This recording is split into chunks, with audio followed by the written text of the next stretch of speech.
And of course, I will It's not the be doing this 6th alone. edition. Yes. Please can we put our hands together for the New Media Conference?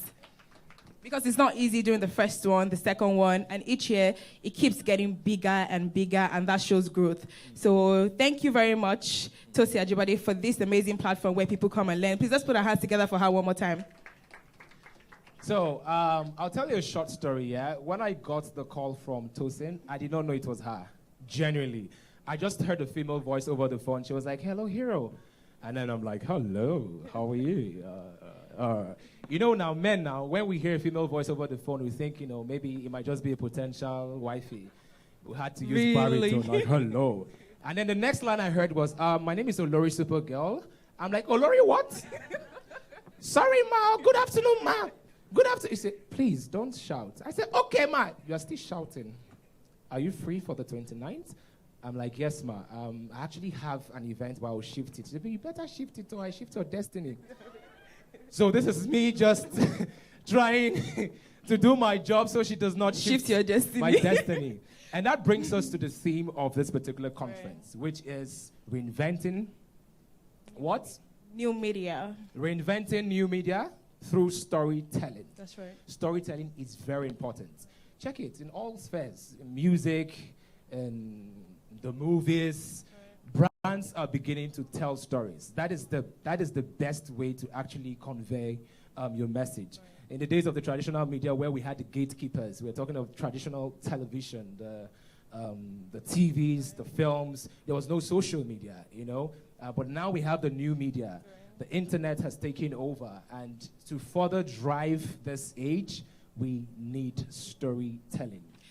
I really like what he just said, most especially because when people come for conferences like this, not a lot of people have, gone through the flyers to know what the theme of the event is or what the event is about. You just hear like Fadi Oguro is going to be here, this person is going to be here, Chidi is going to be here, and you just want to be here to come and see them. But it is very important for you to understand the message that is trying to be passed. You're supposed to read about the theme, understand it, let it resonate with you so that when you're coming here, you know what you're coming to get. And a lot of people come for conferences like this and they don't even know the panelists. They don't know anything about them. They don't know what they do. But it's important for you to come here having a good knowledge about who is coming to come and speak to you about what, so that you know that they're equipped enough to come and teach you and for you to come and learn. And I'm going to start by saying that education is not the filling of a pill, but it is the lighting of a fire. So today, everything we're going to learn here, it's education. I know somebody who said YouTube is like, it's a university because you get to learn. Anything. And that's the same thing that's going to happen here today. So all that education that we're going to learn here, let it be a lighting of a fire to start up something inside of you. Start telling those stories that need to be told, because there are stories that need to be told. Of course, and to educators, we have the finest array of panelists. Trust me, these are professionals in different fields, and I'm very sure that we'll be blown away because they'll share wisdom from their wealth of experience. Moving on, we're going to start this event by singing the national anthem. Please, let's be on our feet. Thank you very much.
attempt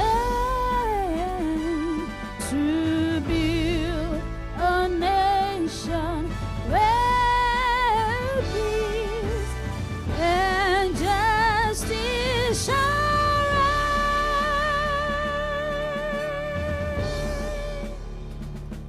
Shall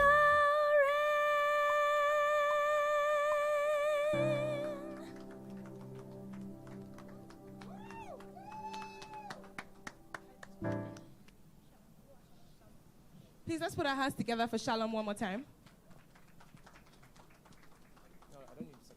Right now, I would like to call on Tosi Ajibade to come and give the welcome speech. Please, let's put our hands together for her properly, because without her, we won't be here today.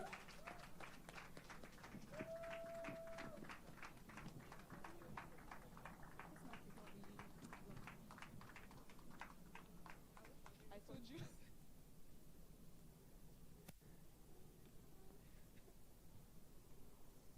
All right. Good morning, everyone. Good morning, everyone. Awesome. So I think before I say anything, I would like to indulge, some of us are, for those of us that seated at the back, please, can we just move forward, please? Please. Can we just fill up the seats in front, please? Please. I'm the one begging now. Abiki Nkulen. Should I kneel down? Our sisters and brothers at the back, please, can we all move forward, please? Thank you. Thank you. Awesome. All right. So good morning, everyone. My name is Tosin Ajibade, and I am the convener of the New Media Conference, and this is the 6th edition. Thank you. So we've had 4 editions in Lagos and also one in Nairobi, Kenya. And this year we are focusing on storytelling. And as we all know, new media is here to stay. I remember when we started this conference in 2015, and most of us, or most people, were not really sure about if new media is actually going to, stay for this long, or if we are really all about it. But I am proud to say that here we are again today, this year, and we are doing this. So first of all, I want to say thank you to everyone who is here. And secondly, to all our panelists and moderators who have, taken their time to make sure that they come on this platform to actually share their experience and expertise, and also, help us provide solutions to whatever situation we have in the industry. I don't have a speech. So, and I'm nervous. Well, anyways, so this year's theme is reinventing new media through storytelling, and I hope you all learned something today. And then before I leave, I would like to say thank you to all our partners for this year's project. I might run away for the closing, whatever. So I'd just like to use this opportunity to say thank you to everybody once again. Thank you, and please enjoy the event. Thank you.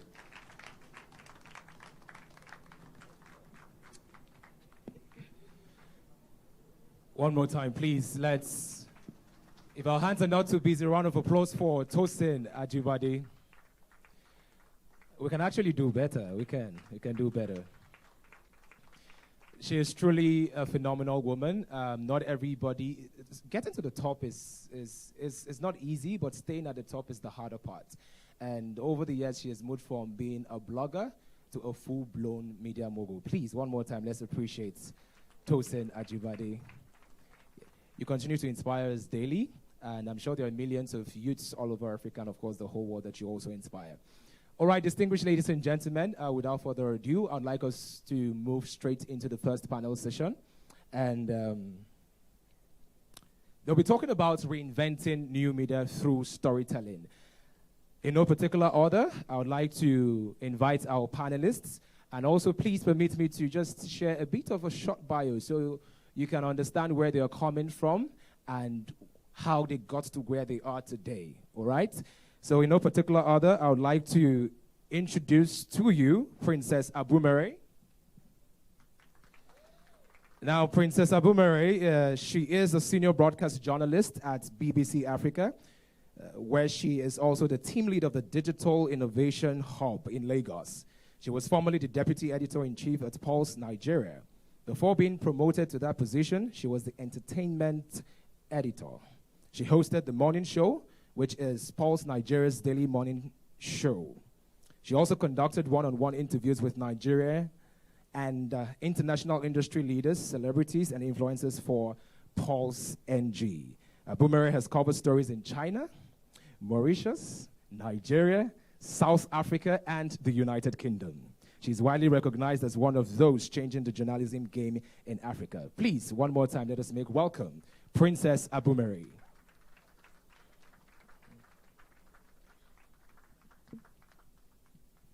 Joining Princess Abumere is Tayo Aino.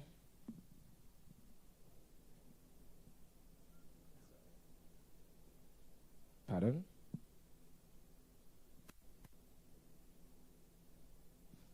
Tayo Aino is currently one of the biggest names in Nigeria when it comes to documentary, street photography, and videography. He has a strong passion for adventure and a stronger bond with stories and different ways of telling them.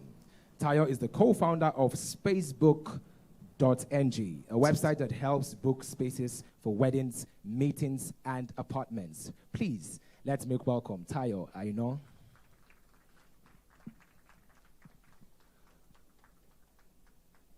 Moving on, I'm sure that if Tayo gets here, he would join us. In no particular order, would also like to invite Temi Tokbe Omotolani.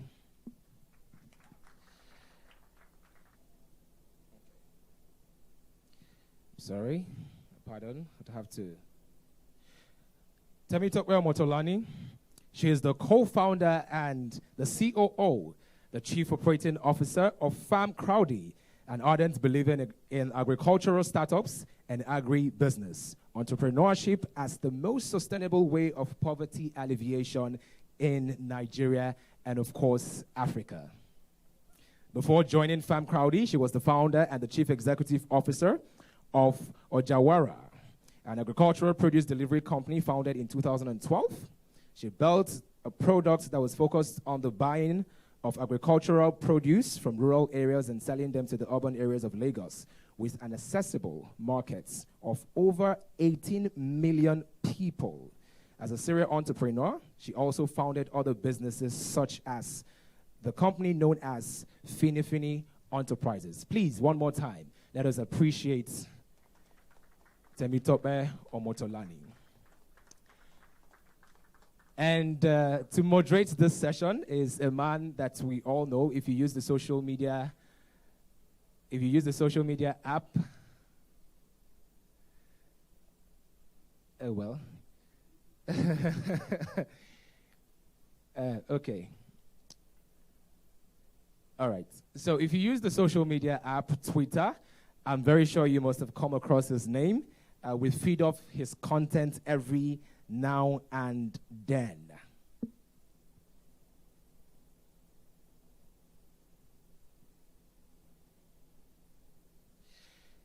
Well, he's famously addressed as the Twitter chap, Chidi. He is the creative director for the advertising agency called Disruption Communications, and also the editor of the website lists.ng. Chidi studied mechanical engineering at the University of Port Harcourt. He is an advocate for gender equality, human rights, and youth participation in Nigeria. And of course, he's a writer and a public speaker. Distinguished ladies and gentlemen, I present to you Chidi Okereke. Come on, we can do better. And of course, his t-shirt says it all.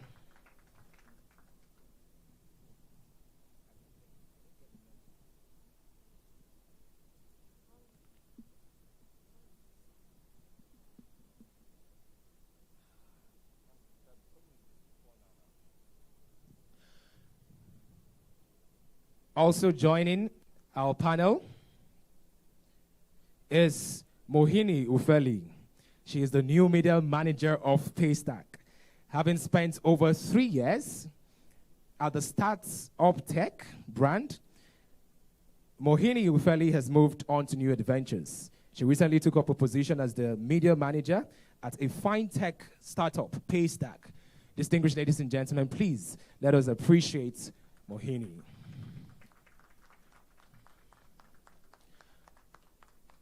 At this point, I would hand it over to our moderator, Chidi. Over to you. Thank you very much. Thank you, Hero. Good morning, ladies and gentlemen. My name is Chidi Okirike, like I've been introduced as, and I am excited to be here. As a matter of fact, I am glad to be here. I am humbled to be here to moderate a panel on reinventing new media through storytelling alongside these very, very fine people. Now, I've been thinking if I should not sit in the middle because I now look like the odd one out. There was a bit of a mix-up because Tayo couldn't come. I think he's out of town, and he couldn't come at the last minute. And but then the panel is still packed with very, very fantastic people. Reinventing new media through storytelling. Interesting.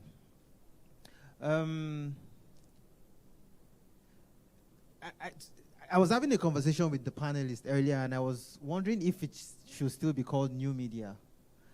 Is it still new if it has existed for many years? Do you think it should still be called new media? Sorry, this is going to be as interactive as possible. Do you still think it should be called new media? We've had this media for quite a while now.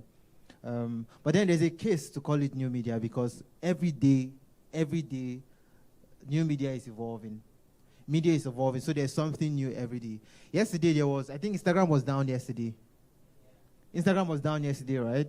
Instagram was down, Facebook was down as well. Instagram was down, and my belief is that they were trying to, tweak some things, change some things. They're always tweaking their algorithms. They recently started hiding likes, right?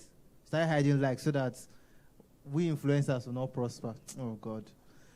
Anyways, I am not alone here, so I'll just ask my panelists a couple of questions. Let's start with, I like journalists, so let's start with Princess.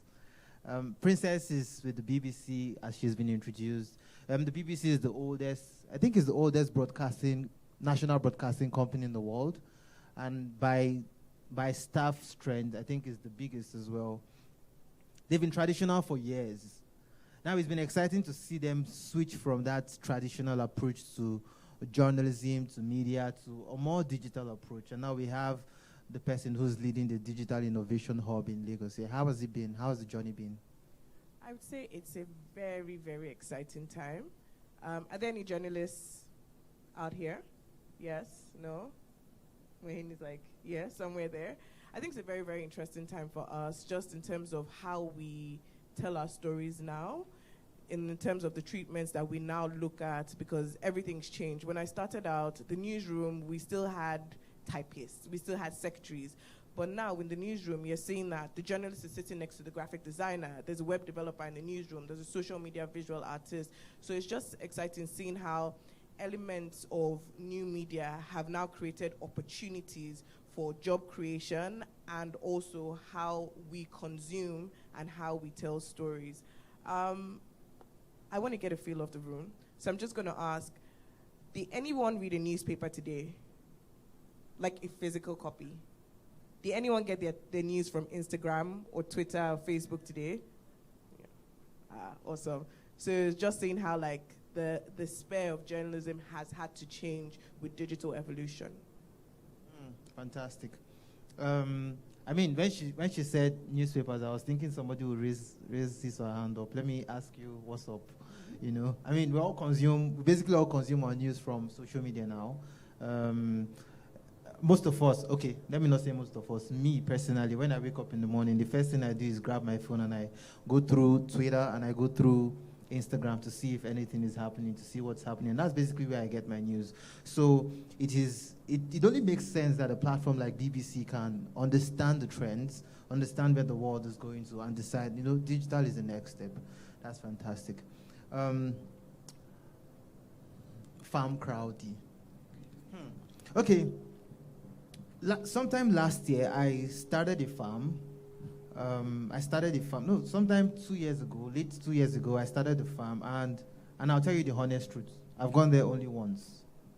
Because agriculture is not like an exciting or easy business. But it's something very important because we need to eat, right? We need to feed the world. We need to feed Nigeria. I wanted to understand how agriculture works. I wanted to understand how we can, grow food that would feed people generally, and then, of course, make money off it. But I've gone there only once, and I've decided agriculture is not for me. First of all, the journey to that farm is like the Israelites. Like, first you drive, then you reach a place where your car cannot go again, you take a bus. Then you reach another place where a bus cannot go, you take a bike. And I was like, I can't do this again. Which kind of agric?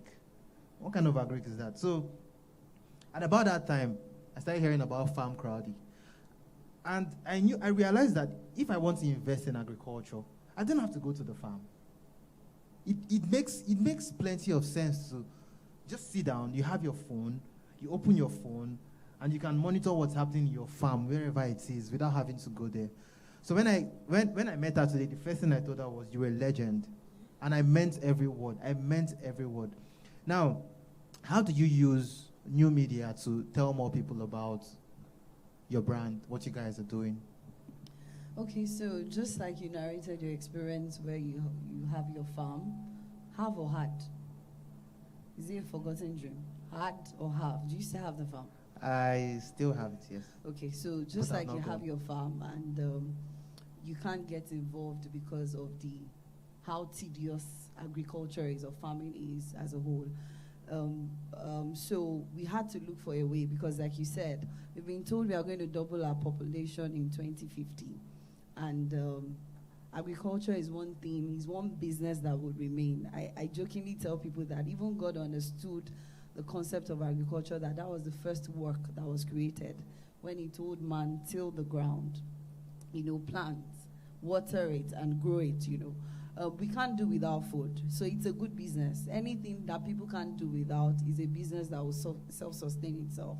So when we started, and also bearing in mind that the way agriculture has been done in this part of the world is not exciting. If you go to America and you see, guys with their tractors, proud, the way they are kitted up, they have their technology to help support, they have good yield. They are getting a whole lot of money from it. But in Nigeria, we are still practicing agriculture as though we are in 1970, 70 is even still close, maybe like 1950 something. So it wasn't like it's an exciting thing, but then we also understand the importance of it. And the only tool that could marry everything, bringing it to this time and making it exciting for the young people was technology, where you can sit in the comfort of your home and just, like you said, bring your phone out and say, oh, call yourself a proud farm owner without even having to go to your farm, because some people have taken up the initiative to do that for you. And we've noticed that started a trend. We were the first to do this, and a lot of people have come on board to do it. It's exciting to see that because the goal is to get more people farming. The goal is to get more people producing food. The goal is to get more people looking into Nigeria differently, because there are so many things that we can't even export out of this country because we don't even meet up with the global standardization. Our goal is to correct all of those initiatives, all those narratives rather, and technology was the easiest, fastest way to do it. I remember when we started, and it literally didn't make sense when we were trying to tell people that, oh, you can farm using your mobile phone. It sounded like, what are you guys talking about? And the way we had to do it was we get our people there, we work with the farmers, we have trained the farmers and all of that. And on your phone, we send you updates, pictures, videos of what is happening on your farm. So you can excitedly show your friends and say, oh, see my farm, see how my birds have grown. They were, this age a few weeks ago. And it's just so exciting that we were able to use that to make an industry that a lot of young people would not want to delve into, get them talking and excited about it. Yeah. Fantastic. Does anybody have a farm here? If you have a farm, let me see. Interesting. Is it a farm or is it a farm crowdy farm? Farm crowdy farm, you see. But she can also call herself a farmer. Yeah. Put it on your LinkedIn page, I'm a farmer. People understand that, the world is evolving, yeah? So it makes sense that tools available to us are being used to, make things happen for us. One of my favorite, and this is not, I'm not trying to, trying to wash anybody or anything. I can wash, but I'm not trying to do that now. One of my favorite startups. Is this still a startup? Yeah, one of my favorite startups in Nigeria is Paystack, and I'll tell you why. So one time I read the post. I think it was on one of these tech platforms, and they said they've transacted, I think it was 6 billion or something, over 6 billion naira worth of transactions in the last year.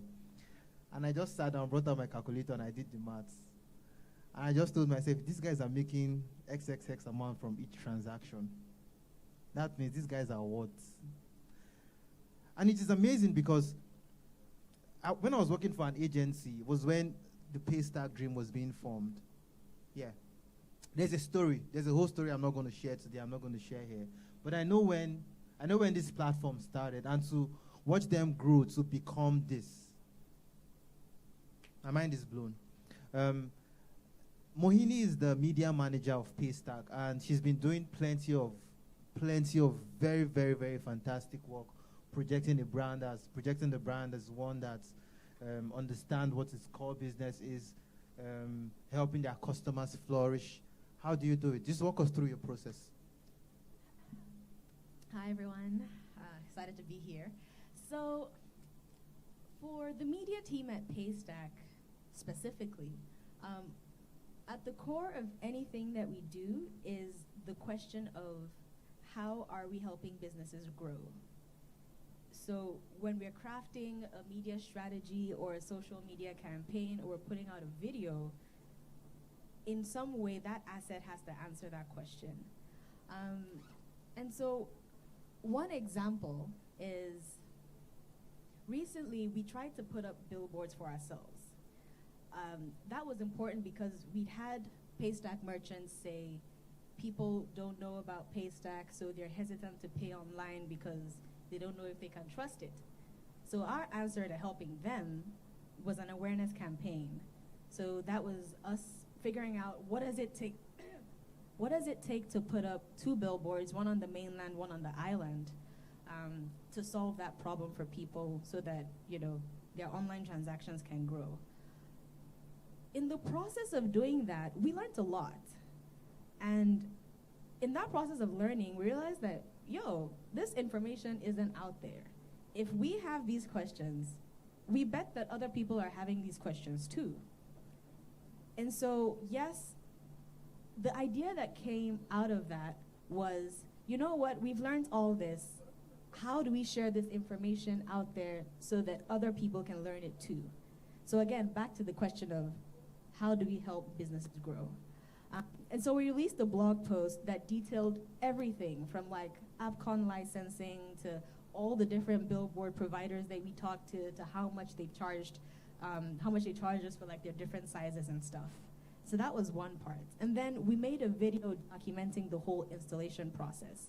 So we went to the printer to pick up the printing. We had them tell us the process. We then went to the billboard in Ikeja and shot the whole mounting of everything up on there, 117-foot-long billboard. And then what it looked like at the end of the day, and then the same for the VI one.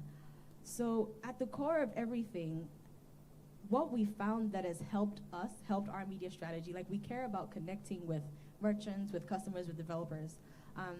And the core question of how does this help is what guides any strategy that we're creating. So, it determines what media we'll use. Is it a podcast that's the best way to get this information out there? Is it a video? Is it a blog post? Is it everything? So that question is one that really helps us think through what to do and how to do it. Fantastic. I was actually going to reference this particular story she just told. The blog posting is something I've used it as a reference. I've used it as a reference for our clients.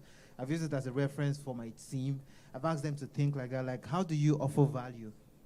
People saw, some people saw the post, and the first question they asked is, how did this brand think about doing this? These guys are basically payment merchants. Why are they telling us about billboards? Well, you see, at the heart of everything is them wanting their customers to flourish. That's their story. And that's a powerful way to tell a story. They did not tell people, come and use Paystack. No. They did not tell them, click here to, pay with Paystack. They just told stories. We are helping our customers save money, helping our customers make money. Because if you try to do billboards and you don't have this information, they might cheat you, they might swindle you. But Paystack has put that information out there. And I feel like that is a powerful way to, tell your customers and tell people generally that you care about them and you're on their side. And I think that was just fantastic. That was brilliant. You mentioned platforms. Princess, what informs the platforms you guys deploy resources on? How do you decide to want to use Facebook, want to use podcasts, we want to use Snapchat? Is it something that happens just because those platforms exist, or is it something you guys sit down, think about reach, think about, population and all that? I'm not going to tell you all our secrets, but I will tell you some. Of course, when you're working on a story, you want your story to reach a wide audience.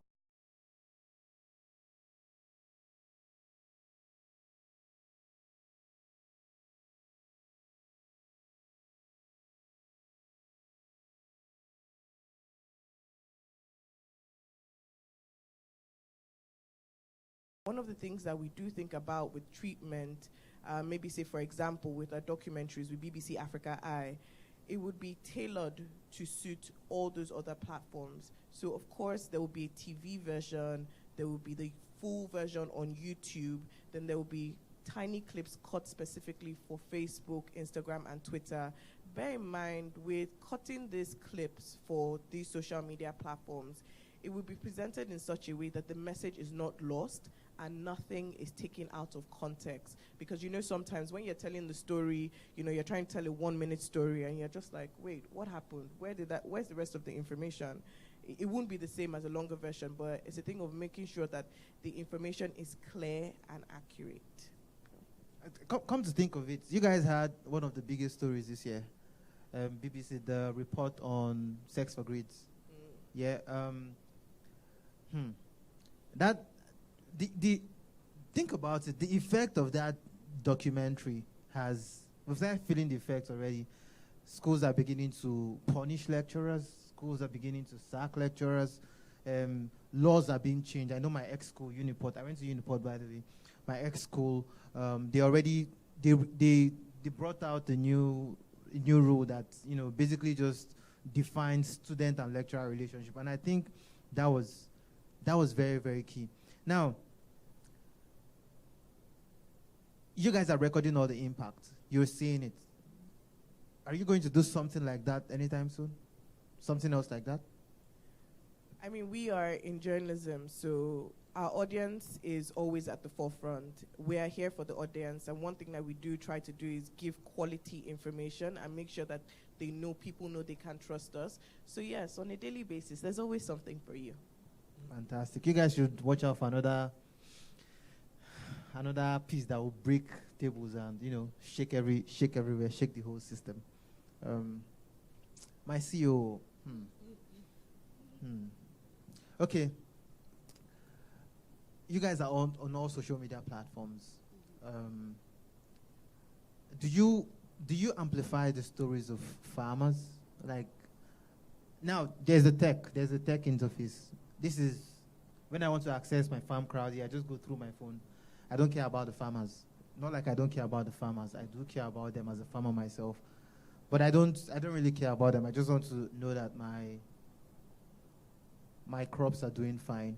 I have making profits. your money back. Yes, Yeah. yes. Simply put. But now the stories of these farmers, do you think at some point it's going to be a strategy to reach more people, let people understand that behind the technology, there's also actual real people making it happen? Okay, so yes, the stories are more important to us than any other thing.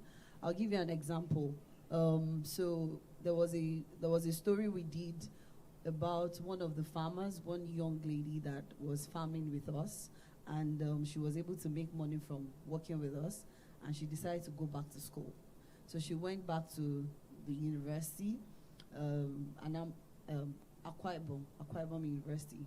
And I remember I was around doing like a farm tour at the time. So I followed her to the school. It was what do you do now when you, what's that celebration you do when you want to get into matriculation? Yes, it was matriculation. And, you know, I went and I saw the excitement, the joy, the transformation from I in the farm and the transformation to the school babe, you know, that kind of thing. And she was so excited when she was telling her story that because of the fact that she worked with Farm Quality on that project, she's able to go back to school and pay back her school fees. We've had scenarios of fathers that work with us saying they are able to send their kids back to school. We are our very core, the core of what we do is social impact. And I believe that there is also that emotional part that people get from working with Farm Quality. They know that beyond making money, we say it now is like earning well while doing good. Is more or less like our slogan now. You're earning well, but you know that somebody somewhere in this country is able to feed their family, is able to afford good accommodation. They are able to send their kids back to school. Somebody is in school because of you. Somebody is able to afford the textbook that they would require because of you. So that story alone, I think, brings a lot of people into what we do. As a matter of fact, we don't offer the best of the best returns in terms of, at the time, even the money market and all of that. But, you know, the fact that you know that there's just that additional excitement that comes. Everybody loves doing good, no matter how hard or stone-hearted you think you are. There's just that excitement that comes when you know that there's somebody smiling because of you. So it's a huge way. We try to project it as much as possible because it's, like I said, it's the core of our business. And people can know that it's not just a get all I can all I get, and sit on the can, me and myself and, you know, my family kind of thing. But you are also helping somebody else to do well. It's very important. So we tell that story. And also, we also tell the story of productivity. Because before we got into the business, there were a lot of farmers that could not afford the basic requirements for them to buy all the things that they need to work on their farm. So you go to a farm sometimes where the farmer has a large expanse of land, for example, maybe as big as the size of this room. But because he cannot even afford to buy maybe one bag of fertilizer, so he would rather farm like 1/3 of this room just for him and his family. Now, even in farming that, they don't have everything that is required to farm it, from fertilizer. Some farmers don't even have seeds. So they will plant the grains from the harvest they got, and then that, you can't even get really much from it. But they just want to survive. So they would do that. Sometimes there is an attack on their farm, maybe termites or something. They don't know what to do, so they just leave it to the will of God. They don't know there are chemicals that they could use to help, you know, protect all of those things. So whatever it is they get at the end of the day, somebody then comes to buy it at a ridiculously cheap price and then goes and sell it at a mighty price to the top guys that will buy it. And then the farmer ends up with nothing. So they are just farming to survive. But the narrative needs to change, because without food we cannot survive. So they should actually be making the most of it, the most money from this project, but they don't get that. So getting into the project, knowing that because of you now, a farmer can get everything that they need to work on their farm. 1, they can also do it faster and better. 2, 3 is they can also get access to good market. So because we are not going to sell to a middleman that sells to the next middleman that sells to the, you know, and all of that before it gets to the final, we work directly with the final buyer. So the farmer can get more money and more value for what it is they have done. And to see that I am part of it, and you are part of it, and Busaya is part of it, and every other person that uses Farm Quality, I think it should make you sleep well at night, you know. Now, storytelling is mostly positive. There's this African saying that if the lion does not tell his story, the hunter, right? The hunter will do the storytelling for them. And usually the hunter will exaggerate and say how he used one hand to, you know, punch the lion and do all that. But then, how do I twist this? Then, it is possible for storytelling to have a negative effect. And I'll give you an example. If you know this name, just raise your hand. Don't say anything. I'm going to say the name only once because I don't want trouble. Glory Osei.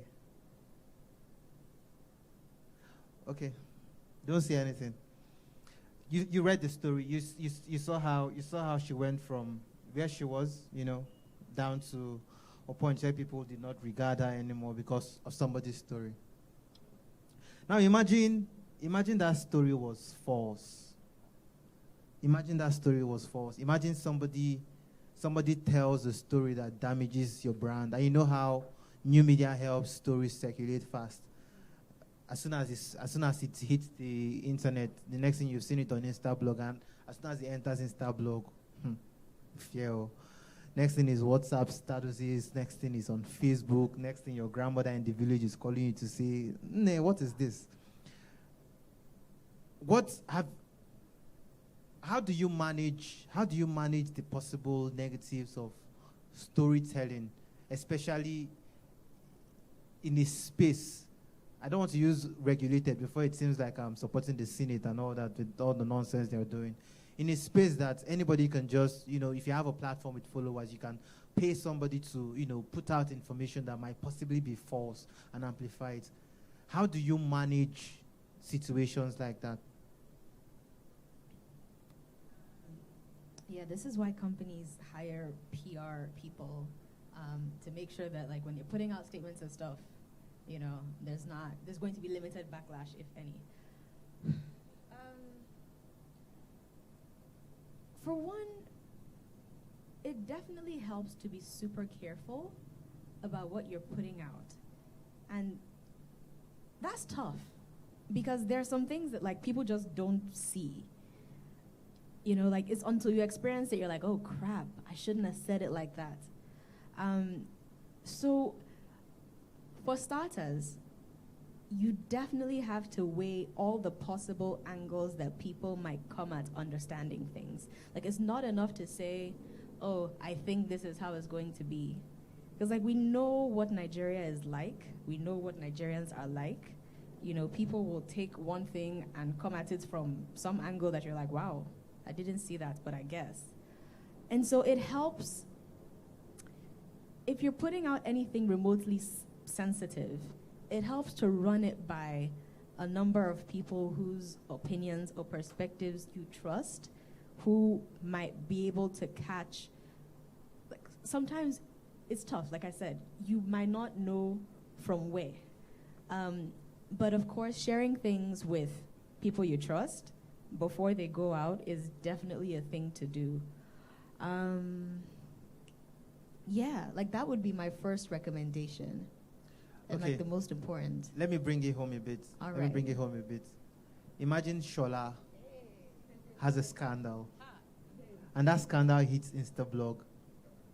And people are saying, they're not calling his name, Paystack founder, co-founder, blah, blah, blah, blah. How do you manage? And it's false. But you know how stories spread. You know how negative stories spread. How do you manage that? Okay. So the first point is preemption. But clearly, we have failed at preempting this thing, and, Shala's gist or non-gist is in the wind.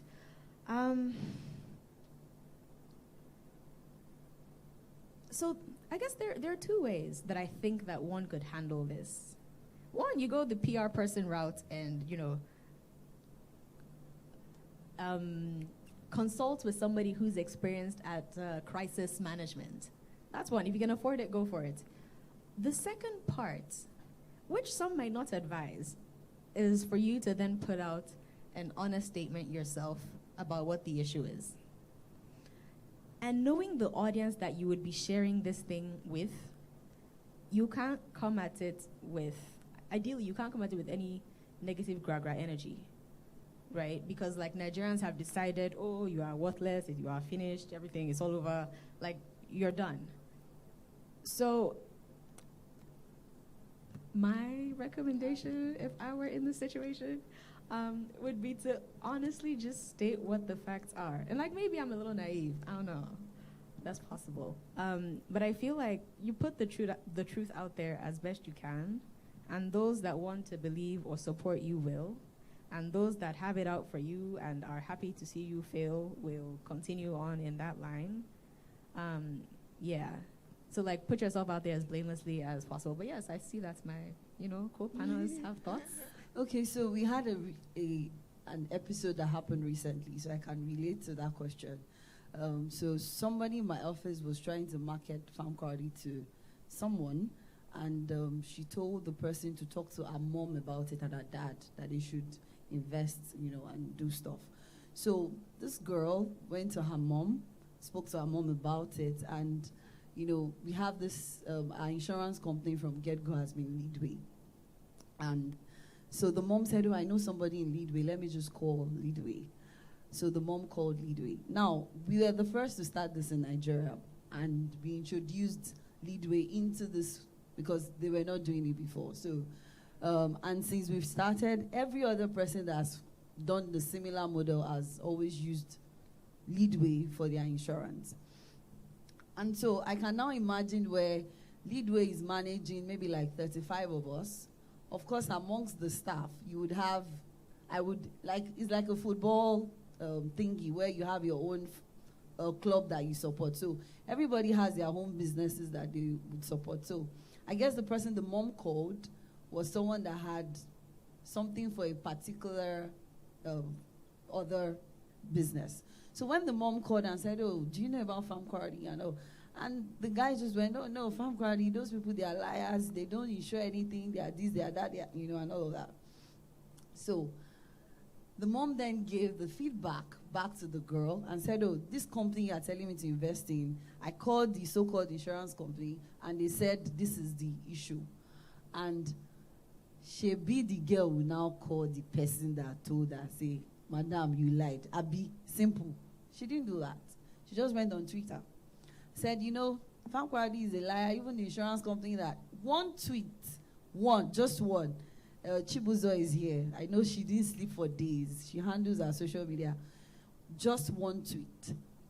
And this thing started like a crazy fire. And then she was even the insurance company that they claimed that Kinikon Leadway, tagged Leadway and said even them are saying that they don't do anything with them, and it just started. And before we knew what was going on, local newspaper picked it, international platform picked it, investors picked it, influencers, be careful what you influence, picked it. At least ask questions and know the truth. Don't just jump on stories. Maybe this is a platform to put that out there. They picked it. And then the gist started. They are like MMM. They are this, they are that. And it went on and on. And so the first thing we did was to reach out to the girl to even get our own part of the story. That, where did you hear this from? How did you? And she was like, somebody. So give us the name. She was scared because we had to even start taking legal actions against, because a news platform took it and said, Farm Cardi, and they just twisted the story as me scamming people and all of that, and the story was just messy. So what we did was, we reached out to, of course, Leadway. Get your guys to come and say the part of their story. We reached out to the girl, and we were like, okay, if there are questions you want to ask about the business, you should have just asked before going. And she was like, she's so sorry. And she did it with all innocence and God. And I'm like, a whole business, you just scattered everything. We just want tweet. And she was like, she's sorry, and she was like, what can I do to help? Okay, go and pull the story down. But it was too late because it was trending. The way bad news trend in this country is scary. So I think what helped us was that a lot of our sponsors, because if you've been doing a business for 3 years, and it's such that it has cycles where people get paid and they put back their money, a lot of our sponsors had to now stand up to that, and start saying, no, I've worked with Farm Cardi for years. I've been to their office. I've visited my farm. These guys are real. To the point that people started sending pictures that they took when they visited the farms to say, I've been to their farms. They are real. I know them. And that kind of, and then we had to then put out an official statement to say, we are real. Leadway then had to put out. Then it got so bad that other businesses were now being called out to say, somebody even went and said, this business is doing something similar. You people should come and answer, And it just went on and on and on and on and on and that. So I think that the summary of it for me is that if you're a business owner, to yourself be true. Do what you say you are doing. Because when days like this come, they will definitely come. People that work with you, they would be able to stand and defend you. There is no amount of defense you can get when you are the only person screaming, I am guilty. If you are the only person, over millions of people saying you are not guilty, you are guilty, and you are the only one saying, I'm not guilty. But imagine if a million of people are standing with you as well to say, no, this person is not guilty. And they have evidences in their own different ways to prove it. It just helps that, and then it's gist. After 1 week, we find another thing to talk about. Literally, that's how we are. Did you want to add something? Yes, I was. Just off what they said, everyone loves a good story, even if it's a positive story or a negative story, and that travels fast. And what is evidence here is the way people share things is completely different. Something happens just now, they just tweet about it or they just put it up on social media. But one thing that is still present is that people know where they want to go to when they are looking for the truth. So sometimes there's information out there. Do they believe it? Do they not? Or do they just want a good story? They just want something to comfort them. But I do believe people know where they want to go to when they are looking for the truth. So I guess in that situation, with what you said, people went to check the media and then there was that misinformation, which should obviously not have been there. But I do believe that people know where they want to go to for the truth. Is this a comment or a question, actually? Now, in a fast-moving world, yeah, of course, people know where they'll go to if they want verified information, news that they can bank on. But in this world where it is like the first person to break the news is the person who gets the most views, the Insta blogs, the Twitter handles, Nigerian, all those other platforms, do you feel threatened by them? Do you feel some sort of pressure to, want to cut corners so you can break stories as fast as possible? Or are you sticking to making sure that the story is right, even if it means you are breaking 2 days later? You answered it for us. At the BBC, like I said, the audience is at the forefront, and you want to present the truth at all points in time. You do not want to present information that is incorrect because there are millions of people who rely on you, and we have all seen the effects of fake news, especially like in countries like India, where someone says, oh, 2 people who look this way are kidnapping children. A WhatsApp message spreads. Next thing, 2 innocent people are being lynched. We're seeing the power of misinformation. So if it's going to take us how long to get to the truth of a story, we will wait and get our facts right. Okay. I'm coming back to ask you another question. But first, Mohini, do you use influencers? Nope. At all? Now, there's something about a story is as good as the amount of people who see it, right? If you have a great story and it's only you and your brothers and sisters that are seeing it, but we know how influencers help spread information. So you don't use influencers. Why? So that's not a conversation that we've had in depth as a company. Like, we briefly talked about it. I think part of it definitely is we are very much still crafting our narrative ourselves. Then so for one, okay, there's definitely the question of, are our motives, mission, etc. aligned with this individual who we want to represent the brand? And we're very careful with the brand. And so that's definitely a huge reason why we've kept a lot of our marketing efforts in-house, like not even agencies. Definitely because we're careful, we're super careful, which is why, like you go on social, we're careful with the tone of our tweets, we're careful with the tone of how our support responds to people. Like, there's so much, we definitely don't, we're anti-dilution, and I think we can't, like I said, we haven't talked about it in depth, but I feel like we can't yet trust that that integrity will remain constant if we outsource the work of broadcasting or spreading awareness, etc. Yeah. So why do you think you're growing? How are you growing? How are people seeing the work you're doing? How? Because Paystack works and people tell their friends. Oh, shit. Why are we growing? So I think, for one, our approach to storytelling is definitely unique. There's a lot of transparency there that is not yet common, especially in payments in Nigeria. Like, if you look through our videos, you look through our social, like you look at all the stats we put out, all the knowledge we share, that's very intentional. And I feel like because that's unique, that's something that has caught people's attention. So like, even look at the response to the Billboard program. Like, everybody's like, oh my God, y'all are so transparent. Wow, love Paystack, yay. So there's that, and we appreciate that that's the response. It was definitely more than we thought it would be, but yay. But then the other reason is, like, we like to see good things. And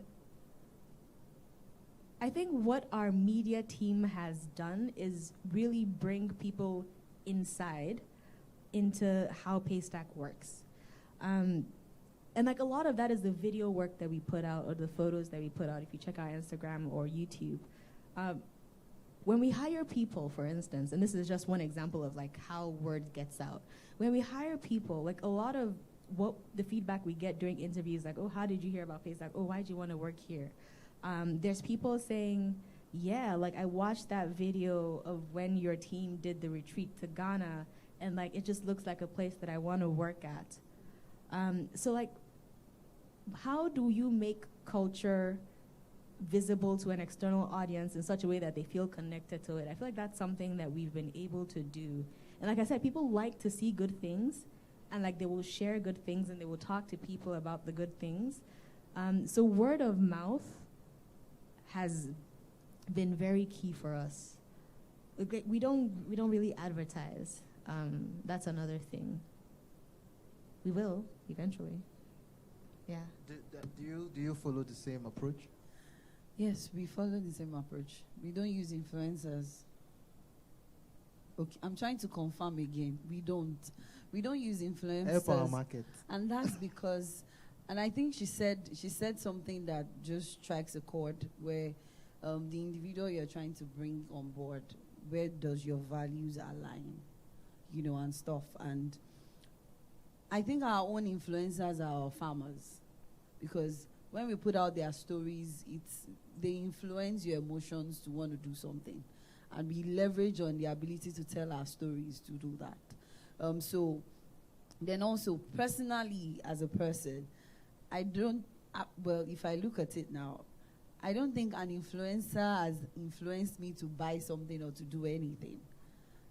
Really, literally. If I need to, I'm so sorry to the influencers in-house, but we are meant to say it as it is, right?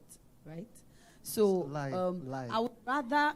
lie, please. I would rather... Don't spoil my market. I'm lie. sorry. I would rather, for example, Tosin, if she has if she's one of our sponsors, and she got really good service, and she goes out there by herself to become a fan, to talk about it, to rave about it, it's good. Because it means either good or bad, she's going to stick with us. But then, if she's being paid to do it, once her contract is finished, that's the end of it. And influencers are loyal to not one person, they are loyal to a lot of people. So it's you follow the money. It's the trend that you go by it. So of course there are some businesses that influencers will work for, but the truth is, identify what works for your business. There are businesses that influencers would be the one to take you to where you are going to faster. There are businesses where for you just know that influencers is maybe not for us. But for us, we looked at it and we knew that the ability to tell our stories, the ability to get testimonials, which is another thing we do, testimonials from our sponsors to talk about their experience using Farm Quality. It sells faster because even me as an influencer, well, if I look at an influencer advertising, the first thing I'll ask you is, have you ever used that product? Or you are just saying it based on the script you're following? So I'd rather believe a testimony of someone that says, you know what, I use this chemical and, since then, the headache that has been, that is more relatable, that is more real, that is more, I think it's more lasting than a scripted story that, an influencer. So we don't use it. We just rely on what we do and we tell our stories. I just want to co-sign testimonials. Yes. Farm Crowdy is one of the first testimonials that I shot for Paystack. But yeah, like there's nothing like people enthusiastically selling your market for you. Like you didn't have to pay them. Like you said, yo, will you help me tell people? Like, yes. And they're so happy. Like you can't, that enthusiasm, when it comes through so originally is, wow, it does a lot. So yeah, co-signing testimonials. So I'm going to come and sit down here. So you ask me questions about it because I need to defend. As a matter of fact, I'm a retired influencer, and this is not because of what they're saying. I am more at the back end trying to, make things happen. But I still believe in the value of influencers, and she has said it. Not all strategies work for all brands. Yeah, if influencer marketing works for your brand, use influencers. For them, it is not critical at this point. They are at the points where they don't need influencers to couch their narrative, to share their stories for them. They have a product that is fantastic. They have a product. They have people who can tell stories on their behalf, and that works for them. Don't go and say because you came to New Media Conference, they said influencers are not working. You are doing yourself. Something has been happening in Nigeria for a while now. This is up there in the policy space, the social media hate speech bill. And this is to you, Princess, because you're a journalist and you're with one of the most amazing platforms. Recently, there was this whole xenophobia thing, yeah? We heard stories of how Nigerians were being killed, they were burning their shops. We even heard that some of them were going to return to Nigeria and all that. Because of that, people retaliated, yeah? They went to ShopRite, they went to some of these other stores, Pep Store and all that, and they vandalized and they looted and everything. And you know what? Payback. We've won. But then 2 days later, we realized that it was bad. I'm not going to act like it wasn't bad, but it wasn't as bad as we heard, as we were told. Nigerians were not killed, as blogs and social media reported and all that. Now, I'm an advocate for looking at both sides. First of all, this is full disclaimer, full disclosure. Please don't go and just quote this part I'm going to say and then say Chidi is supporting. I am fully against the social media bill. 100% against the social media bill. But there's something I do where I reflect. Even when I'm against something, I reflect and I try to ask myself, what were these people thinking about when they thought about this bill? Did they think about some of these things? Did they think about how fast, how viral fake news can go and how we can impact things? Now, knowing all this, I think you guys were patient enough to wait till the actual, because I know I saw it on BBC Pidgin. I had a conversation with your colleague as well about it.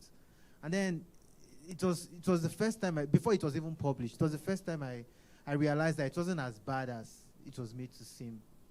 People were not killed as reported. People were not butchered as reported, but we had already gone to town with that narrative. Do you then see a justification for the social media bill? I'm running away from your question, but I will talk about how certain events are covered, right? A lot of times you have to be very careful with covering certain topics that will incite violence. One of the things the BBC immediately did when that story came out was talking to people who were on ground, actually sending reporters out there to get information, looking for data as well. So if you went to any of the stories that were produced by the BBC, you'll see maps and see, okay, this area is probably affected, this area is not affected. And then there were graphs as well showing you the numbers of people that were affected and also their nationalities. But you know how we are with that attention span. People just go with the headline, the end. And to be honest, there were some media houses, not my organization, there were some media houses that their headlines were actually frightening. Like they incited so much fear in people that you would hear people saying, oh, I'm not going to XYZ country because of what I've seen.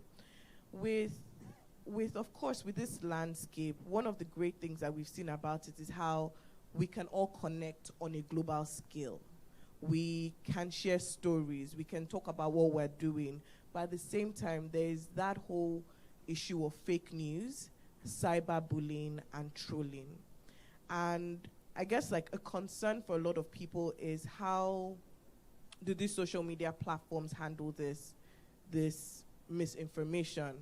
My colleague did a story last year about how, there were individuals who were posting on Facebook, and because of their post, it incited violence in a community in Nigeria. But we had facts, and because of that, Facebook immediately took action, saying, okay, we're hiring people, we're doing this, we're going to shut down this account or whatever. So next time, I do believe we all have a part to play, or when you see information, you just don't run with what you've seen. I think, in a way, we are all publishers. Because when you tweet, you hit the tweet button. When you're putting pictures on Instagram, you're hitting upload. And I know some of you are very careful with what filters you use on your pictures. I think it should be the same way with when you see information. You should look at it and think, is it true? Let me go to my trusted source and check.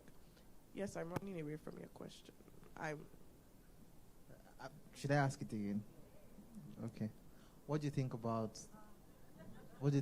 the social media bill?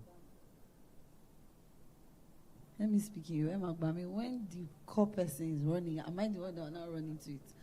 The only thing I'm going to say is that, which I'm also running from the question, but the only thing I'm going to say is, before we pass a bill, we need to first ask those that are affected. The truth is like I tell you, I have headache. We have this funny thing that we used to say that, why are you using headache on my Panadol? Why are you using Panadol for my own headache? So before we pass a bill, where I have issues is we don't sometimes ask the people that are using the product to ask that, okay, what can we fine tune? What do you think we can do better? So we just put like a one straight jacket on, and we just want to use it to solve everything. And at the same time, you forget to look at the fact that there is a good in this thing and there is a bad in it. It's like in the world, we have the good and the bad. There's no how you want to separate it. Good things happen to bad people. Bad things happen to good people. It's just the way life is, and it's just the way God is in his awesomeness, where rain still falls on all of us, and all of that. So for me, the only thing I'm going to add is, in passing the bill, there is a lot that needs to go into it in terms of, number one, even educating people on why this needs to go, because that's sometimes it's not just there. You just see, this is where we are going. We are going there. Why? That needs to be looked into. Educating people. Maybe if we are more educated, we would understand as against when people start to assume things on your behalf, which is what you just did now, where you say, maybe. That shouldn't be the case. It should be a case of, this is what they are trying to achieve. This is what they are trying to do. Based on there is something out there that has been put out there to say, we are doing this because of this. So educating people on why this is needed. Two is, and I love what she said, she was fantastic at it when she said, we are all publishers, we are all writers, we are all, we put captions on what we write. You look for the best captions to describe the pictures. Even though the goal is the picture, but you just want a caption that will make people stop and just check the pictures again. So if you can pay attention to that, why not pay attention to things that can affect other people's lives? So, yeah, I just muddled my way out of it, but I think we understand. Whenever they bring this thing, I know that my time is almost up. But I'm going to ask you the same question, but from a different perspective. Do you feel like social media should be regulated in any way? Regulated? Yeah. In any way? Yes. Because the fact remains this. People are still going to commit these offenses. Or rather, let me not ask about regulation. People are going to commit these offenses. If you were in government, for example, what would you propose? Instead of the throw the baby and the bathwater approach, what would you recommend is done to, reduce fake news, get people to be more responsible for the information they put out, as they are all publishers? What would you propose? I mean, first of all, there's a reason I'm not in government. But I liked your response around nuance and how this was a decision that needed to have been made with more nuance. And borrowing a page from that, it's definitely not a decision that should have been made by any one body. I think that ideally conversations should have been had with people who have a deeper understanding of how these things work. So when Jack came to Nigeria, was government talking with Jack about like, yo, this is your platform, like what can we do to make it a safer space for like Nigerians considering our social context? I don't know if that happened. Did it happen? I was going to say they were taking pictures, but I don't know if the DSS person is here, so just joking. So essentially, if I were the one making decisions, I would grab a few key people, and like, I feel like there's nothing that can't be reached with like amicable communication and conversation and deliberation and dialogue.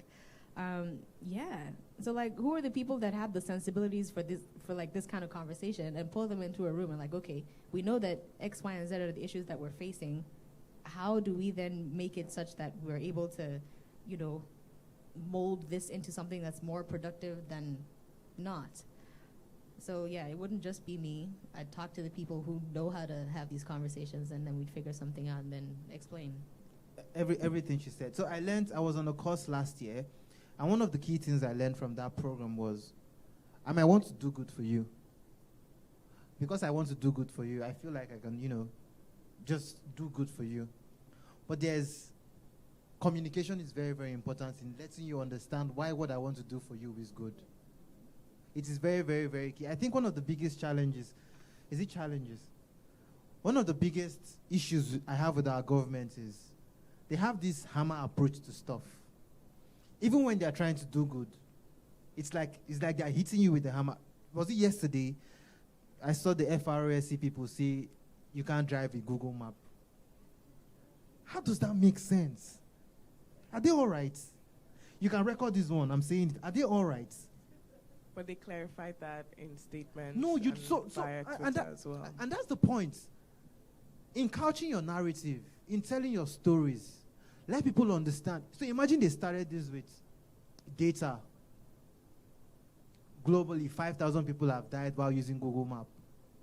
There have been so number of accidents, and some of them are because of mobile phones. People are seeing this. This is the you're couching the narrative. This is the data that is hitting them first. And then when people now see, we might have to, before you use Google Map, have what's that thing called? The holder, the phone holder. Put your whatever in it and all that. And if you want to change, sometimes because of Lagos traffic, you might want to change directions and all that. So when Google tells you change direction, you just tap. It's easier. You can couch narrative around that. But now the headline flying around town is ban Google Map. You know what the problem with that is? The FRSC guy on the street doesn't want to know the full story. The policeman, the last mile guy, Shebi, they don't say they ban FR. They use Google. Oh yeah, park 50K. That's all they care about. So in public communications, in you trying to do good for people, I think it is very, very important that you tell the story right. Let them understand that this is what it is. This is how it's going to benefit you. They said my time is up, so I'll just ask questions round. New media has evolved. I said that at the beginning.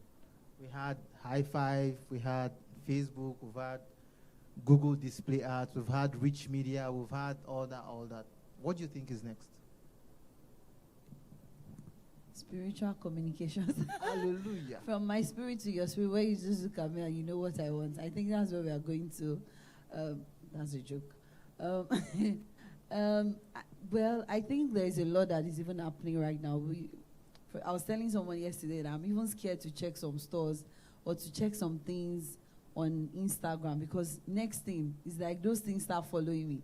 It's like you check a boutique online, then next you start seeing ads on boutique. So it's like they are almost trying to, put you in.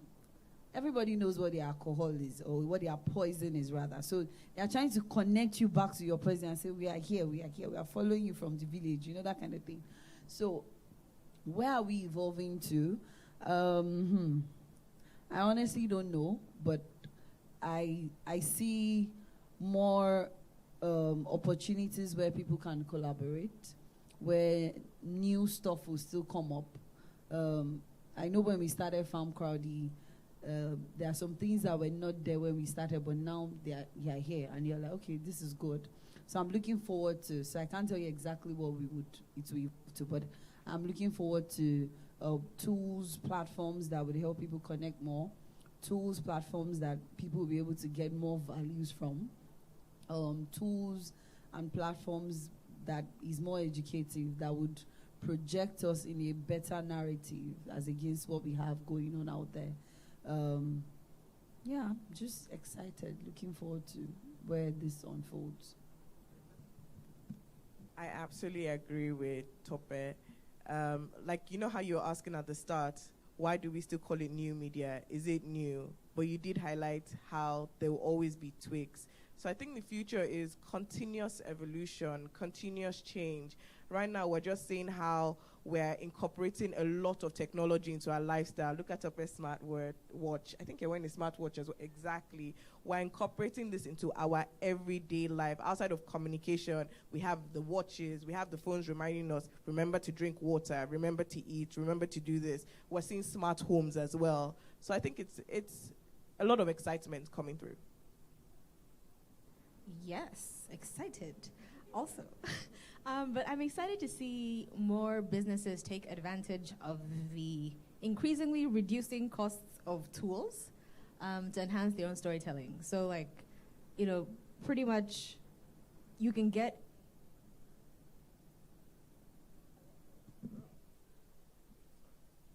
Hello.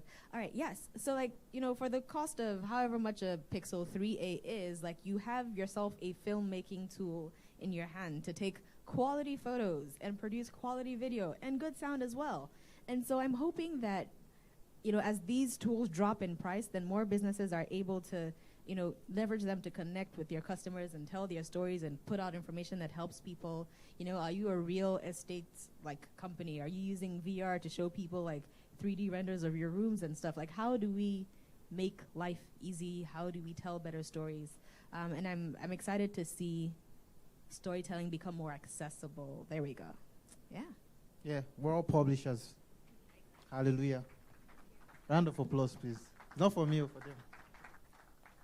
Yeah, clap for me now. All right, we're going to take a few questions, and if you have a question, just raise your hands, please. So we have 1, 2, 3. Okay, so let's start with you. Wanna? I think so. Okay, my voice. Okay, yes, good. Hello, everyone. Good morning. Thank you very much. Let me read out the names so I can say proper thanks. Princess Abumere, Temitope Omotolani, Chidi Okereke, and Mohini Ofeli. If I murdered your names, I'm so sorry. Thank you so much for coming through today, you know, and sharing with us from your rich wealth of information. I just wanted to ask, because I'm piggyback off what she said. So I work in a space where tech is steadily changing the game. I work in a real estate firm, Landway, and so we do.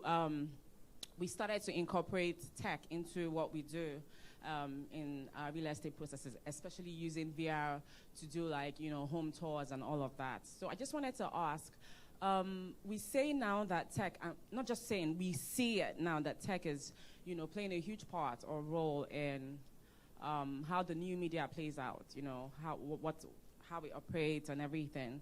So I wonder, storytelling is essentially a human, is very humanized. So do you think that tech, or speaking about artificial intelligence, robotics, all of that, do you think that that will play a role in storytelling, seeing that storytelling is essentially a human medium enjoyed by humans?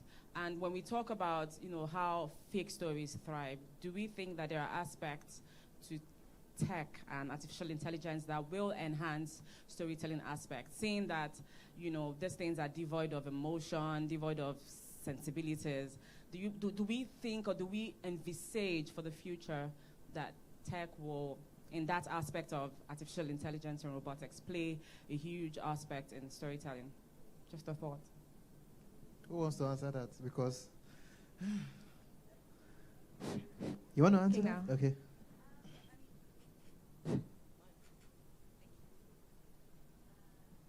All right, so I mean, I can start us off. I want to say not for a while. I think that even us humans, especially in Nigeria, are still figuring out how best to tell our own stories. I think it's definitely going to be a while before we're able to even integrate AI and so on and so forth into those efforts. Yeah, we're not optimized yet for even the regular stuff. Like that's my initial sense. Like maybe 10, 15 years from now, that might have some relevance within this context, but not for a while. Yeah. Does anybody want to add? So what I would like to say is, so if I'm going to build, let's say I want to build a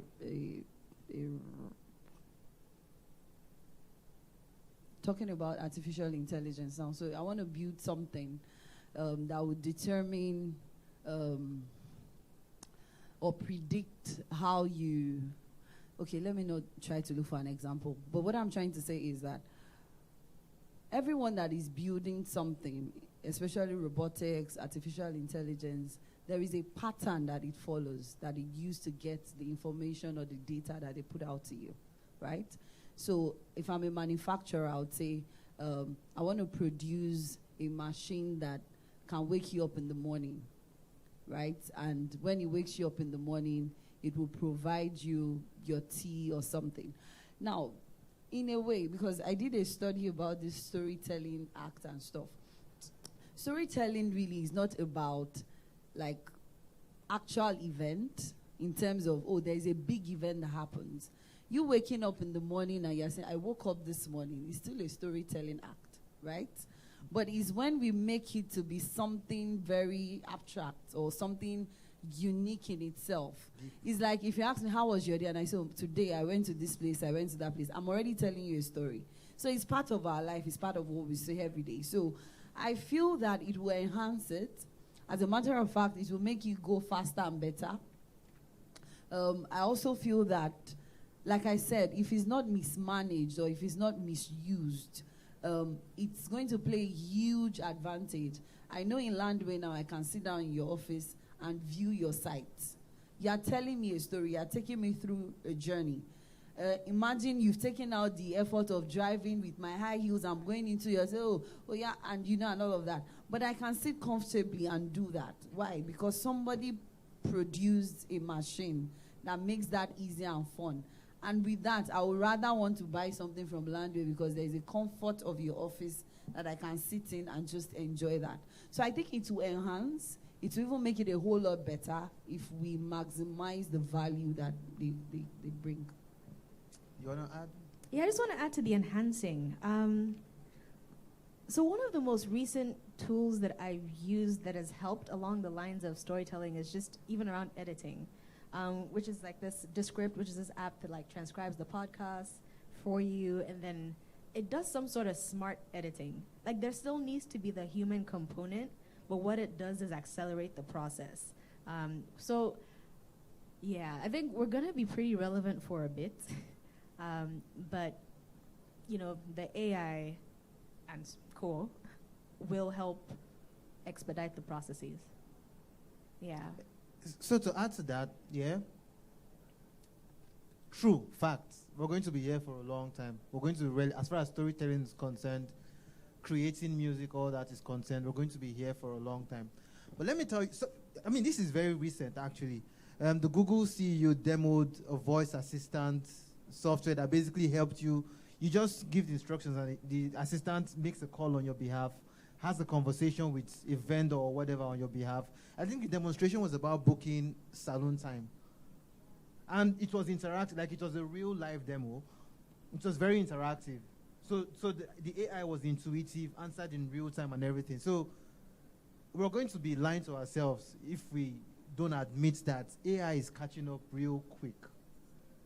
AI is here to stay. It's catching up real quick. While human interface is still very important, I foresee a very recent future where newsrooms would have plenty of AI transcribing, basically telling a story. All the reporter has to do is give the context, and they transcribe the full story. And then you have AI editors as well. It's going to happen. It's going to happen. Maybe not right now. Not right now, because of you course, still yeah. need the humans to verify and make sure that the information that whatever the robot is putting out is actually correct. So not right now. Not right now. But if a voice application can make a call, intuitive enough to not just pass information like a robot, you give feedback, and the robot is asking you, okay, so will these times be convenient and all that? It shows how fast this thing is evolving, and it's still 2019. 10 years from now, who knows? Yeah? So we're still here. We're not going anywhere anytime soon. But the world is fast evolving. We best evolve as well. When they can edit the videos end to end with climax in the middle, then I'll be concerned. Yeah. Someone else wanted to ask there? Okay, yeah. Good morning. My name is Kende. I know the coordinator for the panel was trying to ask the question, but I think we tried to play safe, and I'm going to ask again. About social media bill and art, I know BBC don't want to talk because they don't want to, British is trying to influence decision, but like someone tweeted that if we the youth try to avoid policies and policy making, some people will make policy that will extinct us, which is the reality. And I think if you look at some part of the heart, that gives power even to shut down the internet. So that means to a large extent, whatever conversation we are having here, someone can shut down the progress we have made so far. So we can't play safe, we just have to have an opinion. So what is our objective opinion about the social media bill? That's a direct question. Can Direct I answer. help something? Okay. And I think I need to say something to correct that perception. It's not like we're avoiding to get involved in what is happening. But I'll be silly to sit down here and tell you they should pass it or they shouldn't pass it where I don't have enough information myself. Maybe that is my own error. I should have gone ahead to do research to understand. And if you listen to what I said it would also help if we understand what is even inciting all of this. Where there are narratives out there to say, okay, the reason we are considering this is 1, 2, 3, 4, 5, educate your people. If you don't educate us enough, we won't know. It's not like from my spirit to your spirit, you will know. It's not that kind of thing. I need to know where your head is at. Even a husband and a wife, they still need to communicate and say, this is what I am thinking that made me say this. So maybe if we have enough information, it will be good, because we sit here now, we don't know how far this will travel. And someone will say, oh, Tokpe said that they should know. And Tokpe cannot say it because Tokpe does not even know it's a wholesome thing. So we are just part of these things. And I cannot sit down and just tell you, don't pass it. Based on what? If you ask me what am I, And I think this has put a lot of people in trouble where people just come out and say stuff. What are you basing those things on? You don't have it. So I would say that maybe, I don't know for my colleagues, maybe they have something else. But for me, the reason I will stay out of it and not say much is because I need to know why these things are even being put out there in the first place.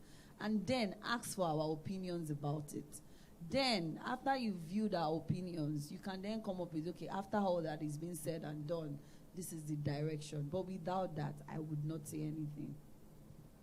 Again, to add in their defense, this panel is not about the social media bill. I added it because of the direction of the conversation around, clamping down storytelling and all that. So in their defense, they did not have to do research on it. But I personally have read the bill, I've done the research, and I say no, 100% to it. No to the social media bill. There's already a even the Cyber Crimes Act. If you ask me, they should review that one. They should even review it. They've not reviewed it, they want to now bring it. So me personally, I'm saying it quotes me anywhere, no to social media bill. Does anybody else want to say anything? Yeah, my name is Shion Akinyemi from EI Nigeria. Just like Chidi said earlier, regarding the social media bill, we are pushing that the bill should be withdrawn. Why? Because we have existing laws which have taken care of all possible crimes that can be committed on social media. And even the Cybercrime Act that was passed that was as entered by Goodluck Jonathan in 2015. We as an organization, EIE Paradigm Initiative and the Media Rights Agenda, we are trying to repeal some sections of the act because it gave room for SXs. So why do we really need to create new ones just to silence dissenting voices? So for us, we believe that the social media bill should not pass. And I think I will encourage every one of us probably to follow our social media account to see activities they can take, or go to shineyoureye.org to get contact details of their senators and engage them on what they are, and engage them to know their stand, and probably to tell them to say no, that no, we don't want this bill to be passed. Thank you. They should increase the salary. Sell your market. Any other questions? And please, no social media bill questions. Let's ask about storytelling. Reinventing storytelling through new media. All right. Okay. Greetings. My name is Otatanelso Andrew. Real name? Yeah. My name is Otatanelso Andrew, a.k.a. Too White. I'm a Gbedu poet. That poet that can make you dance with poetry. Okay. Now, straight to the question. Talking about reinventing with the new media. How can the new media aid poets to tell their stories? Because for the now, what we've been doing over the time is we do spoken word videos, and then we put it on YouTube, do some promotional stops around it. But with the evolving nature of the new media, how can we step up what we are doing? Thank you. Does anybody want to answer first? I like poetry, so I'll go for it. It's nice to hear that you're already putting up stuff on YouTube. One key thing I'd say is be visual. People, short attention span, but if they see like, oh, there's a picture, or there's a video, or even words, people would go for it. I don't know if you know this poet called Sign. You should check out his Instagram page. It's just words, text, but it's really beautiful.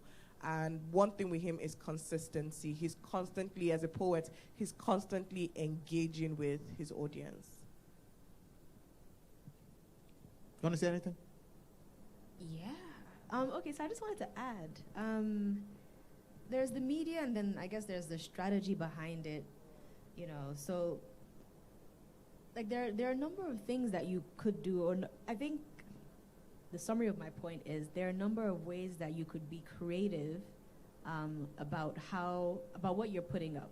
So, you know, let's say, for instance, you have an Instagram live show, and you've marketed it X, Y, and Z places, and then you have your participants like drop a prompt, and then like you do an on-the-spot live thing.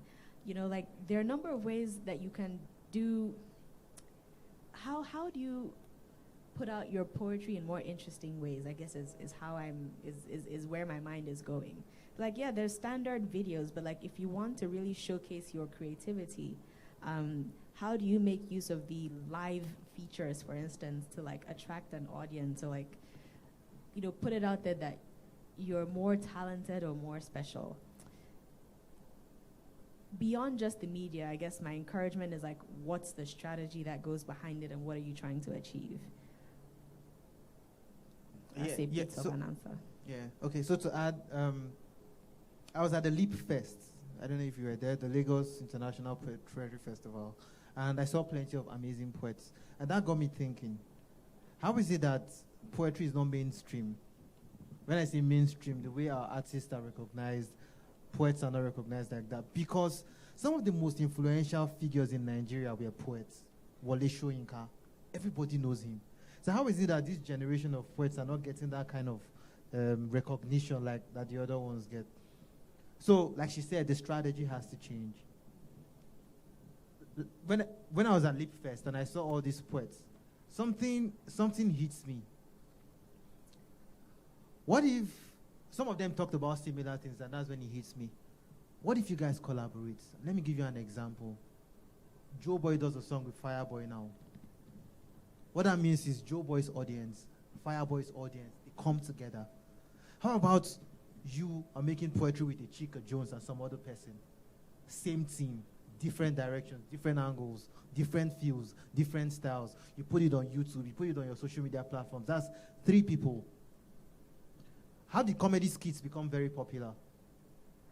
I mean, Chris Clown was one of the first people. Chris Clown, what's this other guy who does songs, you know?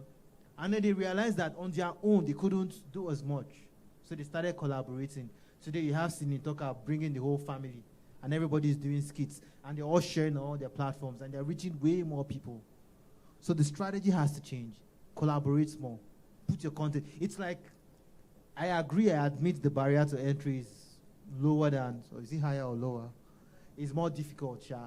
It's more difficult than, say, the normal music, because music can play on MTV base and all that. But I assure you that if you guys create visually appealing content, collaborate, one day, one news station or one station would decide, you know what, let's do poetry. There's a bank already sponsoring poetry. You know, Heritage Bank. They're already doing a lot of work in that space. Other brands might decide to come on board, you know. So even those who are interested, who are enthusiasts, should be encouraged to promote the art. So you need patronage, you need your strategy to change. So you need your strategy to change first, then you need patronage. And then, of course, create on media.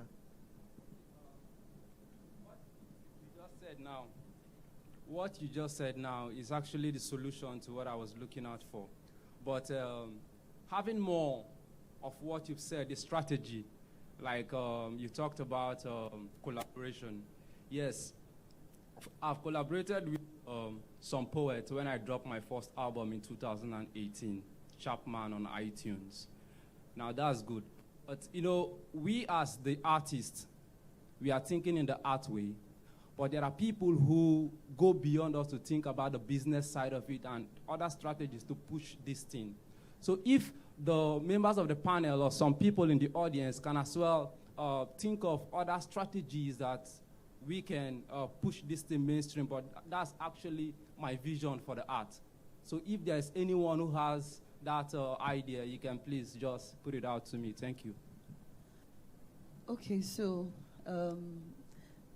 when you was talking about the Wale showing cars and how they were able to make these things, you know, and do their own thing, irrespective of the barriers that come with what that industry is about.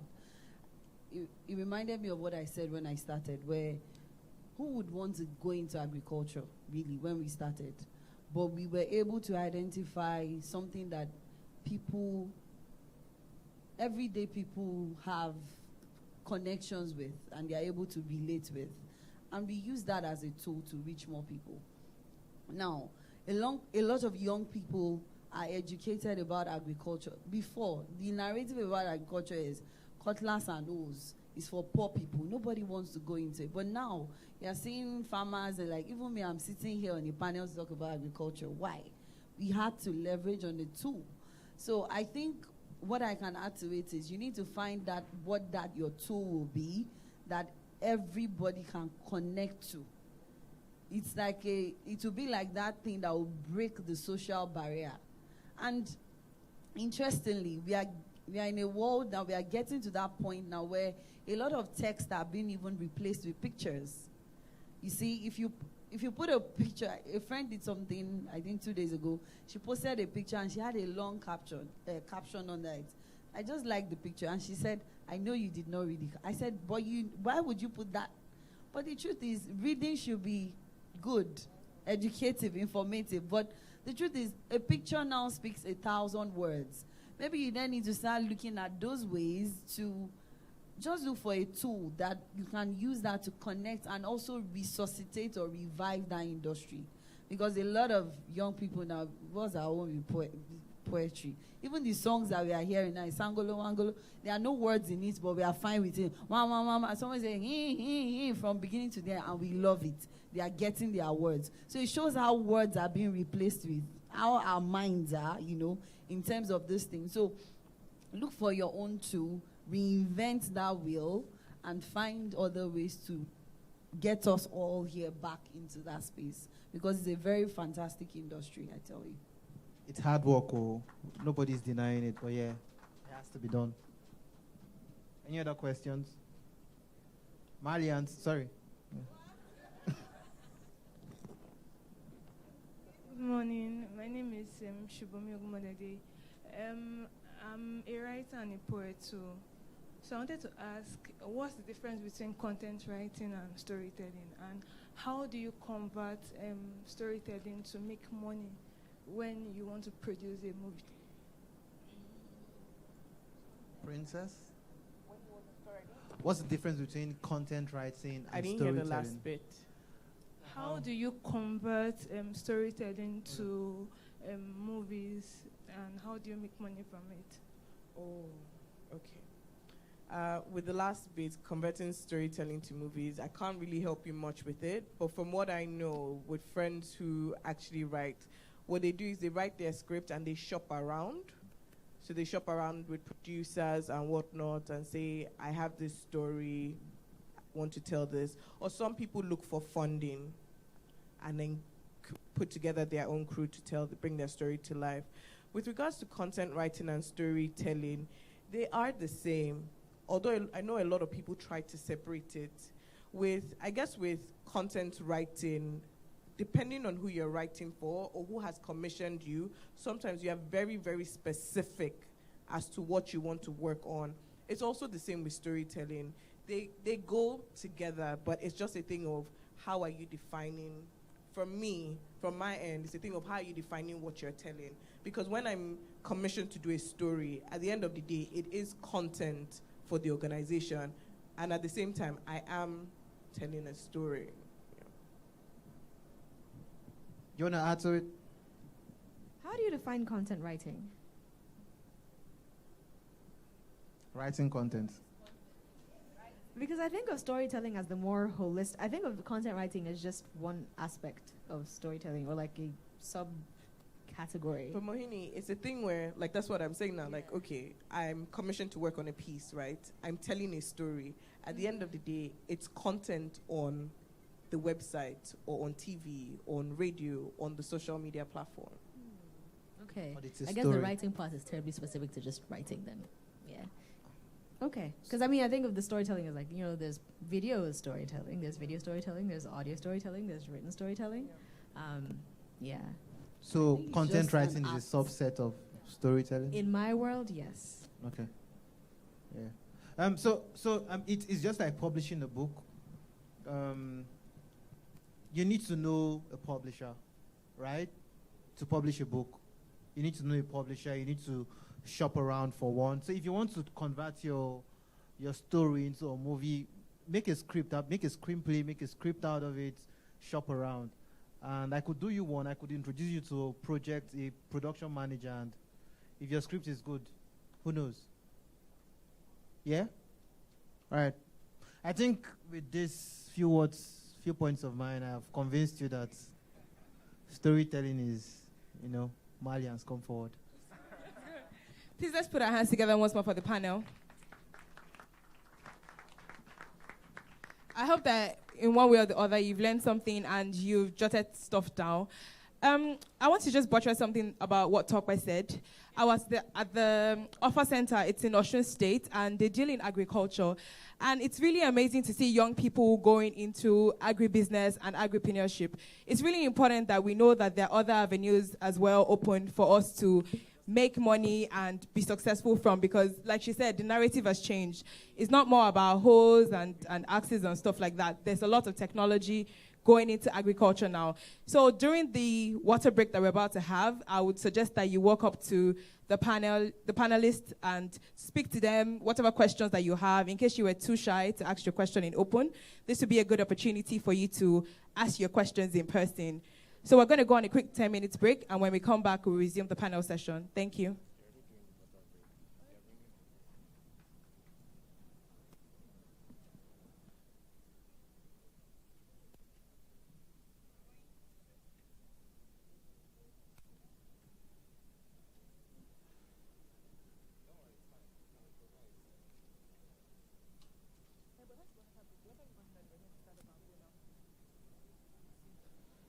Okay.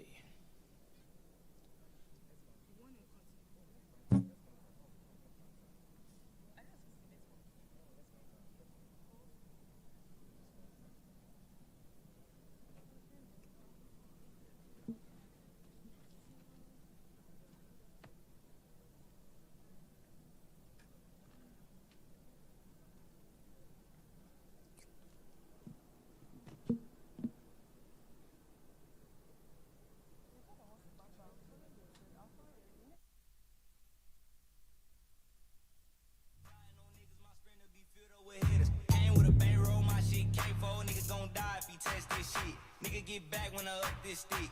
30 shot clip and the Glock do tricks. My ice too tall, I can get you gone. Young nigga really ain't gotta say shit. Niggas got guns, but they never do hits. Made one call, get your whole shit flipped. It ain't no cat, bitch. I was really born in that trap. I just made a living on rap. I just made a plug and I had to show his ass a little love just so I can run off with the pack. Bitches gon' fuck me whenever they see me. Ayy, cause I got on all of these BBs. I know these pussy ass niggas wanna be me. Ayy, but I don't see these niggas like Stevie.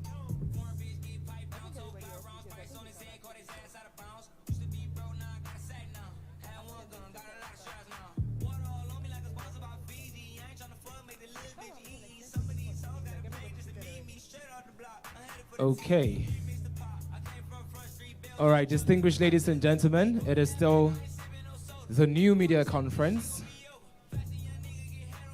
We know we said 10 minutes for the water break, but I guess the water is right there in front of you, so maybe we can cut that short to like 5 minutes. But yeah, feel free to just know the person seated right next to you, you know. Because as much as possible, one of the things we hope to achieve with this conference is networking. It is often said that collaboration is the new competition. And that is why I'm collaborating with this very beautiful damsel. Thank you so much. Right beside me. So after this, we'll have a return ticket to Dubai. Right. Let's travel to Dubai. I'm from there to Mauritius. In it. In it. So let's travel to Dubai and collaborate together. Oshe OBO 2.0. Yeah. Yeah, you know what I mean? My name is Davido. Yeah. You know, I've always wondered, like, when you hear Davido singing, his voice is different. Oh, Very, you sweet. And then when he says... Like a very good example of that is that Risky song. When he first did it, right? And then they now, there was miracles performed. Trust me. I think it's his husky voice that actually, gives him the flavor that he has. And his sound is very unique as well. Very, very unique. Yeah, that works for him. And we have to say that because there's someone used her mobile phone to, get a footage of this. And she was posted on social media. Hey, and then, Davido, I love you. And then the hashtag would be what? You see, they're already doing it. They're already doing it. At New Media Conference, bash Davido. Instablog caption. And that was exactly what our first panelists, they were trying to analyze. Please don't carry fake news. No more fake news, please. Chidi made mention of something very profound. If we were listening, of course I know we were. Can you reduce the music? All right, thank you very much. I think we should actually kill the music. So Chidi made mention of something. He was like, how do we... Now, in storytelling, it has its positive effects and it has its negative effects. So a situation whereby someone goes to Twitter and then tweets out something that might not be in your favor, how do you handle it? I don't know if we were following that. Were we following that? Hello? Are we cold, yeah? So if I take you people to London, you can't adjust to this weather. Like our beautiful panelist from BBC Africa, we have British accent. You can tell she's used to the weather. You've got a bit of British accent. A bit of it. No, your accent is Nigerian, but you have a bit of British accent. Am I lying? No. Support me now. You didn't know? What were you saying? Your accent is the color of your passport. Passport. They don't pronounce T. Passport. They omit the T. I saw a British lady at the restaurant, and she was like, "Excuse me, waiter, can I have some water?" The waiter said, "Eh?" Say, "Madam, we don't get water here. Maybe try again later." All right, distinguished ladies and gentlemen, please, I would like to crave your indulgence. Let's fill up the empty seats. I'm still seeing some empty seats here. So if you're sitting at the back, you're a very important personality, and we would like you to come forward, all right? Like Chidi would say, I'm quoting Chidi now. Where is he? He said, "Malians, come forward." That was what he said, though. And I'm like, okay, that is how dynamic media is now, right. And I think that's also very important to go over some of the points that the panelists just, spoke about. And I think it was really important when they said that you need to run your ideas past people that you trust. So you just don't get an idea and say, okay, I want to work on it immediately, because two heads are better than one. So it is important for you as an individual, as a brand, for you to have a team of people that that when you have an idea, you want to go and talk to them and see what they feel about, your idea, and then move forward. Because even as hosts, we had a conversation before coming out here. True. What do you want us to do? Okay, I think we can do it this way. I think we can do it that way. So that applies to every individual. Run ideas by people that you trust. And also be careful about what you influence. Like, I think one of the panelists mentioned that. Be careful about what you influence. And that also has to do with the kind of news that you see. Like, try to go deep, to find the truth and more information and all of that. So I'm going to leave it to Hero, because we're going to move into our second panel session now. Hero, over to you. Thank you very much. Please, a round of applause for my co-host. Quite phenomenal. Some people are not clapping. In my village, when people don't clap when we ask them to kindly clap, we begin to suspect those people. And we do not want to suspect you. So in the true spirit of the New Media Conference, please, one more time, a round of applause, this time for yourselves. The energy is quite low. My job as a host is to make sure that I prepare the ground for our panelists. My job as a host is to make sure that you're ready to receive. Because the reason why we're here is we're here to learn, we're here to relearn, and of course we're here to unlearn, okay? I'm very sure that you're out here with your writing materials, because the next panel session is going to be truly explosive. But before that, I would like you to join the conversation and let the whole world know what is happening via social media handles, your Instagram handles, your Twitter handles. Please tell them what is happening with the hashtag New Media Conference 2019. Okay, so we're going to do it right now. Can we all whip out our mobile phones? Just bring it out. iPhone 11s, Samsungs, iPhone 6, like mine. No pressure. It doesn't matter. Some people, they don't like to bring out their phone in public because they feel like, maybe my phone is not worth it. Trust me, your phone is worth it. So can we just whip out our mobile phones, take a picture or something, or tweet something that one of our speakers have said? It's really important because we need to let everybody know that this is where it's happening. Are we together? No response. Okay. Are we together? That's better. That's way better. All right. Remember, the hashtag is SMC 2019. SMC 2019. Hashtag, NMC, pardon me. Hashtag NMC storytelling, hashtag NMC Lagos 2019. Those are the two official hashtags.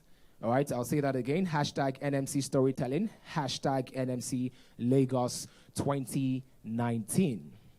Okay, sorry to bother you one more time. Please, can we still move forward? There are some empty seats. The reason why we're saying this, so that at the end of the day, when we see the video footage, it will be nice, it will be orderly. Because sometimes we don't want a situation whereby the camera is trying to get a footage of the crowd and then we're seeing empty seats behind. It's not good for storytelling. It's really not good for storytelling. So I'd like to crave the indulgence of my sister over there. Hello. Hi, I'm a huge fan. I'm talking to you, sister. God bless you. How you doing? There's a VIP seat for you. Just come forward, all right? There's a VIP seat for you. Hello, Anthony. Just come here. Come fill the seats here.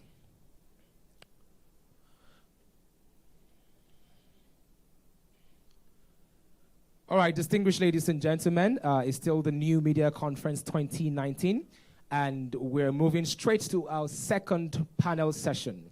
And the panel session is all about how can brands tell better stories. We have the very finest of panelists. I'll introduce them right now in no particular order.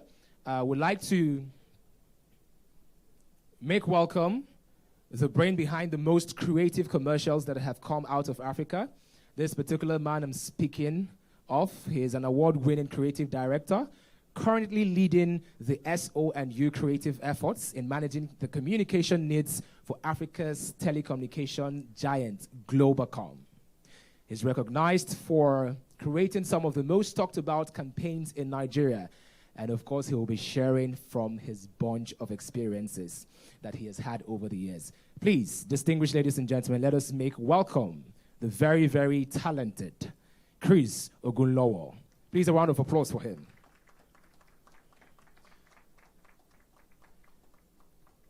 Come on, he's looking that fly. We should do better.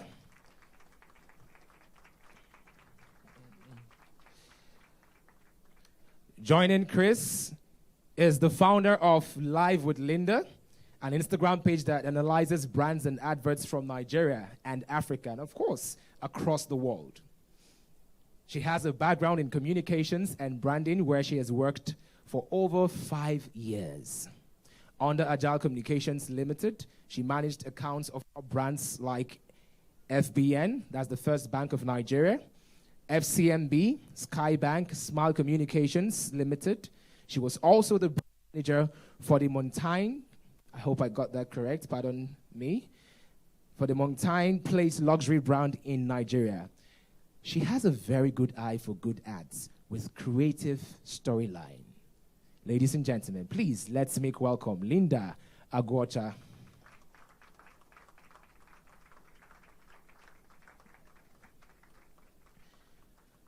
Also joining the panel, he is a certified new media expert and the chief executive officer of Dots Media. With his wealth of experience and his unparalleled drive to create impactful campaigns for brands that he founded Dots Media House in 2015. DMH has become arguably the foremost social media marketing outfit in Nigeria with the mandate to help established brands expand their reach and stay relevant. TJ Dots, as he's fondly called, is going to enrich us with his vital knowledge today. Ladies and gentlemen, permit me to introduce to you Tiwa Olanubi.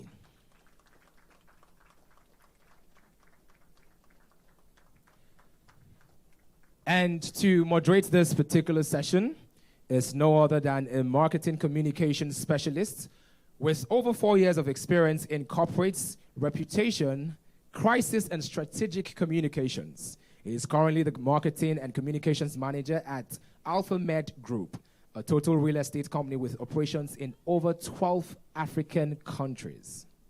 He was formerly senior communications associate at Red Media Africa and has worked with brands including Facebook, Uber, Unilever, HP, Access Bank, Apple, British Council, amongst others.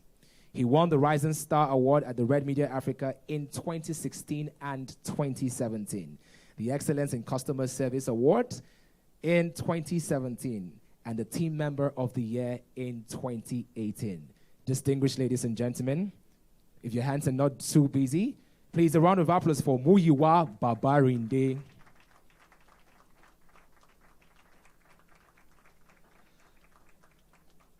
Okay, all right, I'll hand it over to the moderator. We have 1 hour for this particular panel session and 15 minutes for the Q&A, which is the question and answer. Thank you very much. Thank you very much, Hero. Good afternoon, everybody. It's a pleasure to be here, and we hope over the next 1 hour we're going to be sharing insights with you. So very quickly, this session is going to go thus. I'm going to start with an opener.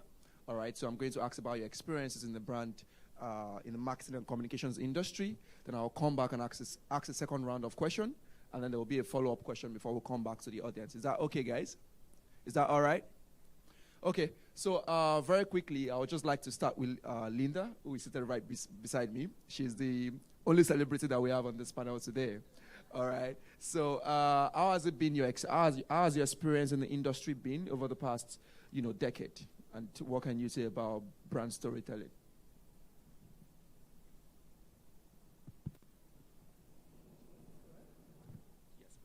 Hello? Okay. Thank you very much, Muyiwa. It's been very interesting over the past years. We've seen a lot of development in the advertising and marketing space, and the way brands interact online has really, really improved over the years, and I think everybody is quite happy about that. Although we hope we can do better, we hope that the storytelling aspect of it is going to be better, because it's very important for us to tell stories, especially now that, people are yearning for human communication. They are yearning for humanity, because everything is just technologically driven at the moment. People are just posting or acting out their brand without even thinking. They're just copying one another.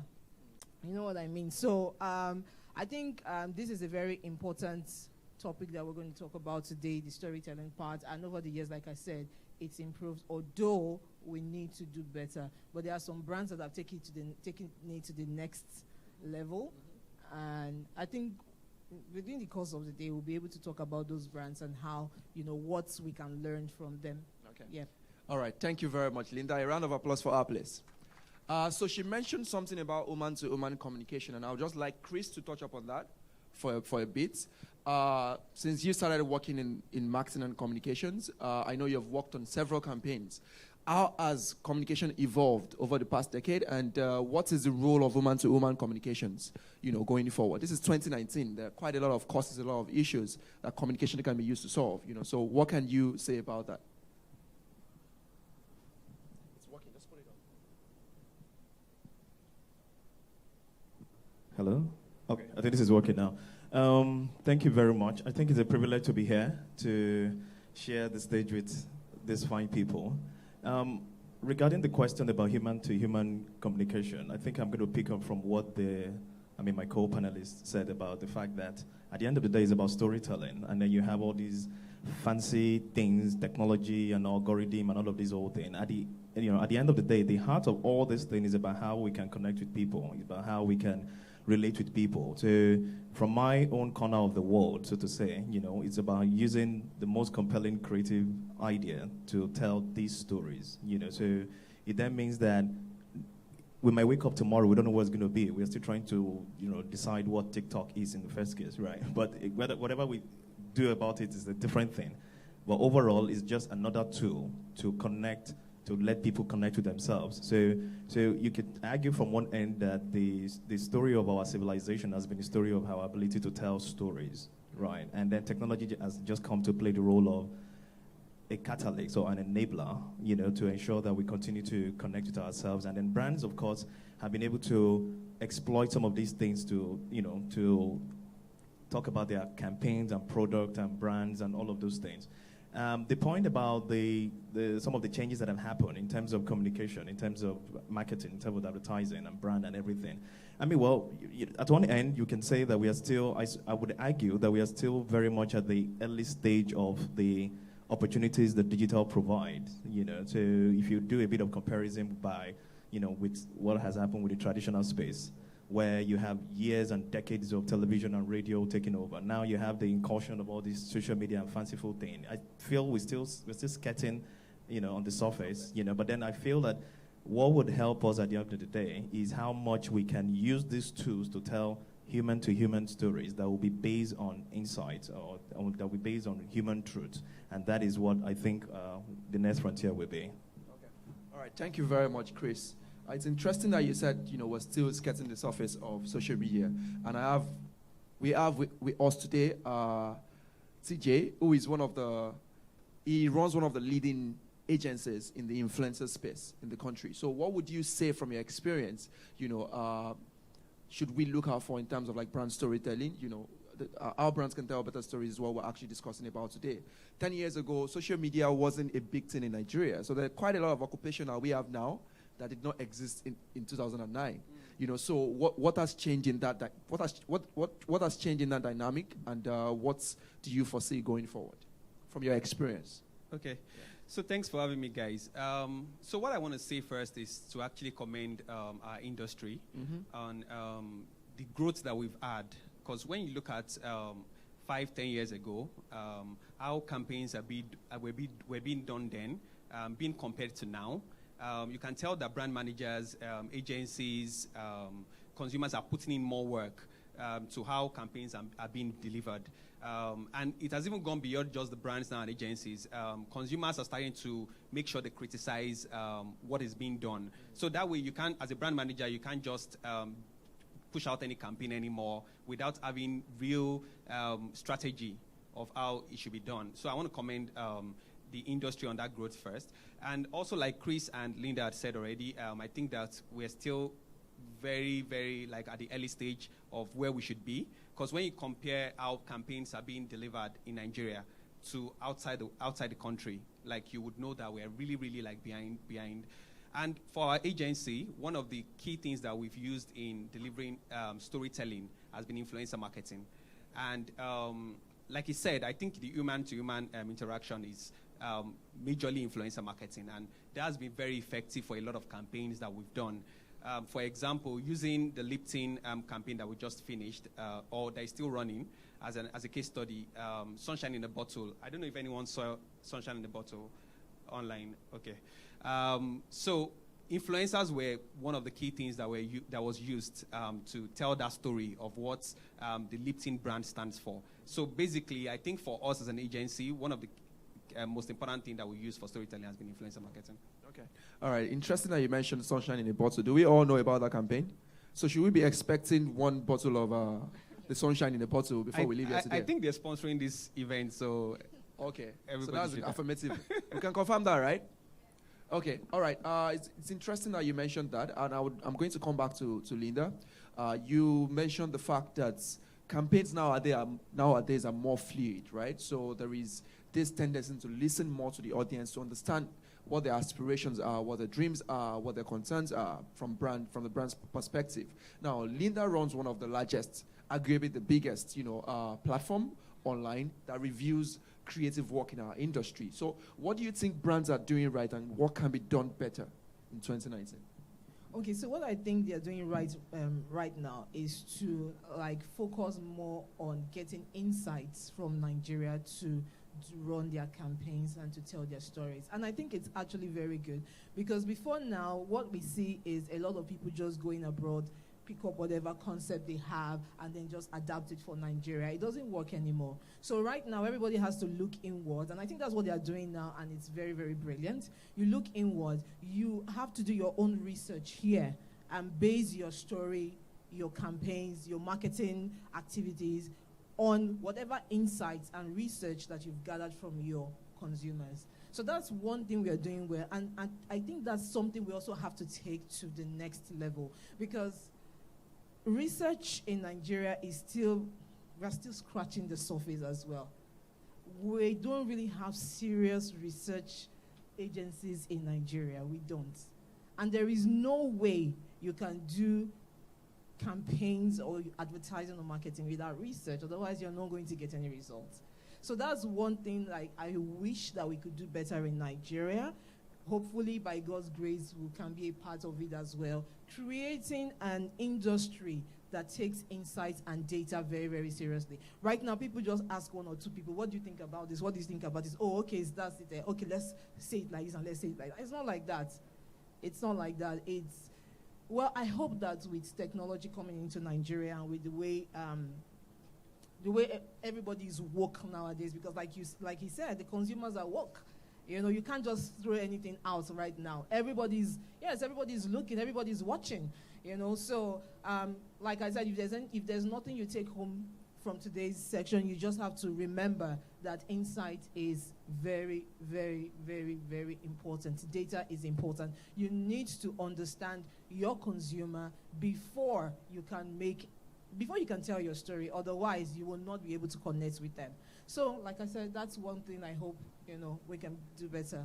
I was just about to bring out my jotter and start taking notes, but I realized I'm with my phone. So, interesting point that she made about data being extremely critical to campaigns, because when you look at the best communication work that are currently in the space right now, they connect to you. You can see yourself in them, right? Yeah. And Chris has extensive experience creating some of the best campaigns in Africa. And you also currently work with one of the biggest telcos as well. So what challenges do you face finding data to be able to communicate the right things to the right audience in the right place at the right time? What challenges do you face, and how are you guys navigating it in your own space? First thing, I work with the ad agency that works on the telco, so I have to quickly put that there. So people don't assume I make a lot of money because I work on telco. So, yes, data is very critical in what we do in this space. And one of the things that I think that I can touch on quickly, pushing from what she said, is the fact that there is a tremendous and very admirable growth that has happened in terms of looking for culturally relevant elements here, right?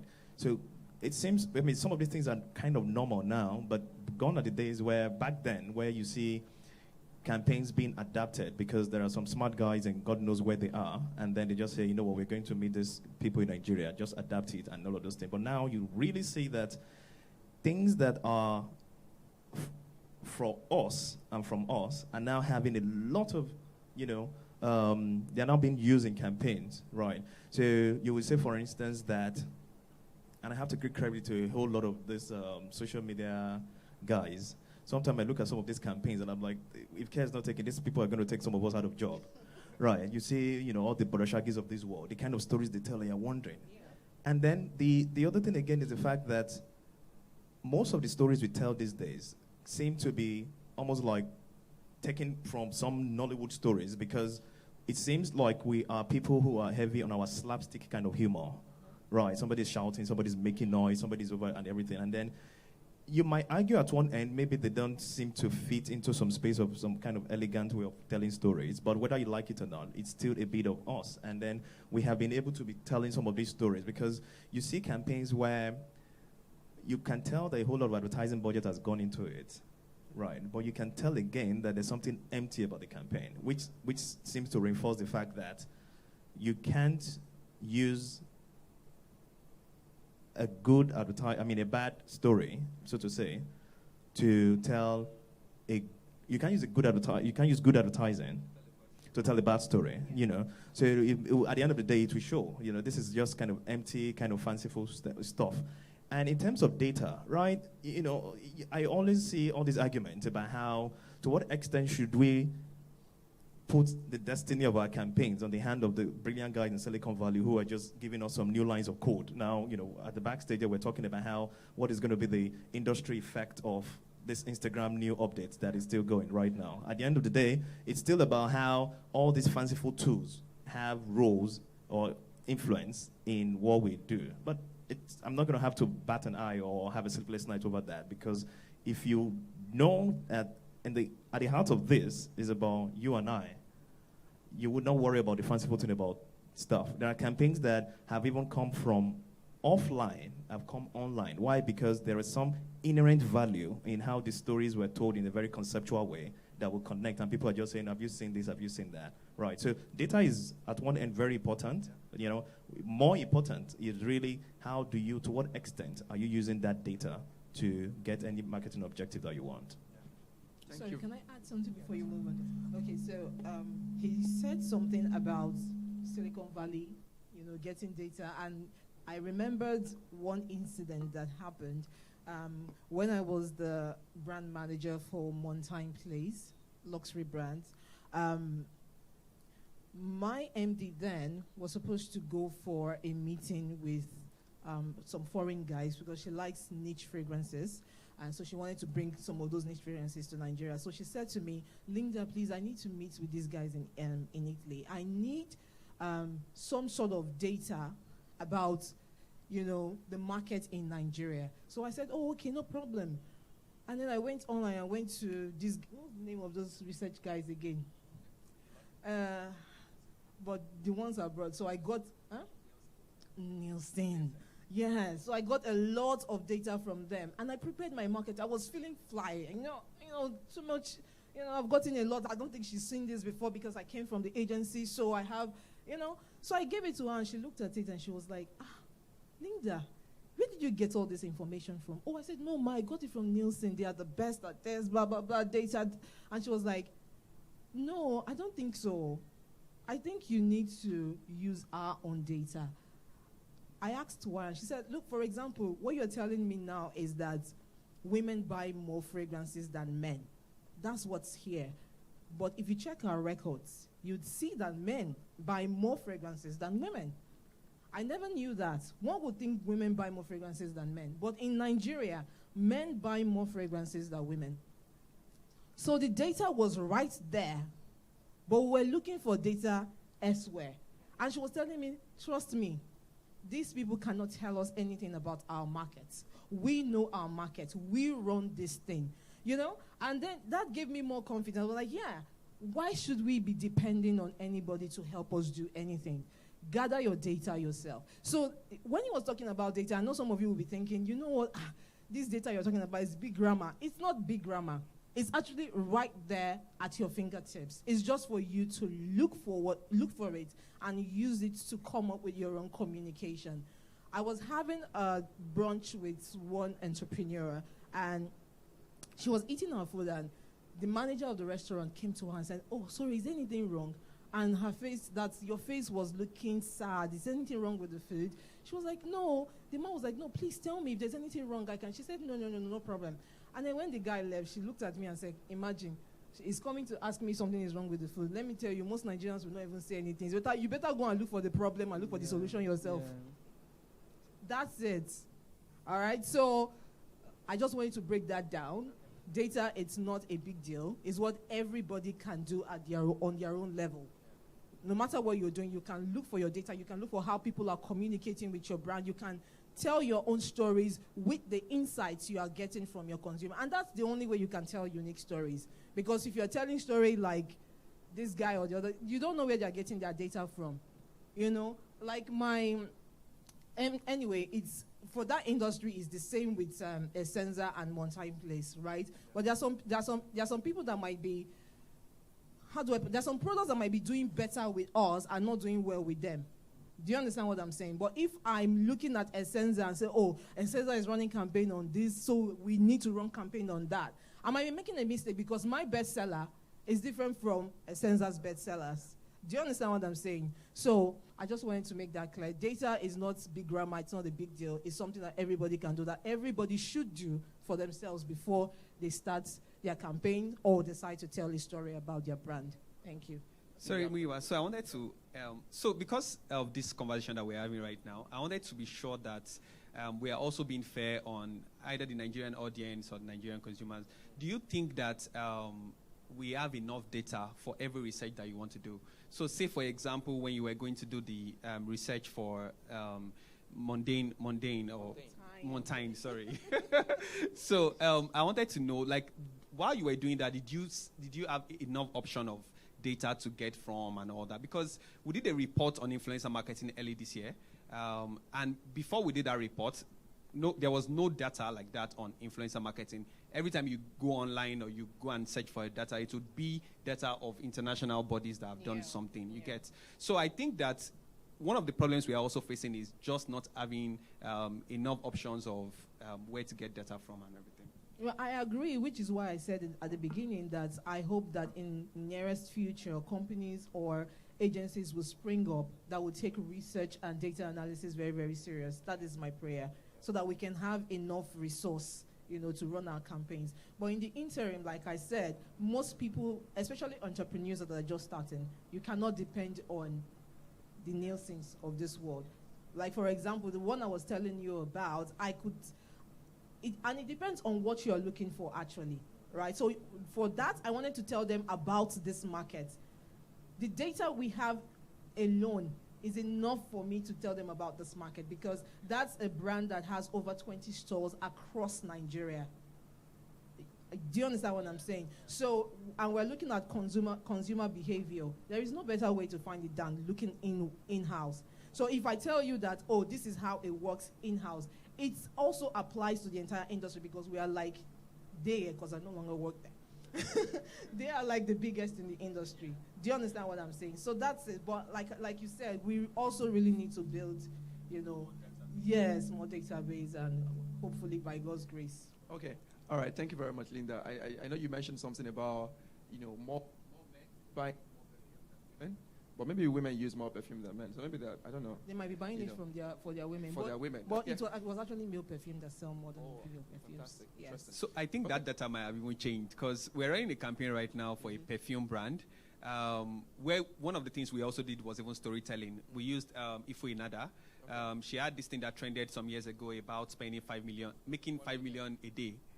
So we're going to launch this international perfume brand that came to Nigeria.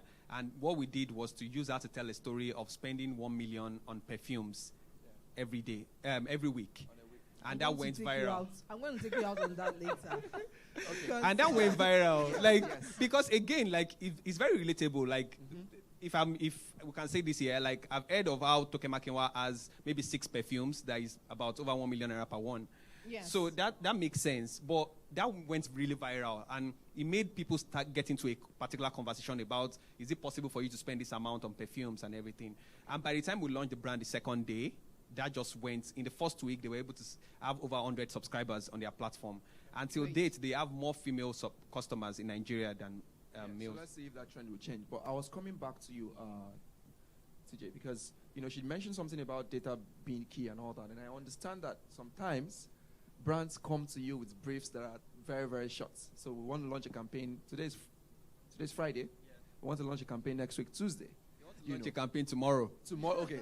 I'm even giving. I'm very nice there. I think I'm a good brand manager. They want to launch a campaign tomorrow, and then, in fairness to the guys on the client side, because I'm there now, there are times when you get approval late from your bosses and all that. And then, by the time they give the approval for the budget, you have to keep moving. And you guys already work in that kind of environment. So how easy it is for you guys, or how do you juggle with the very, very crazy timelines to also deliver excellent work for the clients? And work that is not copy and paste and that is insight driven.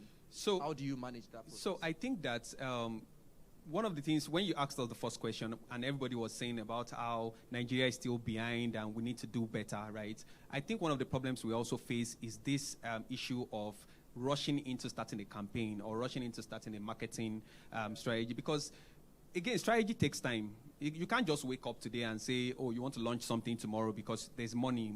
That's the smallest thing. Again, you just don't want to spend your marketing budget and waste it. So I've seen and heard, I don't know if we can call the brand, but I've seen and heard from Go See Water, and it just seemed like a waste. They've partnered with Fraud, Sadi, and the ad was just like, it's just going to, and you can tell they've spent money. But it wasn't just really. So for us, like for every client that we work with, we also put timelines in place to say that, oh, we need to take this period of time to do this strategy. Again, it's online. People have a short time span. Like once something comes out and it's not really, people have moved on from you. So you want to make sure that you do something that is going to really stay in people's attention for a while. So for us, strategy is very key for us whenever we're about to start a campaign or all. So does that mean that you don't accept campaigns with tight deadlines? So we do, but it depends on if we have to do the strategy. If strategy is involved, because not all the clients gives us a strategy.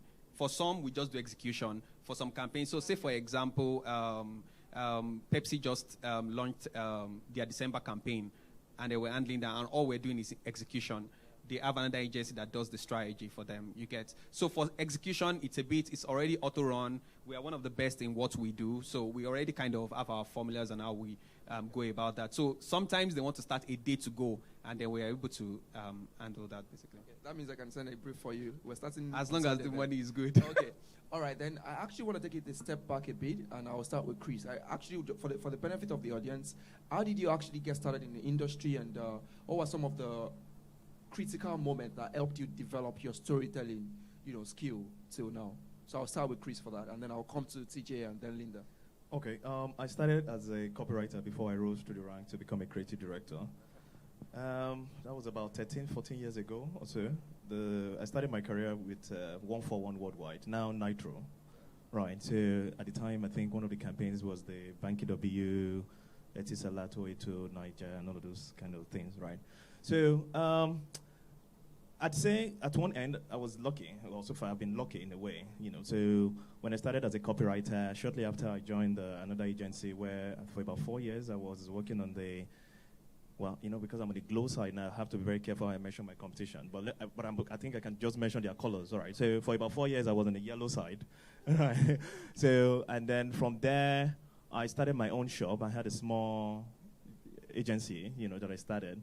And I had, about 5 guys that was a 5-man team. And then we have a few support guys. So from there, I was also consulting for companies, abroad here and there. So, went to Nairobi at some point to create the Coca-Cola campaign for 2014 World Cup with some other guys across the world, and then came back to Nigeria. So I'm trying to remember that I wasn't expecting anybody was going to ask me about the chronicle of my career, but I'm just trying to skate around. So when I came back, continued running my company, and then shortly after I got another stint to work in Dubai. So I was in Dubai working on some of the UAE brand, which was a different kind of experience. Now that we're talking data, now I'm trying to even remember how the experience was at the time. So Dubai tend to be seen as an expatriate country. So UAE as an expatriate country, but it has its own peculiarity, especially when you are a storyteller as a creative person. For instance, one of the culture shock that I had to deal with was the fact that, unlike the luxury of having a campaign here, you know that, okay, this is your audience is a Yoruba audience or a Hausa audience or whatever it is. All campaigns by default in that region of the world must have an Arabic translation. So that's why you go to some corners of the UAE, maybe the entire Middle East region, where you see brands that we are familiar with. You're rocking a Levi's or a Nike or whatever. They still have the Arabic version. You can imagine what that does to the creative brain, where the moment you've created a campaign, you are also trying to be careful about the nuances that it means when you are talking culturally, right? So, backstage there, we're talking about the fact that we Lagosians are too, should I say, privileged, in the sense that Lagos is not Nigeria. Lagos is absolutely not Nigeria. The reality is different. We're talking about Biggie and some brands, and for me, what that does is the fact that data comes to play a role, but there's also the thing about coming so close to the guys who are, as a foot soldier, to know what exactly are the insight, what is the basic truth here. I read some recently, shout out to the guy that wrote The Villager, Feyi Olubodun, and I've not been able to go past a few pages on the book. And there was something very instructive that he said, that which I think speaks to some of the flaws of data. And, I hope I'm not going to be misquoted as to say data is wrong. He said that there was something done in Ibadan. And then they realized that because of the polite nature of this part of the world, right, they don't want to say certain things that might come off-putting.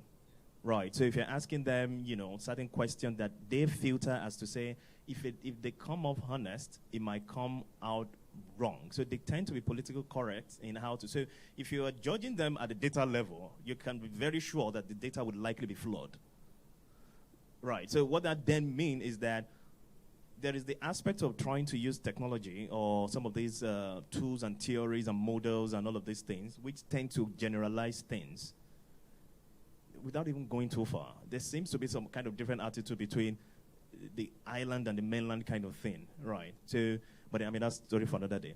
So after that, I think, I can't recall now, I don't know, maybe that was when I joined the team that created the 737 for GT Bank. And shortly after, I had the opportunity to become the CD for Globacom on the agency side. So far so good. That has been the summary of my career. I don't know what I've missed out, but it was because I wasn't expecting the question, but that's about it so far.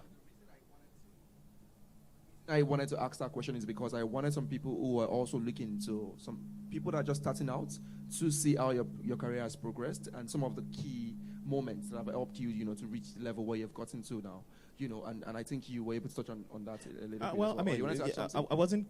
If I knew that was it, so I would have probably tilted in a different way. So if I'm going to have to be talking to an audience where, okay, you know what, I'm looking forward to building a career in this industry and everything, the first thing I would say to you is, you have to orient yourself as to know that you're a storyteller first. We become different, like Tiwa and I become different at the level of tools of our trade. So he's a digital guy. You could say, Chris Oglow, and he's in the traditional side where it's all about TV campaigns and radios and all of those things. But we are just all storytellers. So what I would say to anyone who is looking forward to building a career in the space is, first thing, you need to realize the fact that you are as good as your frame of reference. What that means is that if you're going to be telling stories, you have to be that kind of person who has a knack for gobbing knowledge. Right, so because tomorrow you never can tell if your frame of reference is limited to, in quote, a Lagos kind of thing. All you know is about Lagos Block Party, Island Live, Mainland Live, all those kind of thing. What then happened the day you get a brief and you're supposed to be talking to people in Jos? So I work on a brand where it's almost, you're talking to Nigerians every time, right? So the moment you do the whole, what's it called? Shola Shoboale is the mother of Tony Abraham, right? You have to be nuanced enough to be able to know, how will this campaign pan out in the north or some other places where maybe they are not, into that kind of, it might not connect with them. So what I usually say to people is that try as much as you can to invest in being grounded about knowledge, about knowing people, about also knowing that we are dealing with, it is not about tools really. It is not about the algorithm. It's not about how you can make things trend, right? You're as good as your frame of reference, and you are going to be, for instance, when I was in and I take it back to my experience in Dubai. There was a day I was in the boardroom. I work on one of the brands that the ruler of Dubai, right, had, according to what I heard, the company, the royal house had a stake in the business. So think of it, for instance, that maybe President Buhari's family, so to say, have a stake in Globacom, right? And I'm not saying that is the truth. So on that particular day, you can imagine where, I mean, how bad can it be where a region of the world like Dubai and maybe the Middle East or whatever are looking for a creative director, and they have to come to Africa to go and get a creative director. So you can tell, for instance, that my skin, the skin, color will play a role. So I'm in the boardroom where I'm the only guy that is obviously different, right? And on this particular day, I realized that, I mean, I have a Christian background, right? But I have a lot of Muslim friends. And somehow, because of my curiosity about, Islam as a religion and all of these things, so I was so open and tolerant about certain things. Fast forward to when I found myself in a boardroom where I have people wearing dish dashes and, some of them looking at the gentleman that just came in all white and all of those kind of things. You know how they look and all those things. And what made it easy for me to break certain wall was because I could chant the Islamic, I'd like to call it the version of the Islamic version of the grace, right? So, and it just, there was this, this guy is part of us. And I just went into, Bismillah and all of this kind of thing for someone who has this very Christian first name and everything. But what happened was because I was curious enough as to allow myself know some of these things. So which for me will be like, more than anything, people should try and make sure that they expand their frame of reference, expand their knowledge base, be a sponge, gobble knowledge. If you're not familiar with whatever is strange to you, go into that space. You never can tell how it can open doors for you someday. Yeah. Thank you very much for that. Chris. So talking about frame of reference is extremely important because, like you said, when you're constantly creating campaigns for brands, as you're constantly telling stories, it's important for you to understand what is going on in your world. And it's easier than usual, for you to understand what works in like a country like, let's say, France, and what works in like a place like UAE, and what works in South Africa, and for you to just get inspiration that you can adapt to your own realities in the Nigerian market. Now, Linda runs Life with Linda, which helps us to constantly update our frame of reference, from time to time. So can you also share from your own experience how your career has been, and what are some of the cultural nuances that you have experienced so far that have helped you help brand tell better stories? Okay. First of all, I would say I stumbled into advertising. Yes, I don't know if anybody had... Chris, did you plan to be an advertiser? Never. Nobody went to school to read advertising, right? Did you? It's actually different these days. It's different these days, yes. But when I was at the university, there was no advertising course. So I stumbled into advertising. And I don't even know how to tell my story because it was when I was in secondary school, I was a science student. I was supposed to read medicine, it didn't work out. And then I went on to read mass communication. And then after I finished, I became a presenter. After being a presenter for a television station, I started working in a production company. I worked in a production company before, and then entertainment. Yes, I was in the entertainment industry as well. Not the shows. Yes, I used to be a musician then, upcoming artist. Any yeah, hit song? I've done it all. Any hit song? Yeah, then it was a hit song in Enugu, not here in Lagos. We're definitely going to do a review of it. Okay, so I like I said, I was a presenter. When I was a presenter, I edited. I was editing my stuff. In fact, when I was at my NYSC, I learned how to edit. So can do video editing. And then when I finished that, I took interest in design. Yes, I can use Photoshop. Yes, I can use CorelDRAW. I can do everything. And guess what? I was doing these things because, I just find myself in certain position. In fact, I felt I was lost because I really didn't know what I wanted to do. I can do science, I can do art. What are you doing? Do you understand what I'm saying? Until I stumbled into advertising, I felt, oh, I am home. And all of those experiences that I had helped me become better at my job. I remember when I got into advertising, the first thing the MD asked me was, I started as a client service person, I just entered as a client service. And they were like, Lisa, can you use this software? I was like, yeah. Can you use that? I was like, yeah. It got to a point that one of the guys called me and said, he gave me something to do, and I did, and he said, come. What happened? Have you done this thing before? I was like, no. How were you able to do it and do it so well? I just laughed. Research. Do you understand what I'm saying? So, if you're looking into having a career in advertising, marketing, or owning your own brand, you have to be versatile.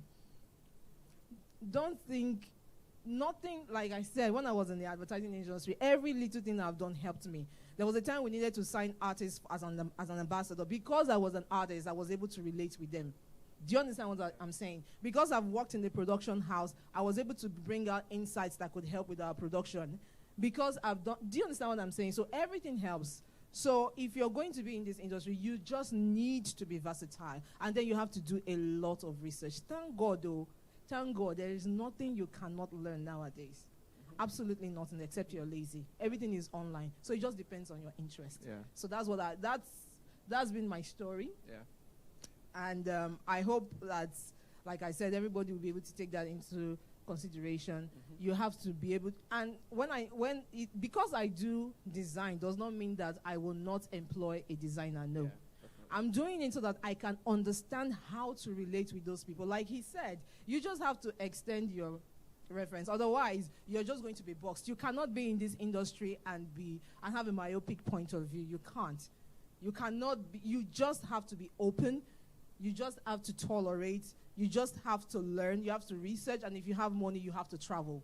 Okay. So those are the habits you need to work on if you are going to be in the industry. All right. Thank you very much, Linda. I think there is one constant theme that we've gotten from all panelists today, and it's the fact that you have to be a sponge. You have to be open to knowledge. You have to constantly look for experiences that are not necessarily things that you're comfortable with. Yeah. So for example, if Chris wasn't the kind of curious person that wanted to understand more about the Islam region, that opportunity might have been shot right in his face when he eventually got to the UAE, right? So as a communications person, you have to be extremely open, open to people's ideas, people's ideologies, and then use that to form your own truths, basically. And because we're rounding up right now, I'm just going to come to you to get the final words, but I'm going to start with TJ now, and then I'll come to Chris and then Linda. So for you, I would just like to ask about the influencer marketing framework in Nigeria. There's been a rise of all this platform over the past 4 years. So you had, influencers like Emanuela starting in 2014, and they grew very big, very fast, right? So how should brands, try to interact with them to tell better stories going forward? Because there's been a democratization of the media. Now everybody's like an influencer in a way, right? You can influence your own circle of influence about a particular brand. When I have an experience about a brand that I really like, I'll tell the people that are close to me. So how should brands understand this dynamic?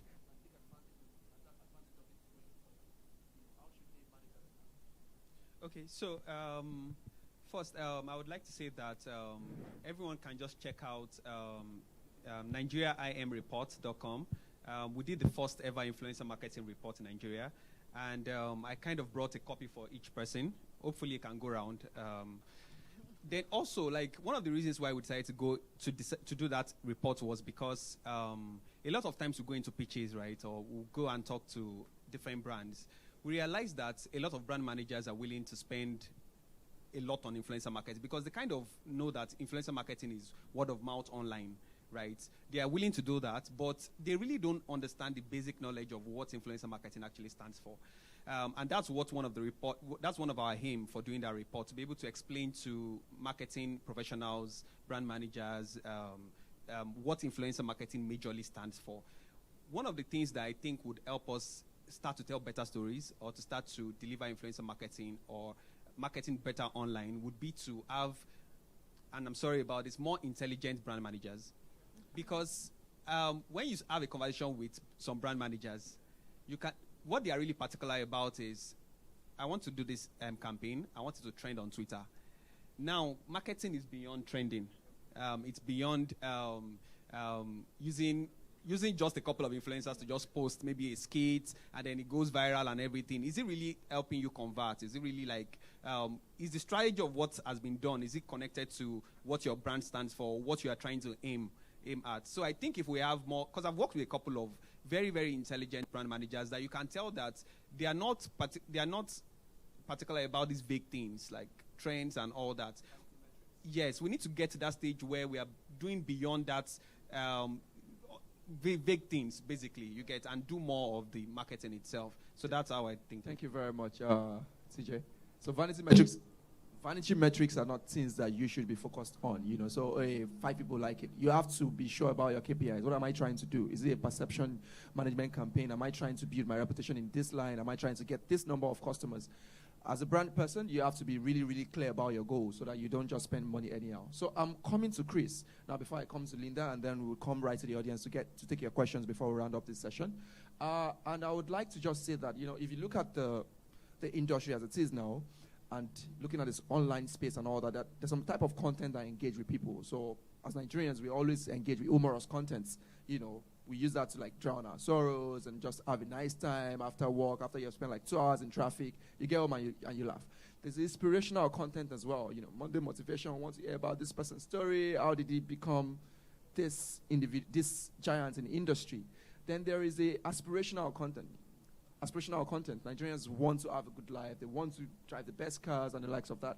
But there's this imagined aspect of the truth as well that I feel communication is moving towards, you know, but the industry is not doing so much around it. So there's a truth around women equality, around feminism, around some of the key societal issues that communication has to lead the way. You know, so what do you think about, what do you foresee for 2020, you know, as we round up the year and start another year? What are some of the trends that you see in the communication industry? And how can brands lead the conversation around truth? Yes. Yeah, I got a question. Yes. So basically, how can brand lead the conversation around some of the truths that we have to tell ourselves, and what are the trends for 2020 that you foresee? I think the first thing to admit is that it would be very, you know, almost wrong, so to say that it is the duty of brands to be responsible for this truth, because I mean, brands are just one aspect of the component that make a society, right? There is the policymaker, there's government, there's politician, there's religion, there's all of those things, right? So indeed, there seems to be like some form of moral obligation on the part of everyone to make sure that they project truth as it is. So I indeed think that we are going into that phase where brands will become more authentic in the sense of making sure that they project certain aspects of, you know, our humanity, so to say. For instance, you mentioned, you know, cost marketing, woman rights, you know, all these stories about feminism, equality, and all of you. I'm hoping that our brands in this part of the world, we get to that level where brands become, you know, they now come to stand for something, right? I don't, you know, you have all of those stories, you know, on the aspirational point of view, every Nigerian brand manager, and I say that loosely, always look at the West to get a model where they will adapt their campaign after. So we are so easy to say, you know what, this worked for this blue chip company in the US. This worked for some guy in Europe, and therefore it should work here and all of those things. But what we tend to not understand, is the fact that some of these brands have crafted their essence as to have a point of view. So, you know, I look at some brands, for instance, the way we do campaign, and then when you remove the logo and you put maybe the competitor's logo, you can tell that it's the same, right? And that is perhaps because there has never been a clear distinction about who they are, you know, what the persona is. You know, are you a challenger brand? There was a time where, maybe when I was working on the other telco brand, where the yellow one, right? So every time we wake up in the morning, you know, the creative team, the brief is on my table, and what happened is the moment we have decided to come up with a new price, these were the days of price war, you know, 2 kobo per second, and then you now hear, oh, the green guys, who are the young green guys, have crashed the amount. So it was just barely less than 24 hours. So it seems to be like they've queued somewhere and say, you know, let's wait for this big guy. In every textbook knowledge, that is a challenger brand, and they've always stayed true to that, right? You know, we don't want to compete with the big guys in the sense of we want to, you know, take market share at your level, whatever. No, but what we want to stand for is that brand that is saying, we are your David, where you are Goliath, and all we want to do is to make sure that you are not sitting pretty. So whatever you do, we will make sure that we crush this thing. So for me, it's more like I hope that we'll get to that point, and maybe 2020 might just be the year where brands would then become to stand for something that goes beyond their functional offering, right? So I'm going to I'm going to make sure that as a brand, I stand for something. We haven't been able to do that very well, but it seems to me that we might be going close to that point. And the point that the gentleman said about hoping that we have more intelligent brand managers, right? So for me, what I think is that I tend to look at the industry generally as a value chain thing.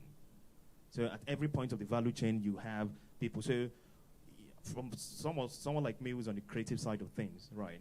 You see that there's an obsession about, we are not winning international awards because, again, clients or brand managers are not letting us do it, right? But we tend to, and I kind of feel that it seems a bit on the arrogant side, because how much of conceptual storytelling do you even know as a creative for you to think that you deserve certain international award and say, people are going to Cannes in June in France, and there is a, Dubai links, there is Lorries in South Africa, and all of these international ones that we tend to look forward to in the name of validation, right? The thing is, as a value chain, at every point, before you put the blame on the brand manager on the client side, on the scale of being brilliant in your industry, how really brilliant are you, right? So we tend to, and we also tend to ignore the fact that brand managers have KPIs that are completely different from what we tend to think it be. It's okay for you also to assume that, we think it's going to work because da-da-da-da-da. This person's KPI is probably different. And I'll give you a very close example because of the brand I worked on, right? When the Anthony Joshua campaign came out, right? People, it was good, and then you have a few people saying it's not good and all of this kind of thing. You don't know. People will only use their own external filter to judge things. It's just normal. It's a human thing. You have your bag of biases and, all of these things. But what if what the brand wanted to do at the time was not really because they wanted to say, in launching this campaign, we would push recharge card like this, or there will be some kind of actual revenue or metric and all of those things. It might just be something that you cannot really mathematically explain, right, measure, right. It could just be something that say, maybe overall, Nigerians need somebody to tell them that we are still the resilient people. You can't pull Nigerian down. You can't do all of these things. When there are challenges, trust me, Nigeria will be that person that will come out and say, so it might have been the objective of the client, but if we are not open enough as to understand that, we will get locked up in our own very insular, close place as to say, why are you going to use this big boxer? Right, there's probably some guy here and all of this kind of thing, right? So it's just about that openness, as to that. But overall, like I said, I'm hoping that 2020 will be that year where we start saying, let's go and do the campaign. That is not going to be the flimsy thing we do about CSR, right? It has to be particularly authentic as to say, I am looking at the society, and as a brand, which, from a personal point of view, it is my duty, almost a moral duty, to also make sure that I look for something in the society, which could be as simple as children hawking on the street. I want to make sure that my brand takes it back, talk about this thing, I will take side with this kind of thing, and then, we have a better society for it. All right. Thank you very much, Chris. I think it deserves a round of applause for that very long and detailed, explanation. So finally, before we go to the audience and take our questions, I would just like to ask about measurement. So you made mention of something around measurements. Sometimes the KPIs of a brand is different from what the agency is looking at. So what should brands and agencies, the brand and agencies, relationship, what should it be like in terms of measurement of campaigns going forward for 2020? What are some of the things that brands should be actively looking forward to regarding the measurement of their campaign? I think agencies should be the ones looking forward to it, because agencies have a lot of work to do in that regard. I can say this because I've been on the agency side and I've been on the client side. Most of the clients, sometimes clients will tell you don't understand my brand, and it's true, right? I've had a meeting with one of these new guys, taxi companies, and they said, no, we can't use an agency. Do you know why? They don't understand us. They would rather go and poach a creative from an agency to come and work for them, because they feel like there is no way the agencies will understand them. So I think going forward, agencies have to do their work. They have to take it upon themselves to learn and understand the brand very, very well. If it means going to intern at the brand, it's worth it. I think they do it abroad. Agencies send their creative to companies to go and work there so that they can understand the internal workings of the organization before they can come out with a campaign that is truly representative of the brand. Otherwise, so in 2020, I'm hoping that, yes, number one, agencies will take that thing very, very seriously. From what I've seen so far, I'm sorry, Chris, but from what I've seen so far, a lot of them are actually very lazy. Yes. So I'm hoping that in 2020 they can take that up. Yes, they can study their brand, understand them, make sure that their campaign, make sure that their stories or whatever campaign they come up with is totally in line with their brand. Help the brand achieve their goals. And then what he said about standing up for something, I also think that's also very important for 2020. But please, let's not rush it. A lot of people jump the rope. Do you understand what I'm saying? There are new companies just coming up. And after this session now, they will go home and start saying, you know what, we want to stand up for something. When you've not started selling. I'm telling you, they do it. They jump the rope. You see a lot of advertising and be like, I want to do my... That's why we have a lot of crappy advertising out there, because you are not even there yet. Advertising is not the first thing you do when you start a business. Do you understand what I'm saying? Take Paystack for it. Is it Paystack? No. What's that store? Shopify. I think it's Shopify. Yes, they started with digital advertising, and it was product-centric. They were just trying to get their subscriber base up. And then when it got to a particular time, they were like, okay, now it's time for us to stand for something. Do you understand what I'm saying? So I'm hoping that, yes, big companies like the Chris's clients, Globalcom, and the rest will take it to that level, because right now they're not doing that yet. They will follow the likes of Nike and do something great. But please, let's not rush. If you're not there yet, you're not there yet. Okay. So, yes, 2020 will just be growth opportunity for everybody. I'll be surprised if we ended this panel without you shading a brand. All right, thank you very much, Chris, Linda, and TJ. Very quickly, we're just going to go to the audience and take a couple of questions. So if you have any question, can you just signify by raising your hand? So I have one here, and I have two. One more? One more? Okay, so the gentleman over here and the lady at the back, please. Greetings once again. Straight to the point, your name and what the question is. Okay, my name is Otatanelso Andrew, a.k.a. Too White. I'm a Gbedu poet. My question goes to us. How can I get data about people who listen to poetry before I put out a poetry ad or a poetry campaign for my new single?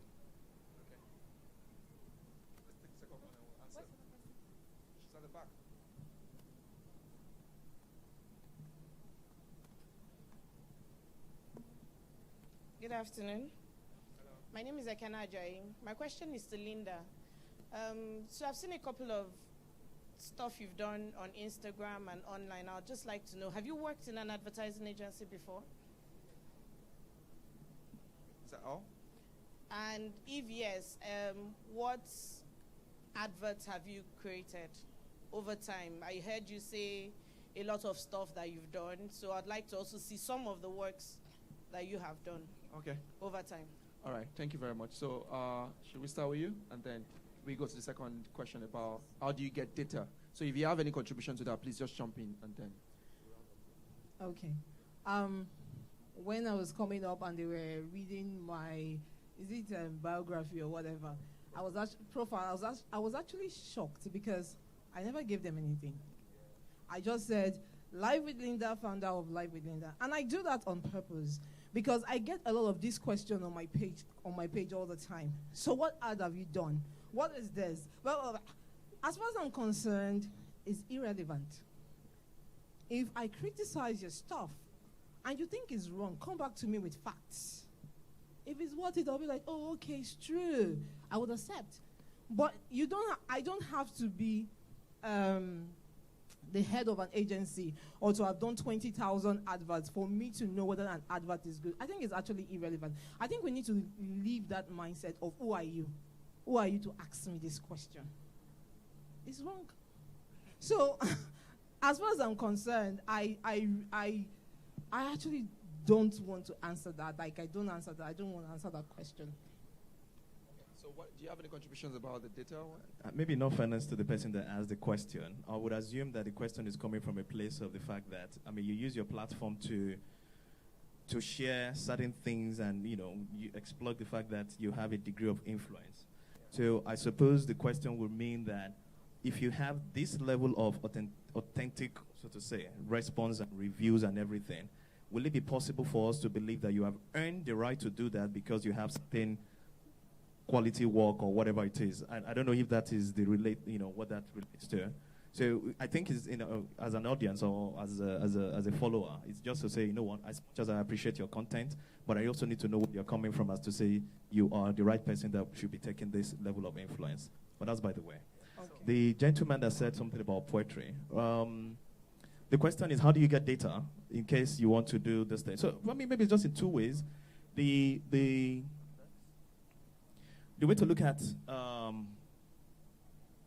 creative storytelling might be in two ways. There is the commercial way of looking at it, and there is the purist way of looking at it. Purist in the sense that as a poet, you are not going to be bothered about the fact that you're going to get a brief from a client, and then you are going to have to adapt and, looking at all of those things. The rest of us who are on the the commercial side, the moment you are meant to come up with creative stories, and you know deep down that there are filters to it. There is a client who is biased who has their own filter of judgment. There is perhaps the audience in the other side. So the reason why some of us are in, corners and comfort of our offices, whereas we could have just been the guy painting, showing cars hair on the street and all of those things, is because the space that you are, I suppose as a spoken word person, is that you are inspired in a different way. Your inspiration is pretty coming from a very purist, no judgment place. This is how it comes to me. Whereas, you're not even limited by going after the dragon of time management, like, the question you asked me about timing. So you're there. If your canvas, if it's going to take 5 days before the inspiration or before you can articulate your inspiration, so be it. However, if you're within the space of commercial business where the client doesn't care about how long you're going to get that inspiration, say, I have this campaign that needs to run in the next 2 hours, the most you can probably do is to negotiate yourself and say, can you make it 3 hours or 1 day or whatever it is. But whether you like it or not, you're limited with that constraint. Unfortunately, I'm not sure anyone will be able to say this is where you get the data because, again, poetry as a passion point is not in the space of other entertainment passion points. For instance, sport, music, fashion, all of these are like default, they're on the surface. Yeah. It might not be very easy to do it, but what I would assume that should be done would be believe in your story as to say, whatever poetry or line of lyrics or all of these things that you have, as to say, inherently, if you are being able to create something that would connect with someone, at the human level, at a very emotional level, it's likely to take a life of its own. Right, so I don't know how many rap heads are here right now. There was a day where you're wondering, why do people gravitate towards the MIs of this world? Why do people not at the same level going on the, what's the hardcore rapper? Mode 9 level, right? It's hard to explain this thing from a very intelligent or mathematical point of view, right? But then you might be able to sketch your guess as to say, there's just something about the MI guy, right? It's connecting. It's looking at the audience, right? It's not so, cerebral as to not connect. He's cerebral in his own world, but he has found that middle point, that sweet spot where I am creating something that is brilliant. I'm also finding a way to connect with people, and then it goes. I hope that is satisfactory. All right, thank you very much, Chris, for that. So to round up this session, I'm just going to take one final word from 10 seconds each. 10 seconds. So I'll start from Tiwalala, and then Chris, and then to Linda. So how can brands tell better stories? Okay, the final question before we go to that. So you just think about what your final, your last words will be. 10 seconds. Let's take the latest question.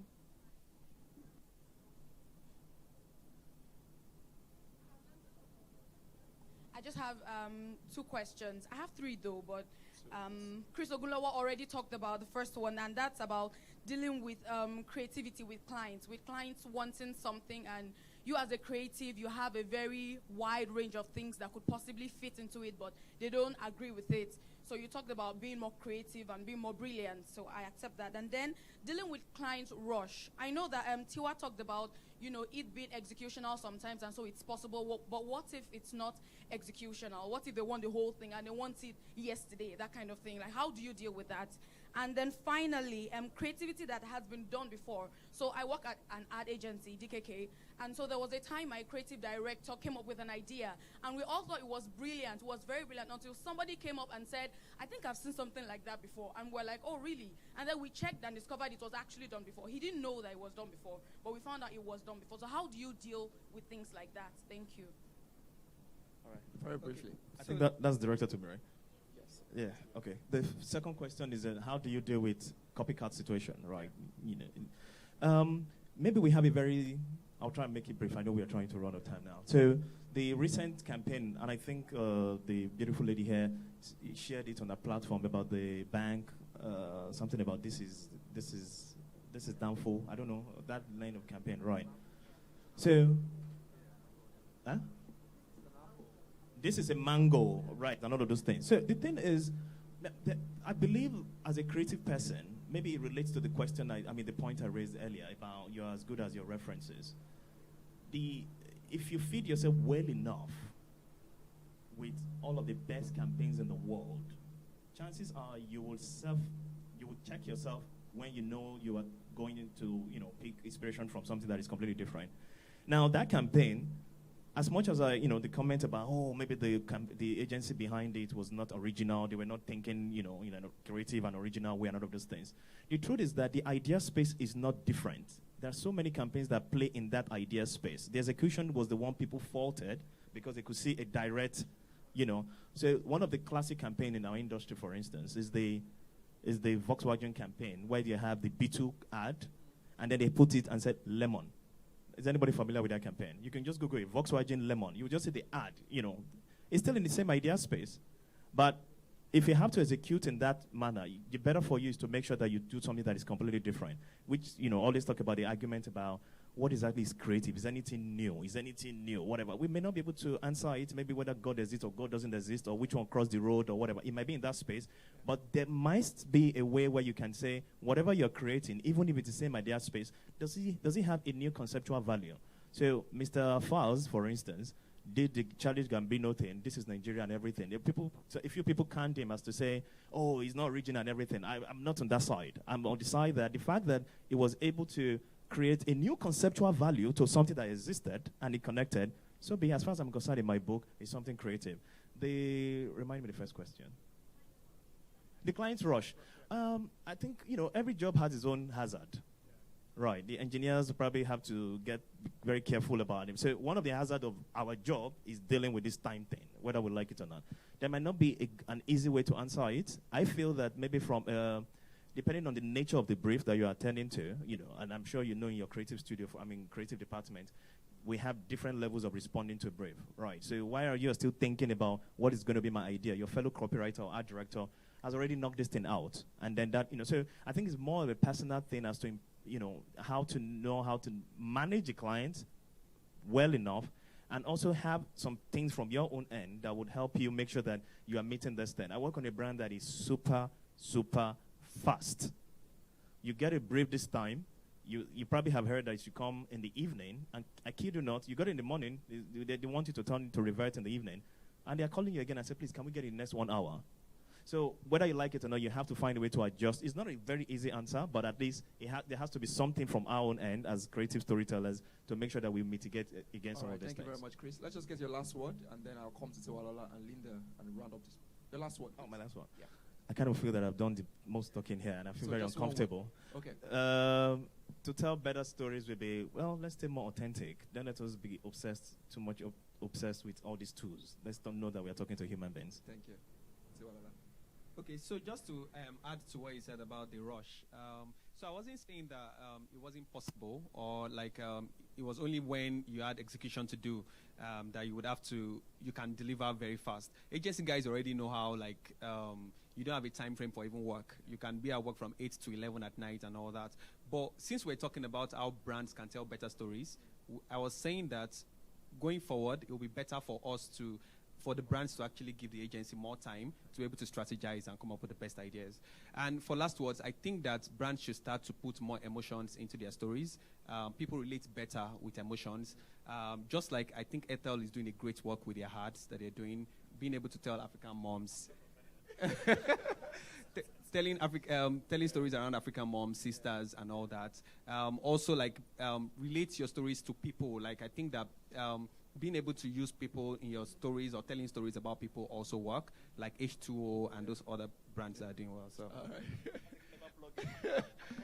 Brand mentioned. That's a very nice one. Okay, Linda. Okay, so my last words would be, in this age and time, brands cannot afford to be faceless. You cannot afford to be faceless. People have to be able to know you. People have to be able to connect with you. So, like he said, emotion is very, very important. And most importantly, you must consider who is telling the story. Okay, I want to tell a story. For your story to be convincing, you have to think about who is telling the story. Do you even have a story to tell? Have you worked on that? Will people want to listen to you? Because there are so many stories online nowadays, and the story trend, the brand is lost. Why? Because the brand is not strong enough to even put out that story. And then when you put out your story, are you able to creatively weave in your elements, your own brand elements into the story? That's also very, very important. So, yeah, those are my last words. All right, thank you very much, Linda. I think it's been an exciting roller coaster. Can we give a round of applause to our panelists, please? Thank you very much, Linda. Thank you very much, Chris. Thank you very much, Tiwalala, for the exciting insights you've shared with us. I'm very sure the audience have been able to take 1 or 2 points that would be very helpful to them to tell better stories in 2020. So a round of applause for them once again as they exit the stage, please.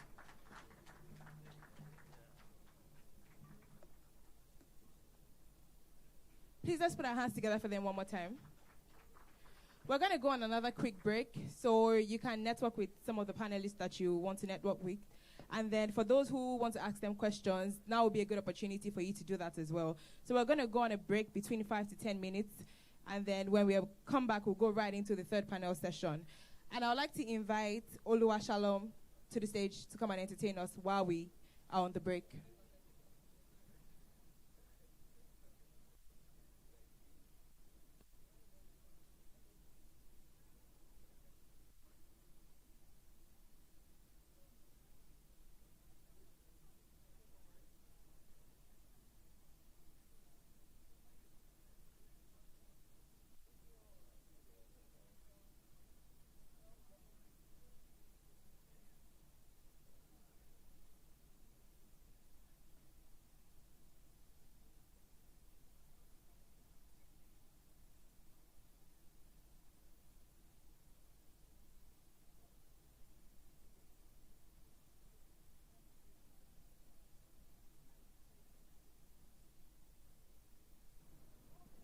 Hello. All right. Hi, everyone. You're looking tired. Are you tired? Hi. Okay. I want to tell you guys a story. It's a story of hope. It's a story about someone who's on a journey.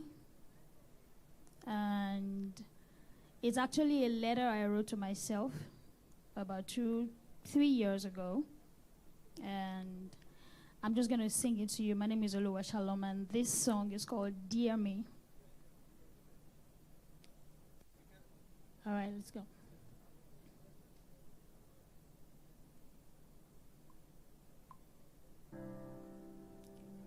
Can you do that again and bring it up a little bit? Thank you. Yep.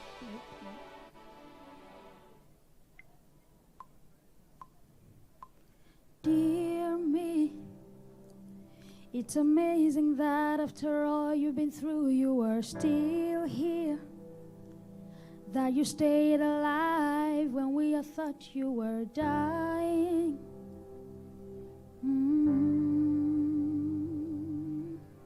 Dear me, do you remember how it felt to know you were falling?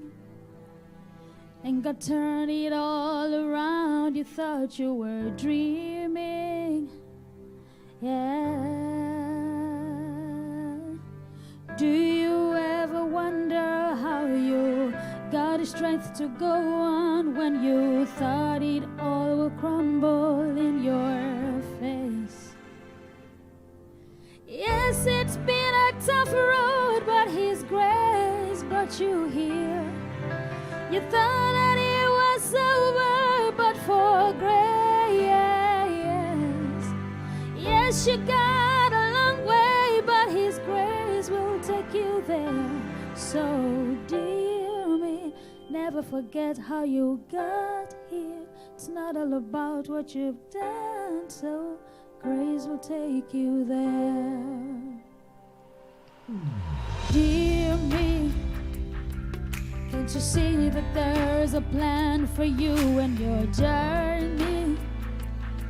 See the beauty of every curve, every turning. Yeah. Clearly, every single fight you thought you lost, you were winning. And every single fall was making you strong for your rising. Troubled day would only stay a while. In the morning joy arrives and brings the sunrise to your face. Yes, it's been a tough road, but His grace brought you here. You thought that it was over, but for grace, yes, you got a long way, but His grace will take you there. So, dear me, never forget how you got here. It's not all about what you've done, so grace will take you there. You'll find strength to carry on, even when you're out. He will take your hands. That's grace. That's grace.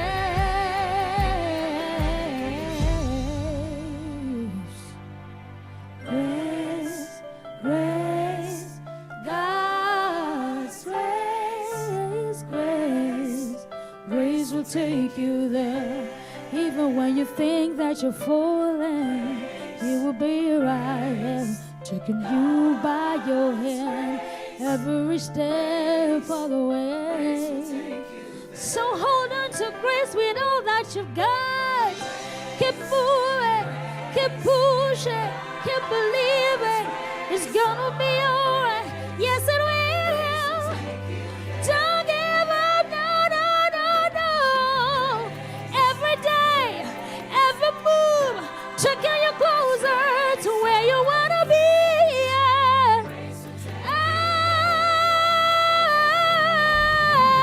Yes, you got a long way, but His grace brought you here. When you thought that it was over, there was grace. Yes, you got a long way to go, but His grace will take you there. So, dear me, never forget how you got here. It's not all about what you've done, so grace will take you there. Yes, it will. Grace will take you there. You're gonna be alright. Grace will take you there. Thank you. That was an amazing performance from Oluyomi. Please let's put our hands together one more time for her. Right now, we're going straight into the third panel session, and the theme for that is the 21st century struggle of managing and retaining talents, spotlight on new companies and brands. I would like to introduce the moderator and the panelists, starting with Miriam Bakri. Please, all our panelists would sit over here, and the moderator is going to sit over here. So once I call your name and read your bio, please make your way to the podium. Miriam Bakari, popularly known as Mori Coco, she wormed her way into the hearts of many through her comical IG videos. Miriam is a graduate of mass communication from Babcock University, a writer, vlogger, food blogger, and a caterer. Mori started out as a secret reporter for Cracks TV in 2017, and since then has steadily been breaking ground in the comedy industry. Please let's put our hands together for Miriam Bakari.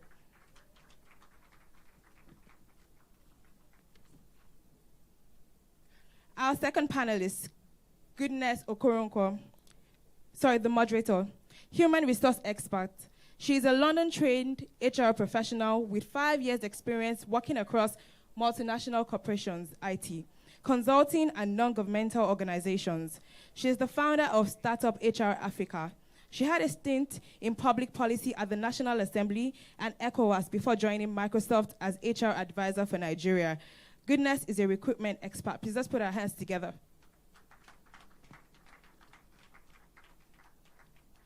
Our second panelist for this panel session, Godwin Tom. Godwin is the founder of the Godwin Tom Company and I Manage Africa, a talent management and events company. He focuses on developing tailor-made strategies that suit the business needs and goals of his clients. With almost 10 years in the industry and practical experience at management level for marketing, public relations, image consulting, branding, and publishing, Godwin brings professionalism to the entertainment industry with an understanding of the demands of a business environment. In his over 10 years journey, Godwin Tom has worked with a number of A-list names from Jesse Jags, Ice Prince, Ez, Rooftop MCs, SDC, Wande Cole, Wizkid, and Davido. Godwin has a handful experience, and we can't wait for him to share with us at the New Media Conference. Please let's put our hands together for him. Also, we would like for everyone who is outside, the break is over. Please, can we come into the hall so that the third panel session can start immediately? Thank you very much.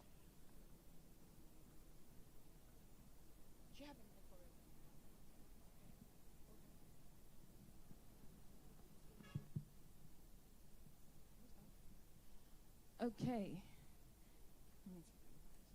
Good afternoon, everybody. Isn't afternoon yet? It is now. Good afternoon, everybody. How many of us have been here since 9 a.m.? Clap for yourselves. A round of applause. A round of applause. Come on. We still encourage people to come to programs on time. How many people met the second session? Okay. And how many people are excited about this session? A round of applause. Okay, I have a very exciting panel, and my panel is the most interesting panel, and you have to agree. They were just celebrities here and there, but my panel has 2 celebrities. Please give it up for both of them. You guys have to encourage us, so please clap properly. Thank you very much. Now, I think that the topic we're talking about today is a very, very important topic, right? Because, okay, I'll just do another quick check. How many of us here are employers of labor? So you own your own business, maybe new media, or just a company that is about to start or has already started? Just a quick check. You employ people, you have people in your employment that you pay. How many people here, okay, fantastic. How many people here work for other people? Me too. Okay, so we'll just understand who we have in the room and how we can drive the conversation. So I'm a HR expert, and I'm used to wearing 2 caps, both as the employee and both on the employer side. So my question is going to go both ways, okay? And I'll just start with you, ladies first, but let's do the gentleman first today. As a talent manager, what would you say has changed over time with the way that, so talking about storytelling today, I feel like a lot of people, with the way that some companies have told their stories, like the Facebooks, the Googles, everybody wants to work with these companies because of how they've told their stories over time. What do you think has changed, though, between before and now, and just bringing people into the world of work?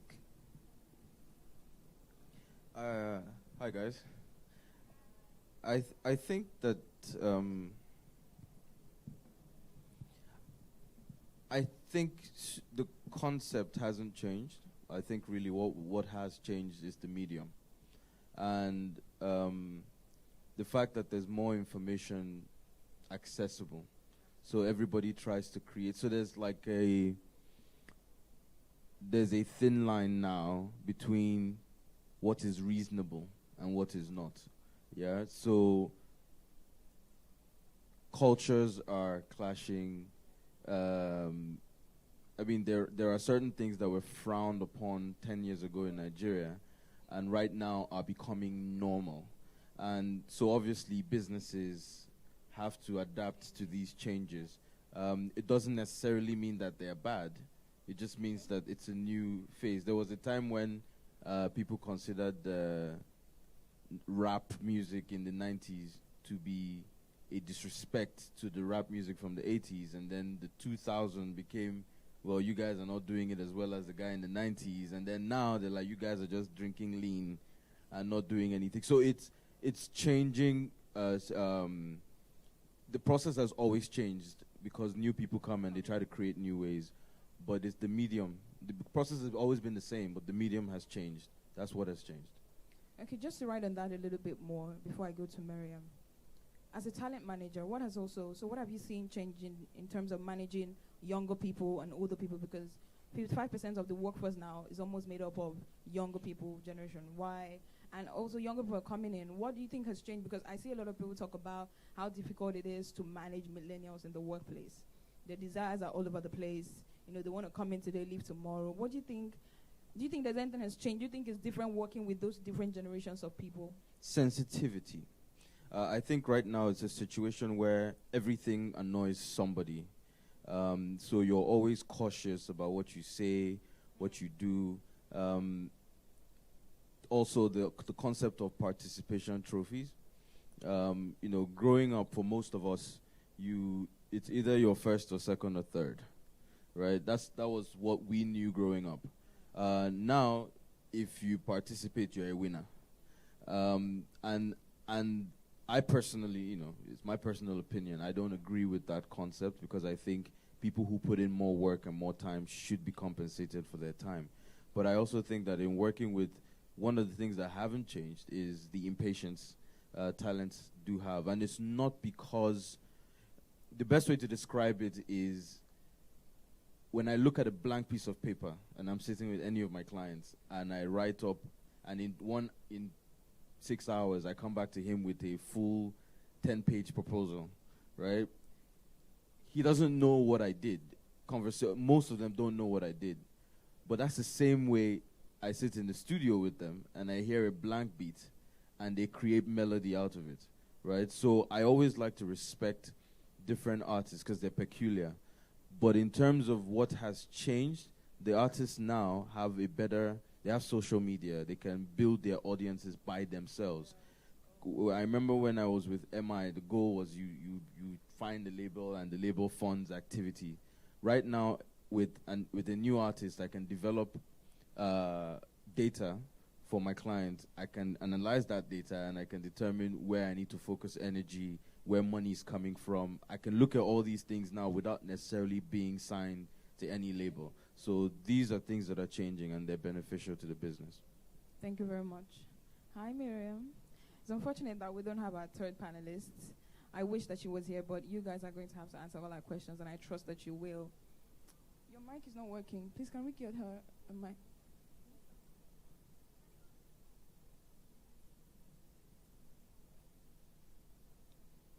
Hi, okay, thank you. Okay.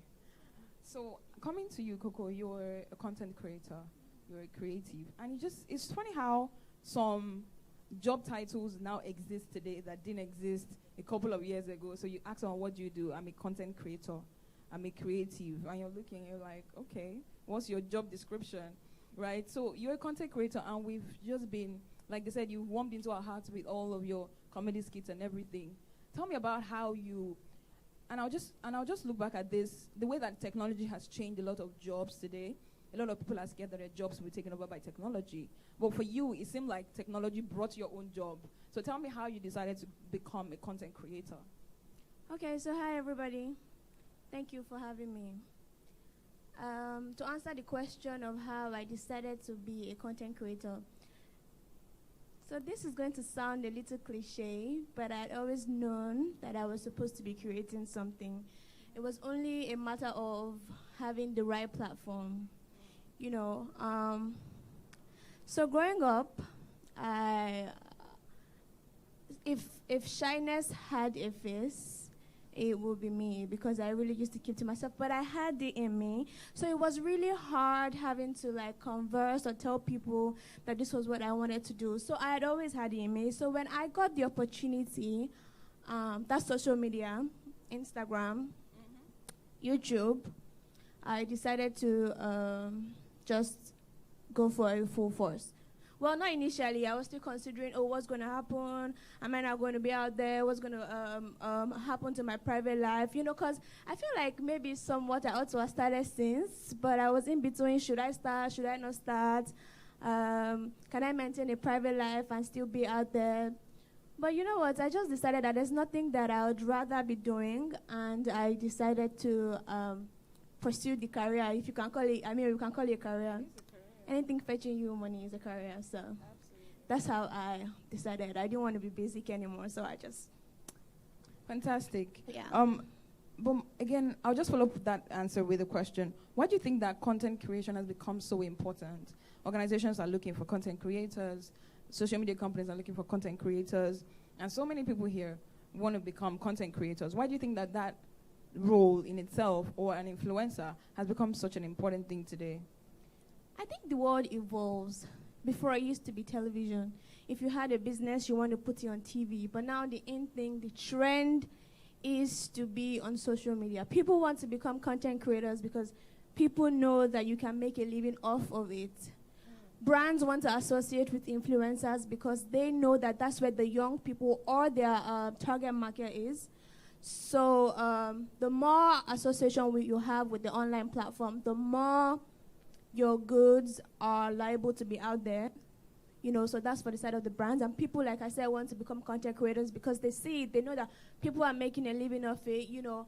I mean, people who have like talents, like gone are the days where I feel like you have to beg producers to put you in their film. Now your talent can't speak for itself. They're the ones looking for you, you know. And everybody has something, everybody has a gift that they feel like they want to share with the world. And social media is giving it to you free of charge, if I may say.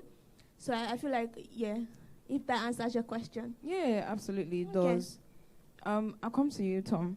Now, I just want you to quickly differentiate for us what an entrepreneur and a business person. So some people, like Coco is an entrepreneur. She doesn't really employ people into her space, so she's not paying salaries, but she's doing her own thing. She's doing her business. You, on the other hand, you probably have people who work for you and who you pay. So tell us how that's different, because it will lead to my next question for you. Well, an entrepreneur is an entrepreneur. Whether you are a creative entrepreneur or entrepreneur in the entertainment industry or in the creative space, or you're an entrepreneur in construction, you know, it's business principles apply regardless. So if it doesn't matter what industry you're in, you're still going to need to apply the concept of, say, lean operation, for example, right? And for any business person, so I wouldn't say I'm going to differentiate between the business person. I would just say that our roles differ. So I'll give you an example. Wande Cole is the CEO of Black Diamond Entertainment Limited, right? Yeah. Now, I am the CEO of I Manage Africa. My company manages the brand Wande Cole, right? Wande Cole, as an artist, is signed to Black Diamond, which is owned by Oluyomi Ojoshikwe, right? So you want to be able to differentiate yourself from the business as well. It's because obviously there's tax conversations there too. Exactly. And there are, so whether it is in my line of business as a manager or in her line of business as a talent person, a business person is a business person, an entrepreneur is an entrepreneur. The most important part of it is, do you have operations, policies, do you have systems in place that help you interact not just internally, but with other businesses outside? What is when you send out an invoice, how does it look? Do you pay your taxes? These are processes and important things to put in place for your business to grow. And so whether you're an artist, as I said, or you are Godwin Tom running I Manage Africa, these things apply. You have to pay your taxes, whether you're me or not. You jumped right into my next question. Okay. So I'll probably just ask it so you can continue answering that. A lot of people want to work, so they see Godwin Tom and they want to work with you. So we've heard on Twitter some time ago, I think Chidi mentioned it during his panel, about a certain lady, Gloria Say, right? And there were talks about, well, I didn't say it first, Chidi did, but there were talks about her company and people who worked with her told their stories on social media. Unfortunately, it wasn't a good story. Now, a lot of people want to work for companies and they don't understand that some people are entrepreneurs. You want to work with them, there's a difference. You want to work with a business who has structures. Do you think that people who want to, entrepreneurs will also have structures, and what kind of structures are those? And then if you metamorphose into a business managing things, maybe having employees, what kind of structures do you think should be in place? Because a lot of people don't like working for one-man businesses anymore, and that's because of the kind of stories that has come out of those kind of establishments. So I'm not going to speak on Gloria Say. No, you don't have to talk about her, just the situation. Now, I don't know what the stories are, because everything is still alleged, hearsay, right? yeah. So I don't know. But I understand the concern with working in a one-man business. And one of the reasons, and this is my advice to most people going into it, I think that regardless of what your business is called, regardless of how many people are there, it might help you to consider capital. Whether you raise capital yourself or you're able to say, okay, for the next 6 months, I will work and generate the capital needed to invest into the business. The reason why you do that is because when you do not have capital for your business, right, as I didn't for most of my business years, what happens is that income becomes expense immediately it comes right? So you can't really manage it because you're dealing with issues as they come.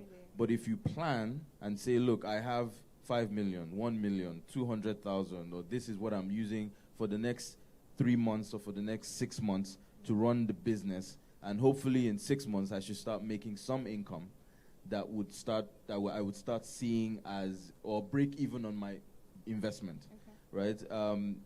That goes a long way. Also, in terms of structure for the business, I think as much as I want to speak on that, I mean, I ran a management company for 7 years and then met with my lawyers, and they said to me, everything you've been doing is wrong, right? And when they sat with me to break every single thing down, from my company structure to my taxes, I realized that I had made which was what birthed the training programs I do. Because I felt like a lot of these young people, as I did, walk into this industry not knowing or not being prepared for what they're supposed to do to build a proper business. So when major companies now want to interact with you, you don't have tax certificates, you don't have documents that would create opportunities for you to earn more. So in terms of structure, I would say find a lawyer and let your lawyers advise you on the best structures based on your current system and the availability of funds. Not everybody can afford expensive lawyers, but I believe that there are people that you can always speak to. And I want to say this, in terms of building a system, partnership plays a very important role. So I may not necessarily be able to afford my lawyers right now when I started, but the reality is, over a period of time, we've built a relationship where these things can be done. So sometimes you may need to find partners that can help you solve problems in accounting, find partners that can help you solve problems in legal issues, find partners that can help you solve specific issues that you have. It will go a long way. But in terms of the structure, I would say get a lawyer to look into your business and your dealings, so they advise you on the best way forward. You might just need a sole proprietorship. You might need a limited liability company. They will be able to advise you based on where you are. So if I get you correct, people, both entrepreneurs and business people who run maybe something more than themselves and employ people, should put certain structures in place just so that, as you grow, those structures grow with you. Because like you said, when you go down the line and you need an investor, the mistakes you've made way back come back to haunt you. So if you're starting a business today, you want to employ people in the future, don't wait till that time to begin to build structures. Start from today and put the necessary things in place. Thank you very much for that. Mariam, so I'll come back to you. Now, we talked a little before we came up stage, and I talked to you about your time where you were at Cracks TV. And at the time, it was still a startup that was growing, but you had said that they put certain structures in place. What was the experience for you working in that kind of environment? As a startup company that was growing with a lot of creatives, was it structured? Did you feel like there were things that could have done better? How was the experience for you? Because I know that there are a lot of people here who have worked with media companies and say that, it's not structured, they don't give us fare to go out to cover shoots, stuff like that. What was the experience like for you? Do you maybe want to summarize the question so that I know precisely? So while you were at Cracks TV, as a startup company that it is, what was your experience like? Well, Cracks had always had structure, but I mean now, as with life, it has evolved. Things have gotten better before I left. But so this is not because of the personal affiliation, but it was. We get it.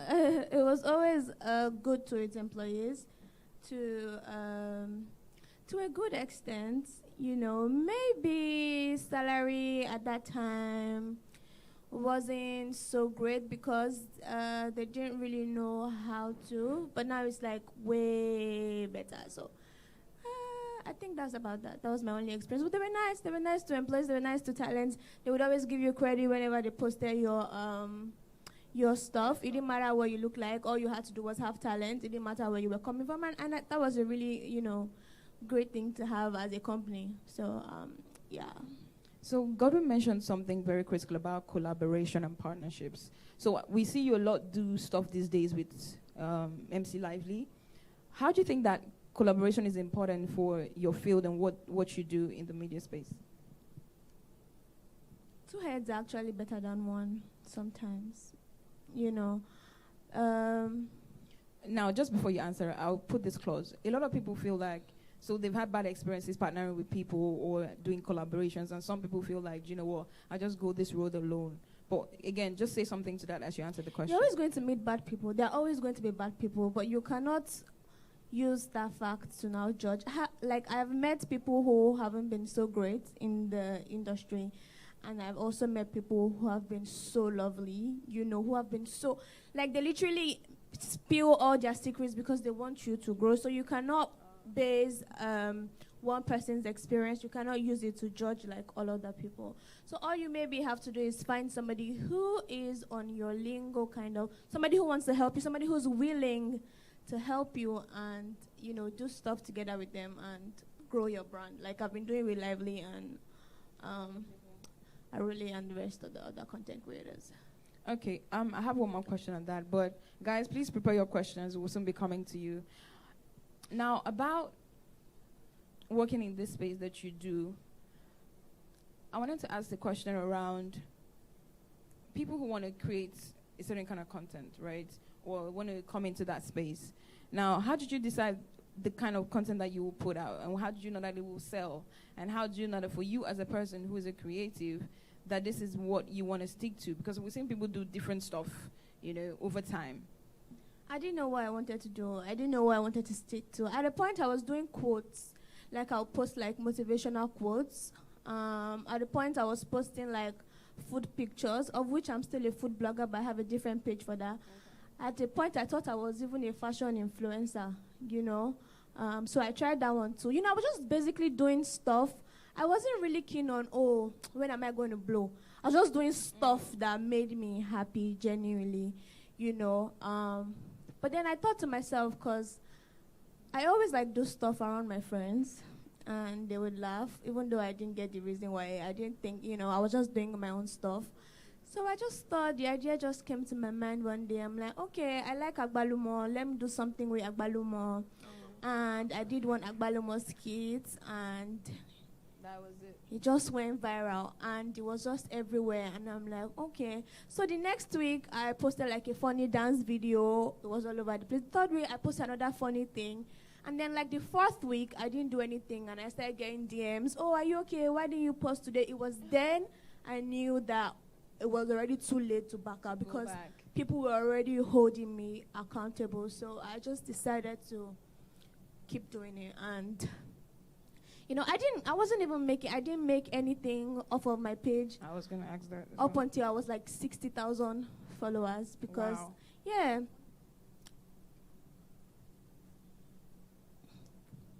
Oh, okay. Basically. Okay, that's pretty good. So it wasn't really about the money to start with. It was just me doing stuff. I mean, people will come for advice, but I kind of like knew the kind of brands that I wanted to work with. So I put my price a little, you know, what I worth, and then I added like tax times 2. So the only people who came to work with me were the people who really wanted me on their like project. So it took a lot of time before I started getting like brands to work with. So you never really had anyone tell you that they will pay you for exposure, like they do these days? No. Because the moment you say I need to do, I just send you my rates. So I don't even let you say expose. Don't even come. Don't even say that. So I just send. But there's actually some good exposures. Okay, if we're I going to be know. honest. But it's not that it's me that is helping your brand. You not say you want to give me exposure. What kind of exposure is that? Who exposure? Okay, thank you. We'll be coming to the audience just briefly, but I want to ask Gordon this question. Now, people want to, social media people who run businesses in the new media industry, they want to work with people who have talent and can produce good content for them. But you see, sometimes as an employer, you know that this person is coming to your business to just learn what you're doing and move on to do their own thing. Sometimes they don't tell you. Some people are genuine enough to tell you that I want to learn from you and move on. How do you deal with that kind of situation? How would you advise? And because I know a lot of people who have spoken to me about this, I've gone for employee engagement meetings about this. How do you, as an employer, how do you advise that they treat this situation if they come in contact with it? Well, I think first of all, as an employer, you need to stop assuming that everybody will work for you for life. There is if people are working with and for you and they are not growing, then there's a big problem with you as a person, right? So when I have people who work for me tell me, like I have people who are managing some of the most amazing emerging talents coming out, and at some point they worked with or for me. I'm proud. And one of the things I like to say to people, like this is, I don't know, if any of you know me, then you probably know this quote and associate it with me. The true test of power and influence is in its distribution, right? And the moment you're able to give people power to achieve, to empower them to do great things, you're going to actually end up being more powerful than you think that you could ever be. So the first step I would say to people is, as an employee, do not assume. The reason why you're training these people is so that they can do well for your business. The training they take out of your business will actually benefit you if they label it as, I learned this skill or got this knowledge from this person. So that's my, oh, you guys are passing a lot of papers. So that's my take on that. I mean, I've met a lot of people who have said to me, I do not want to invest in training people because if I invest in training people, they're just going to wake up and leave, right? And you know, my response to them is the same thing. What made you assume that they were supposed to be here forever? Wow. The reason you're training them is so they do business for you properly. So that's the first thing I would say. The second thing I would say about people who are worried about people leaving is you also need to check if you're treating them well. Exactly. Right? Most times some people are not everybody. The misconception that I have to be an entrepreneur to be rich is also a bigger problem for most people. So that's an individual issue, right? But if people are able to look at you and say, okay, I see opportunity for growth with this business, they will stay. Some people will stay because it's safe. Some Exactly. people will stay because they feel like they could contribute to the growth of your business. So it's really a question as an employee. It's nobody's business how your business will grow. Right? Okay. Right? You put it that way. When you hire someone, there's a portfolio, there's a job description, right? And they're supposed to do their job. Now, when you communicate their job properly, it becomes easy for everybody to do what they need to do. Yeah, and I think I asked that because a lot of people find it difficult to, and I think that this is relating me to the next one I was going to ask. A lot of people find it difficult to retain their talent just because of that mindset, right? And it's difficult to attract talent as well because of that kind of environment where people are not sure, are they going to stay, are they going to leave, and what can we do to keep them? But I think that you just made that point about just having a mindset that people are going to grow anyway beyond your environment. But are there other things you think that can make employees, stay in organizations longer than? Okay. I think the other thing is culture. As a business person, what do you represent, right? What matters to you, and how does this affect how you do business, right? So when people walk into your business, what are the things that they... Let me put it this way. If I have a bad habit in business, working in your company, does it correct it? Right? So culture plays a very important role in how people should run their business. So I think culture is also another thing. The third thing is, I think, process. So, I mean, I know that a lot of the time, most of us want to just, we wake up in the morning, now, let's just go and work, Abi. But if there's process, how is money used? How do we respond to emails? What is the process of booking clients? These are things that help create structure that even if you're not in the office at a certain point in time, the people who work with you already know what's supposed to be happening. Fantastic. Miriam, I'll just ask you this question. No, you don't run a business, but he just mentioned certain things about keeping talent and culture. Now, for someone like you, when you want to choose someone to work with, like a talent or a creative, what do you look out for? Majorly, I think your style. If I can relate with your type of content, because it's not just everybody that, like, I have a theme, so if our themes can merge and still create something beautiful, then I definitely want to work with you. But that's basically it. Somebody that I can relate with, somebody that I can flow with, somebody who's willing to, like, listen and learn, and infuse, like, merge ideas together, basically. Okay, just as we wait for Friday, so I think our third participant is not coming later. Okay, cool. I think I'm just going to ask this one last question before we take questions from the audience. When you talk about culture, because I'm big about culture, I'm a HR person, and I talk to startups a lot about how important the culture is. But it feels like it's alien to them. Some of them don't understand when you say culture, because it's not tangible. You can't touch it. What is culture, and how can you create this in a business? Because a culture is the identity of a business. So how do you talk to people here about creating a culture in case that's something that they want to do for their businesses? I like how you asked me what is culture and then answered it. I did? Yeah. But just how they can build it. So how you build culture is by process. So if I walk into the company and I'm there for 2 weeks, do I know how things are done? Right? There is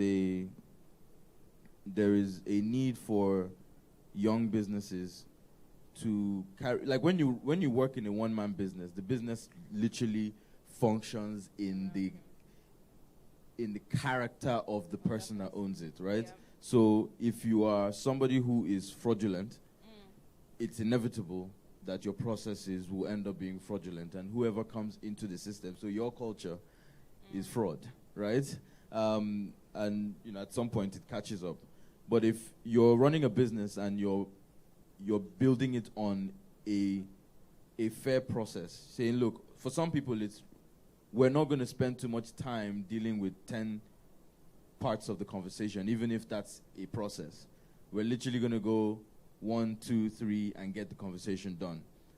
So it depends on the person and the people running it. But I feel like building a culture is based on process, consistently doing something. I'll give an example.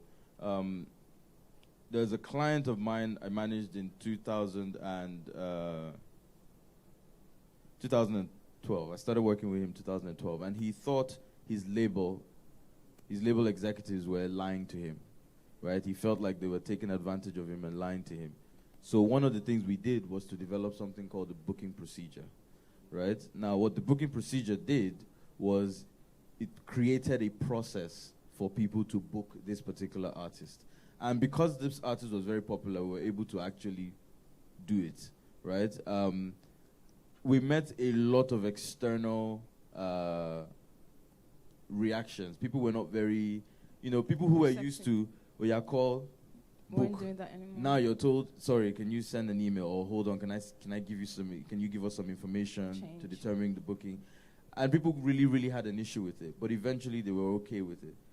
But what that process did for the artist, because it became more transparent, he was able to see that at no point did his label try to take advantage of him. As a matter of fact, they were even being a lot more lenient to him than he thought that they were. So culture helps you create clarity with the people that work with you. They know what to expect. Also, it helps create clarity as well for the people who are engaging your business. So I know that if I contact Godwin and I tell him that I want to pay him 5 million, but he should say 3 million, they know that Godwin is not going to agree, not just because of integrity, but because also I have to file tax returns. I have to talk to the tax office at some point, and they're going to ask me, but 5 million was paid into your company. Where did the rest go? Because it's not accounted for. And most people don't even understand that when you do things like this, you're creating a thread for corruption to catch up with you. So if people start auditing my company and they realize that I paid 2 million to someone and I'm facing jail time, and I say, look, I'm not going alone. So I tell you, well, I paid this to this person. Now that comes and affects you, affects your job, affects your company, and if 5 of you in the company were in on it, 5 of you lose your job and possibly face jail time. So, culture helps create clarity for everybody, internally and externally. Thank you very much for that. So we'll take questions from the audience now, if there are any. Just raise your hand. Okay. Greetings once again. My name is Too White. I'm a Bedu poet. That poet that can make you dance with poetry. All right. So, as a talent manager, how can a poet in an emerging sector of entertainment like poetry have a talent manager? And then number 2, if you're signing me as an artist to be my talent manager, what are the things you're looking out for as a poet? It looks like this guy is doing Inception. He's putting the idea. So I'd say the first thing, think about you, right? It's not about what I want. I'm running a business, right? So I want something I can sell.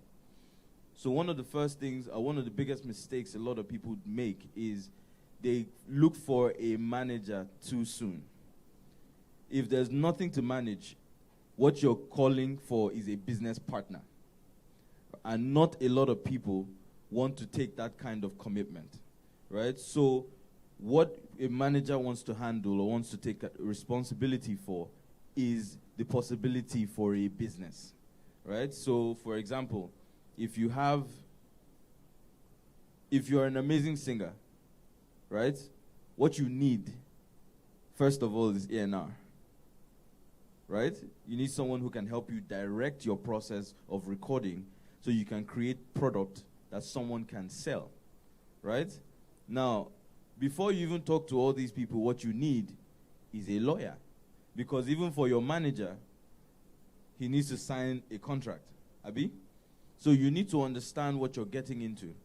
Then you need to start building an audience, because nobody sells anything. You know how companies that start with heavy marketing, They do a lot of advertising, especially when they want to sell a product, right? You have to create the awareness to build an audience. So if I'm a rapper or I'm a poet, the first thing I would, like people call me and they tell me, Gordon Tom. I say, yes, sir. I say, boss, I have, like I'm the next Wizkid, right? And I'm like, okay, great, fantastic. Send me music. And they're like, I haven't recorded yet, right? So already the conversation is not going to continue. So for me, I would say, I mean, you do a pretty good job of advertising yourself. Before you say anything, you've explained who you are, what you do. But I also think that you want to put out products, right? You have a phone, you have social media, put out products about what you do, right? And share that. And as long as it's quality work, whether it is shot with your iPhone or with a Canon camera, the reality is it is the talent people look for in developing. You have to see it first. So create content for what you're doing. It's you're creating content. So musicians now go on social. Tenny the Entertainer was on social media before she got signed, right? So we all knew that she could sing before she got signed. The first thing I'll tell you is focus on that. What was the second question? Oh, to be signed, what are the things that I would be looking for? Okay. Okay, like for example now, as a Gbedu poet, I have as a Gbedu poet, I have content. I have something to sell because I have a body of work, an album, a 9-track album. Have you put it out? Yes, it's on iTunes, Spotify, Deezer, all the major. So you guys stores. check out for Gbedu poet. Yeah. What's the name? My name is Too White. Too White. Check out for Too White on number 2 apostrophe WITH. Okay. Yes. Okay, so I have something to sell, but I need a talent manager who will guide me on how to sell these things. I have an album on iTunes, and I just dropped something new, titled Ogbengbe. All right, let me do this. All right. What you need is information. Yeah? And this information is available. Do you understand what I'm saying? That's one. 2, how many followers do you have on your social media? No, just tell me. I can. Okay. Have you checked your analytics?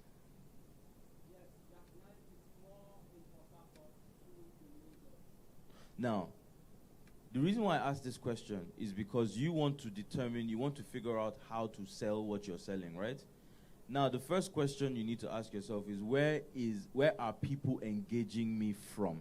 So I might have more people in Port Harcourt, but if people in Lagos are engaging me more, I need to start building my Lagos audience, right? So what you need is information.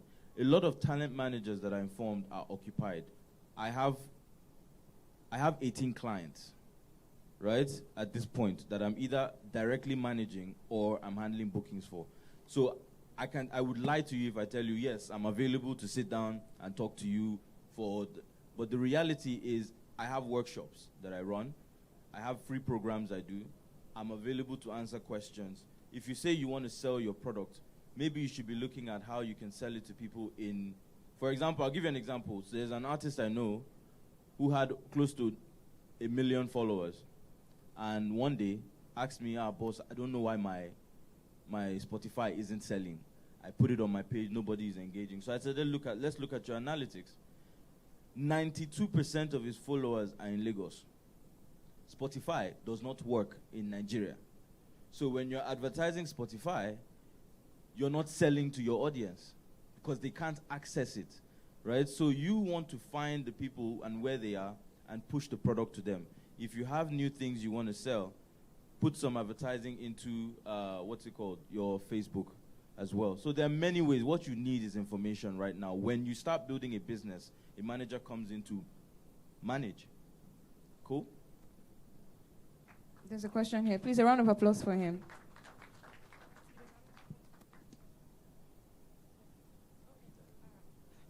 Hi, good afternoon. Thank Good you afternoon. very much, Tom, I'm sorry, I'm horrible at names. I'm so sorry. Apologies. But thank you so much for sharing with us your wealth of experience. So my question is this. I work in an industry where for so many years the narrative that was spun in that industry was nightmarish.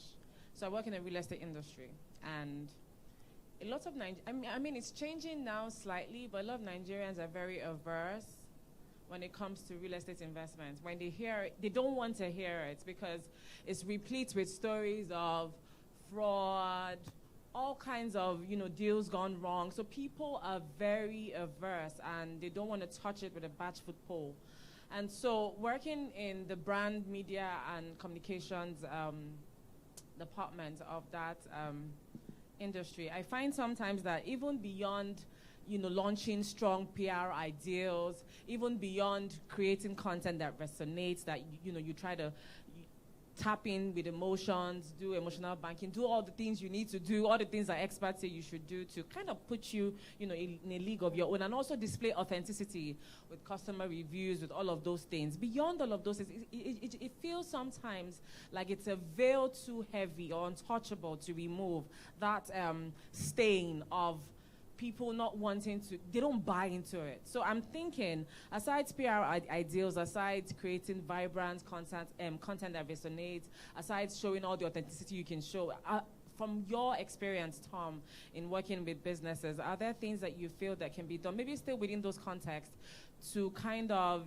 really set yourself apart from the narrative, the cliche narrative that exists or that permeates the industry, and then even beyond the context of media or PR, are there things that you can recommend that can help launch brands to set themselves apart from cliche narratives that permeate that industry? Thank you. I would say a bit of an understanding and focus on your USP. So when you started talking, you mentioned a problem, right? There was an issue that people have with engaging your industry. And I think one of the things that you need to do would be to exploit if you're able to solve that problem.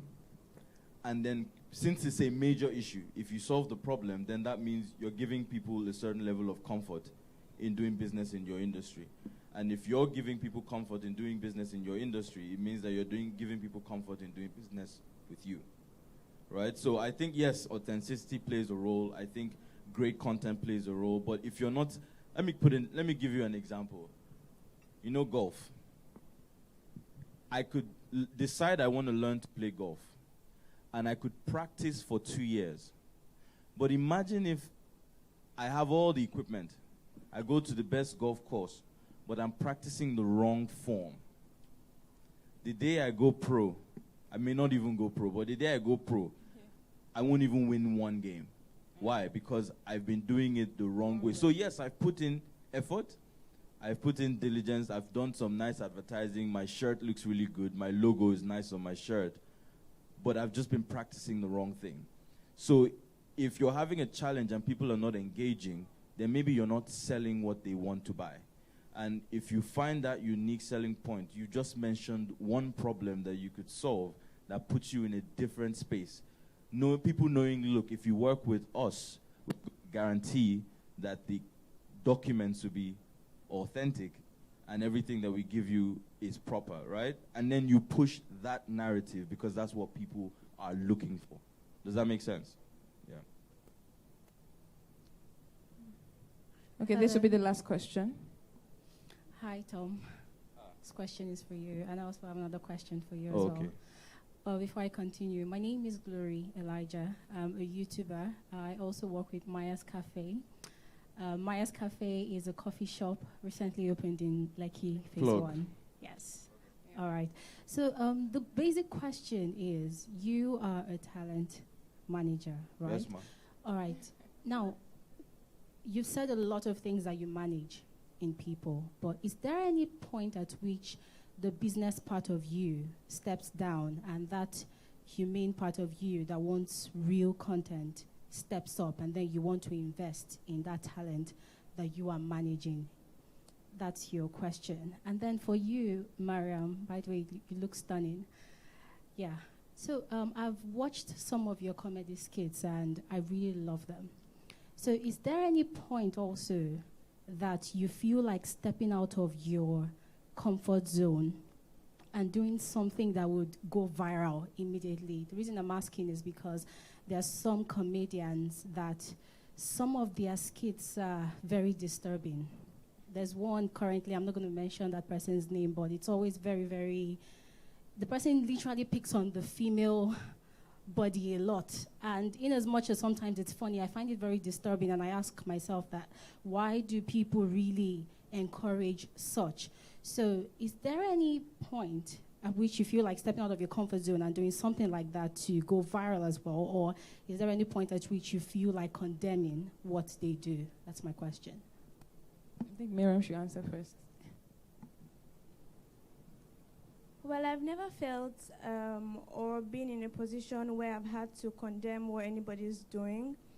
To answer the viral feeling question or coming out of my comfort zone, so initially when I said if shyness had a face, it would be me. So already doing this is leaving my comfort zone.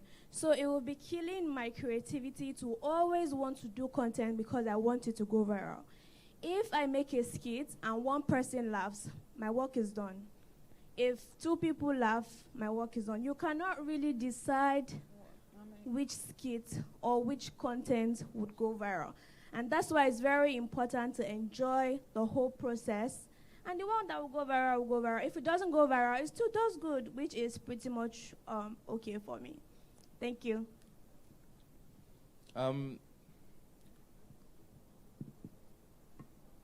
When you asked the question, I was a bit worried. But I think that in my business, humanity exists, right? So that is the reason why I do not cheat my clients, right? That's the reason why, like, sometimes people come to me and they're like, I'll give you guys a story I've never really told anywhere. Fino in 2010 approached me for management, right? And I took a week. And I didn't know what to do with Fino. Like, I took a week, thought about it, listened to the music, searched about him, but I did not know what to do. So I reached out to him and I said, I'm sorry, I can't take the job. Now, Fino or another artist would have thought, can you imagine? Don't worry, I will blow. No worry, I'll show you, right? But that honesty is probably why Fino is where he is. If I had thought about it and said, oh, let me take him and see, I probably would have damaged his career, right? So the relationships he built after that has grown his career to a point where he's one of our most sought-after talents, right? So it's not a situation of whether I let go of my humanity or I'm just thinking about the business. Sometimes it's really about what impact can I make by signing this artist on. There are clients that I took on because it was a task, right? I took that job because someone said, this person, don't touch him. And I sat with the artist and I understood their challenges and the problems they were dealing with and how nobody wanted to help and took that challenge on. So and then by creating that solution, I've now become, that talent now makes me a ton of money. Right? So it's not it's not just about the business. Sometimes you're looking at the situation and you're being honest with yourself about your capabilities and what you can do or what you cannot do.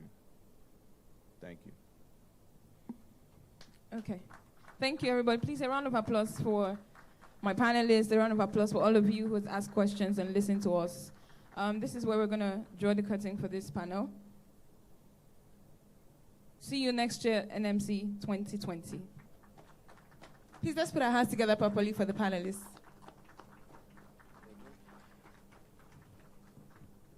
So a quick picture session, please.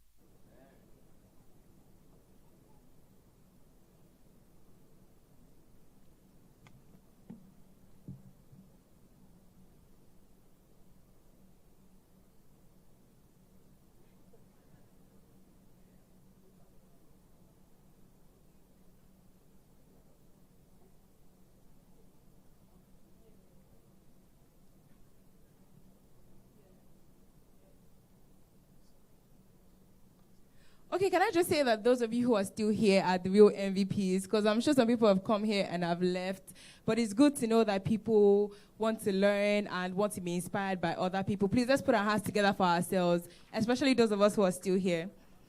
Okay, Fade Ogoro was supposed to be a part of the third panel session, but she couldn't make it in time. And she's going to talk to us about startups and her startup in particular. So I'll read her bio quickly, and then she's going to come forward and talk to us for a couple of minutes.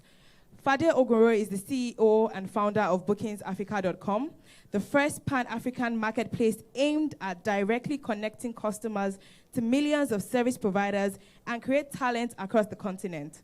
Fade has over 10 years' experience in print and broadcast journalism, digital marketing, entertainment, and production. Please, let's put our hands together for Fade Ogoro.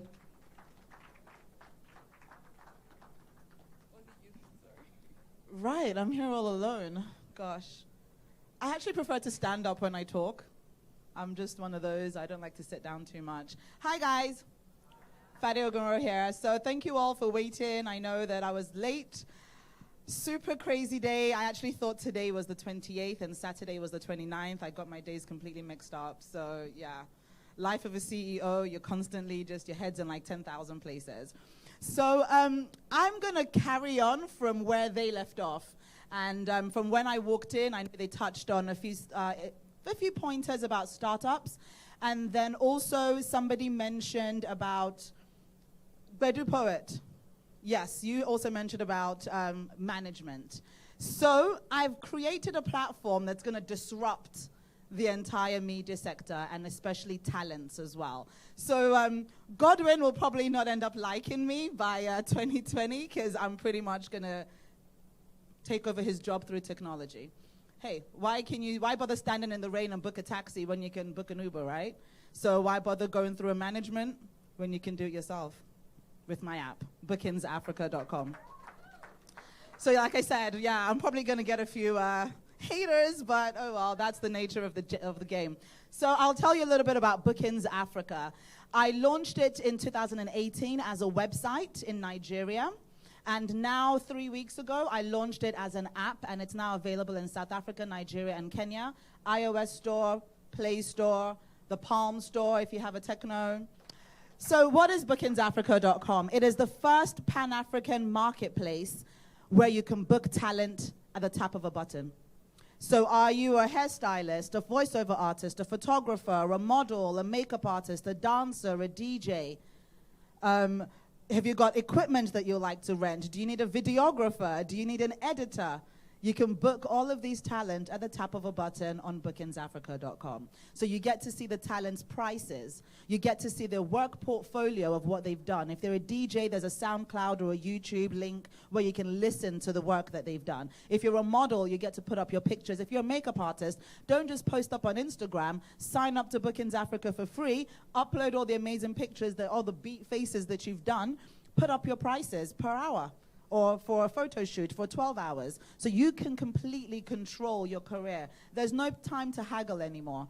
If you know you've been charging 20K for the last 10 years, but meanwhile you used to use whatever local products, now you've stepped up your game to use Clinique and Fenty Beauty, your prices need to reflect that. But the same client that was using you 5 years ago is still going to say, but no, it was 20K that I paid, so I'm not going to pay more than that. And there you go, you can never actually build your career. You can actually have a sustainable career because you're actually working at a loss in the long run. Now you go on the app, update whatever price. If you like, charge 50K, 5,000, 50 million, whatever you want to charge. Just like you want to book a hotel. If people want a 1-star hotel, if they want a 5-star hotel, whatever their price is or whatever their availability is, you set that as well. So if you know you're going on holiday for a month, you block off on your calendar, I'm not available. And then your page wouldn't show up. So literally right now, we started off with 7 various services when the website launched. Now that the app is live, we've got 15 services. And by January, we're going to have 25. So we're going to add fitness instructors, yoga instructors. We're going to add artists as well. So I had a launch party on Saturday, the Bookings Africa official launch party on Saturday. And I had the opportunity to actually share my official partners. So The one official, well, there's a lot of partners that I've got now that I'm super happy about, but I want to share that with you as well. So UMG Live, and anybody heard of them? Andrea, I know you have. So UMG Live stands for Universal Music Group Live. So they're part of Universal, they're owned by Universal, and it is where all the talent that is signed up to Universal, where if you want to book like a Nasty C, a Casper Nyovest, a Tiwa Savage, you have to go through UMG Live, because that is their talent booking platform, right? So right now it's just an email or a phone call. We've partnered up, Bookings Africa has partnered up with UMG Live. So from next year, you'll be able to book these talents online at the tap of a button. We've also partnered up with Access Bank. So we charge 20% commission. If your fee is 100K, we'll end up paying you 80K, and we pay instantly anywhere around the world in any currency. So if you're in Kenya, you want to get paid in shillings, you want to get paid on your mobile money, whichever bank and however the processes of payment, we do it instantly. So once the job is complete, you've done somebody's makeup and the client ends the job, just like an Uber ride, job ends, the money is dispersed directly into your account and you'll have it within minutes. Maximum, we say within 48 hours, but so far all the bookings that we've had, it's been within an hour, your money's in your account. So that way there's no haggling and you've also got guaranteed payment. My actual slogan is get booked, get paid, because it's 100% guaranteed. And then on top of that, thank you. We also have a fantastic cancellation policy, because I've been a talent before, and I know what it's like where somebody says, I want to book you on the 10th of December, and you then move all your schedules around, all your meetings around, and then on the morning of the 10th, somebody calls you and says, oh, sorry, I don't need this anymore, or, my husband fell sick, and I'm going to have to take him to the hospital, or whatever, right? And you're just there like, I canceled like 5 clients just so I can do you, and then you're going to cancel on me last minute. They haven't paid any money, so you've lost money for that day or for that hour or for whatever period you were meant to render that service. So now we have a non-refundable policy within 48 hours. So if a job is to be booked and done on the 10th of December, the client has up until the 8th of December to cancel it. And they can do that on their own app as well, on the client side of the app. Within 48 hours of the job to be done, they can only reschedule. Anything within 48 hours is non-refundable. So if they do decide, hey, I'm moving to Canada and I don't actually need my makeup done, fine, you've lost your money, and we still give the talent the money. So you're going to get guaranteed payment upon last-minute cancellations as well. So back to my partnerships. I've partnered up with UMG Live, partnered up with House of Tara. So if you go to the House of Tara Makeup Training School, you're automatically going to join Bookings Africa. Then, of course, you automatically will be getting booked as well. And then everybody who signs up from the House of Tara Makeup School, they also get a discounted commission. So rather than 20% commission, we only keep 15% commission. So that's part of the benefits of being with House of Tara. We've also partnered up with Access Bank. So this one's pretty cool because it's just standard across board. If you are getting paid, so you're a talent, you're a dancer, comedian, DJ, compare, makeup artist, whatever, right? And you've put up your services on the platform. Now it's time for you to get paid. You have to put in your bank account details because it's all automated, right? If you put in an Access Bank account detail, then we only take 10% commission, standard. And that's the deal with Access Bank, basically. So there's also a link on the website. If you don't have an Access Bank account, you can go directly to their website, open up an Access Bank account, and then you can input that as well. So rather than us charging 20% commission, if you're getting paid into an Access, it's only 10% commission. So the plan is, by this time next year, I want to have 50 services, 50 services, and I want to be in 20 African countries. So wish me luck. And that's Bookings Africa. The other thing that we're doing, if there are any managers here, what we're actually doing, because I love to listen to feedback, because I tell people I'm a creative business solution provider. I love business and I love being creative, and I love the fact that I've been fortunate enough to be in jobs that allow me to do the two. I'll give you a little bit of background about myself, just in case. Some of you probably just know me from radio. I stopped radio, Beat FM, in 2015, and since then, in 2011, up until now, I have a production company called Film Factory Productions. So my brother is Chesson, the director. I'm the producer, and together we own the company together, and I specialize in commercials, documentaries, music videos, So me traveling across Africa, shooting all these content, is how I realized that when I get to Tanzania, it takes me 3 or 4 days to find one photographer. Or I go to, I don't know, Mombasa, and I'm looking for dancers that can twerk, and that's taking me like 1 week to find the right person. Or I'm looking for, and I was just like, why is it that before I get on a plane, I can book my hotel, book my taxi, book whatever I need, but then I can't book a photographer? I can't, or my brother needs a haircut and he can't find a barber, and then he's trying to, we don't have any friends in these countries, and then they can't even speak the same language as us, and then we're just there like, okay, there's no way we can resolve this problem. And I then thought, okay, my creative solution hat came on. I was just like, what can I do to actually make Film Factory a lot more efficient? And then I realized the main thing was talent sourcing. And I realized that the talent sourcing issue isn't just for us professionals in the corporate world and ad agencies of production. It's for us regulars. I mean, on the weekends, I have a wedding to attend, and I just want my lashes and brows done and my gilet tied, and that will take like 30 minutes. Who can do that? Or, I don't know, I've ripped something in my dress, my zipper's broken, and can I find a tailor near me that can just quickly fix my zip? Those are the little things that I was thinking about. And I was just like, okay, there must be a way where we can automate this process. Let's disrupt it just like Uber did, just like Airbnb did. You want to book a hotel, you can go online. You want to do your banking, you can go online. You want food delivered to you right now, you can go online and do it. So why can't you go online and get somebody to do your nails? So that is, as part of my creative business hat, my solution providing hat, is how I put that on, and I decided, okay, I'm going to come up with a solution that is, selfishly going to serve my needs, but hopefully also serve the problem and needs for the general public. And like I said, we're trying to expand across Africa, so any country that you go to by this time next year, you should be able to get access to that service as soon as you need it. What we're doing for management, because I realized when I was speaking to a lot of artists, is the managers are obviously taking a commission already. So they don't want Bookings Africa to take commission and then the managers to take a commission. So what we're going to be implementing, and I love feedback because I'm not a tech person. Well, I am now, but before, I'm not really. So I love to get feedback and think, how can I always update and improve the services, the tech-enabled solution.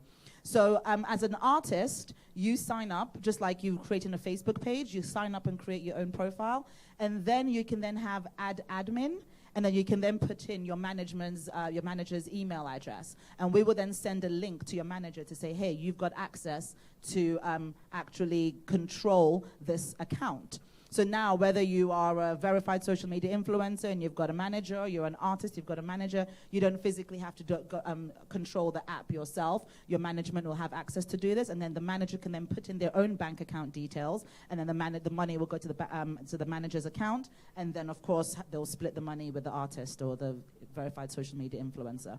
So, yeah, that's Bookings Africa in a nutshell, and it kind of goes back to like I said, the panel that I missed out on, which talks about startups.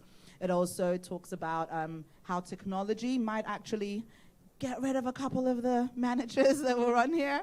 Godwin was here a minute ago. So, and then I just wanted to see if there were any questions that you guys have for me, whether specifically related to Bookings Africa, or it could be related to the panel before this as well, because I also obviously was going to contribute to that. So I don't mind answering that as well. Gbedu Poet, let's go. All right, too white, Gbedu Poet. Too white, that's it. Yeah. So what happens to like a Gbedu Poet like me who don't have a manager at the moment? So when I'm registering, in place of the admin, am I going to put my own details? Okay, so the admin part hasn't been done yet. That's feedback that I've received since the app launched over the last 3 weeks. And a lot of artists have been saying, yes, we would like to sign up to the platform so we can get booked. Because I have a lot of clients from all over the world that want to book African clients, African musicians. But the deterrent is the musicians are like, oh, I have a manager. So if I have a manager, I don't want to sideline the management, right? That might upset them. So I now need to come up with a solution that will also include management. But the point that I'm making is you don't need a manager with the Bookings Africa app, because we are actually doing the job of the manager. The manager's job is to get you booked, be able to manage your account. With this, once you get booked, you've got your receipt that has your invoice number. It has if you put in your tax number, it's there. We do the tax, the TIN deduction, and we do that for you. So you're now running your own business efficiently. And we're now doing the promotion for you to say, hey, these are the people that are on our platform. You can go ahead and book them. So it's just like you go to, bookings.com, the website, when you want to book a hotel. So it's just like you go in there. You can go to Oriental and go to Oriental directly and pay for Oriental a night in Oriental. But then you want to see what are the prices. If my price is $50K a day, which other hotel can I stay in on the islands that will charge that?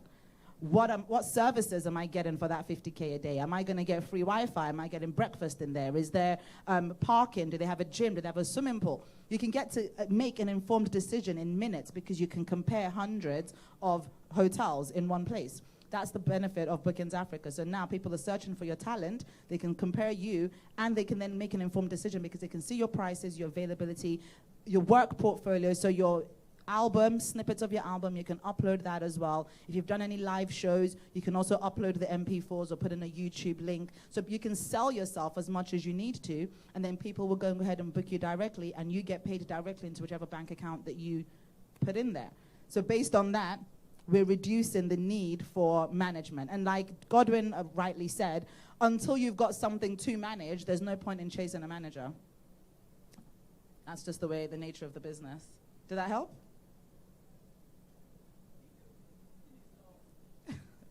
Part 2. Yes. Without a manager? Yes. Okay, good. Yes. Poets right now, we'll add that next year. We haven't added poetry and artists just yet. But have a look on the website. There might be other talents. I see you've got a camera around your neck. You might want to register as a photographer. You might even have, I don't know, a spare room in your apartment that you're not using, and you can actually put up locations for people to take pictures or film Nollywood or use it for professional services as well. So there's lots of ways that you can monetize your hustle. Whatever your passion is, we want to be able to allow you make money from it, whether it's hourly or daily. Yes, next question. All right. Good afternoon, everybody. My name is Timi Agbaje. I'm an entertainment lawyer, and I'm into talent management on the side too. First, I would like to say your idea for Bookings Africa is as beautiful as you are. Thank you. Just an aside. Shoot your shot, season. You're welcome. All right, I have 2 questions, actually, just one leading to another one. Have you been able to bridge the gap of trust from the side of the people that are providing the service now? I mean, right. I'm a vendor, I'm a service provider. Have you been able to build the trust that I actually need Bookings Africa?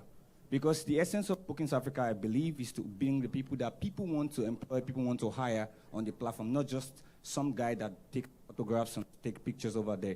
A photographer would do a good job for me. So have you been able to convince these people to come on board? And I want to ask now, in case I know somebody that is going to be willing to come on board, what are the benefits Bookings Africa have for the person? Why do I have to be on Bookings Africa before I can do my business and connect with a larger spectrum of people? Okay, so you're asking from both sides, talent and client? Yes. Okay. So what are the benefits of a talent signing up? Number 1. So the main benefits of you guys signing up as a talent is no haggling of prices.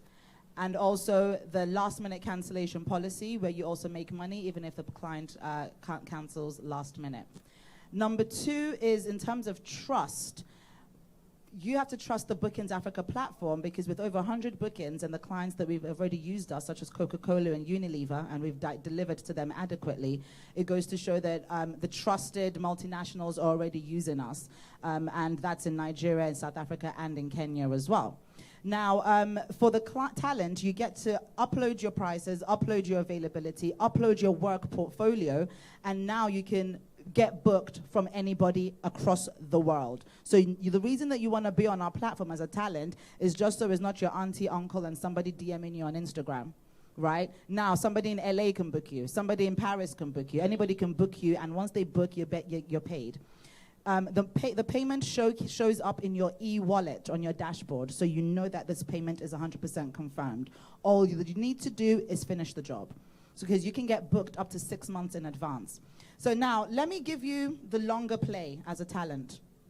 How do you move from being a makeup artist to owning your own makeup studio? As a freelancer, you go to the bank. Are they going to give you a loan for that studio? The answer is no. Because as a freelancer, according to the government, you're still unemployed. You guys are not paying taxes. Most freelancers, let's be honest. You're going to beat somebody's face, or you're going to style somebody, and then they're going to transfer the money into your account, or they'll give you cash right there and then. That is not money that's taxable.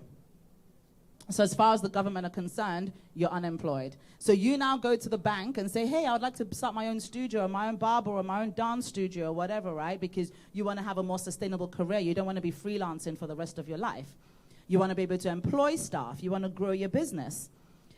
Now, what we do is, because of our invoice system, you can now actually take, this is why we partnered up with Access Bank and also Lagos State Employment Trust Fund. You can, who actually have a 40 billion naira loan that they need to disperse. So if you're from Lagos and you have any of the services that I offer, I suggest that you download the app and start getting bookings, because once you've been booked 20 times, they can actually give you a loan of up to 3 million naira immediately, because you've actually shown that this is your career and you're actually making money from it. It becomes like your ledger, like your audit system. So you can now actually go to the bank and say, hey, I'm actually a certified barber, and these are all my clients, and this is when I've been booked, and this is that they can see that you're making income from it. So now you can actually get a loan based on my accounting system that you get absolutely free for signing up. So for long term, it's actually more beneficial for you if you want to grow a sustainable career as a talent. Also, for the client side's being trusted, number one, we don't pay the talent until the job is completed. So if the talent on the way, God forbid, has an accident and doesn't show up, we can issue an immediate refund. Also, number two, ratings and reviews. Once the job is completed, talent and client rate each other. So as a talent, your ratings and your comments will be available on your profile page. So that also gives a lot of trustworthiness and credibility to the platform as well, because you now have regular customers, honest reviews from regular customers about your service. What we also do is 3 strikes and you're off. If 3 people give you 1 star consecutively, so 3 people that don't know each other, they book you back to back to back, and each time they give you 1 star, after the 3rd time, you're off the platform, because that clearly means you're underperforming. So with time, we want to have good or overperforming talent that have signed up to the platform. In terms of also the back end, in terms of verification, before your page isn't automatically approved. So once you actually do the profile sign up, it takes about 48 hours for us to do our BVN checks and all the other checks that we ask for to make sure that A, you're not catfishing somebody's page, or you haven't stolen somebody's identity or whatever, right? So we actually have to do our own due diligence on our own side, which is also done professionally through the banking system. And, you know, there's a bunch of, depending on the country, there's various ways that you do the verification checks to make sure you are who you are. So one, you are who you are. We've done that. 2, the quality of service that you provide as a talent, that is also being checked by the ratings and reviews. And then thirdly, just the ease and convenience of it. It's like asking, why would all these hotels sign up to bookings.com when, you know, they can just go and be booked directly? But if I've never been to Nigeria, how do I know Oriental Hotel? Or if I've never been there, so it's just a one-stop shop for everybody to see what's available. Answered? Awesome. Any more? Last one? My name is Omatolani Akisoya. I'm a digital marketing strategist and copywriter. So I know the goal or objective of Bookings Africa is to have as many creatives in the different categories as possible. So is there like an algorithm that ensures that there's a shuffling system whereby somebody's profile will show up and not just be hidden somewhere down, you know, amongst the many profiles that are available? So is there a way that I can be sure that if I sign up, whatever it is I'm selling or whatever service I'm providing will show up to the people that need to see it? Yes, there is. So what happens right now is obviously depends on the search that the client actually puts in, because they have to put in the dates, they have to put in their price, minimum, maximum. Then they can do advanced search as well. If you're a model, they want tall, dark, male, female, whatever the criteria is, the search filters are. And then yes, we do shuffle it. Later on, when we have a lot more talents that have signed up, once we get to about 10,000, that's when the algorithm really kicks in. For now, it's still easy enough for you to actually just be searched, as your page will come up once you sign up. What we're also going to be doing is as a premium service, so you can actually, as a talent, you'll be able to pay later on down the line in like a year or so, you'll be able to actually pay for your page to permanently be on the homepage. So that's another like additional service that you can, almost like a premium service that you can upsell yourself. So we've thought of that as well. What's really interesting, is anybody verified on social media here? No one? Okay, Andrea. So I'm speaking to one person then, but hey, it's going to be good for you guys to know anyway. So we've done an affiliate partnership with social media influencers. So once you're verified on social media, you can sign up to Bookings Africa as a social media influencer. That's for two things. Number one, you can then promote your services. So if New Media Conference wanted you to post up about this or do something and you say, hey, I want to charge you guys, they can actually book you because your rates will be on there. And as a social media influencer, nobody sees your rates. It's hidden. So a client needs to sign up into as a subscriber, and then they get access to your rates. So yes, all the social media, digital advertising and marketing that you do and promotions, that you actually book a lot of people to do that. So you should be using my platform to get social media influencers. Now, secondly, is that we give social media influencers that are verified, you automatically get your own promo code. So once you sign up and your profile is complete, you might get BA Andrea. That's her promo code. Anytime Andrea talks about Bookings Africa and she puts up our promo code, hey guys, I got a makeup artist yesterday using Bookings Africa, sign up, they're amazing. Use my promo code BA Andrea. Anybody that signs up through Bookings Africa and they use the promo code BA Andrea, that means that I know that we got this talent because of Andrea. So if 1,000 people sign up using that promo code, we know that we got those 1,000 people because of Andrea. Now here's the fun part. Andrea, they will be your clients for life. So whenever they get booked, whatever the value of that booking is, you get a commission directly into your bank account for the rest of your life.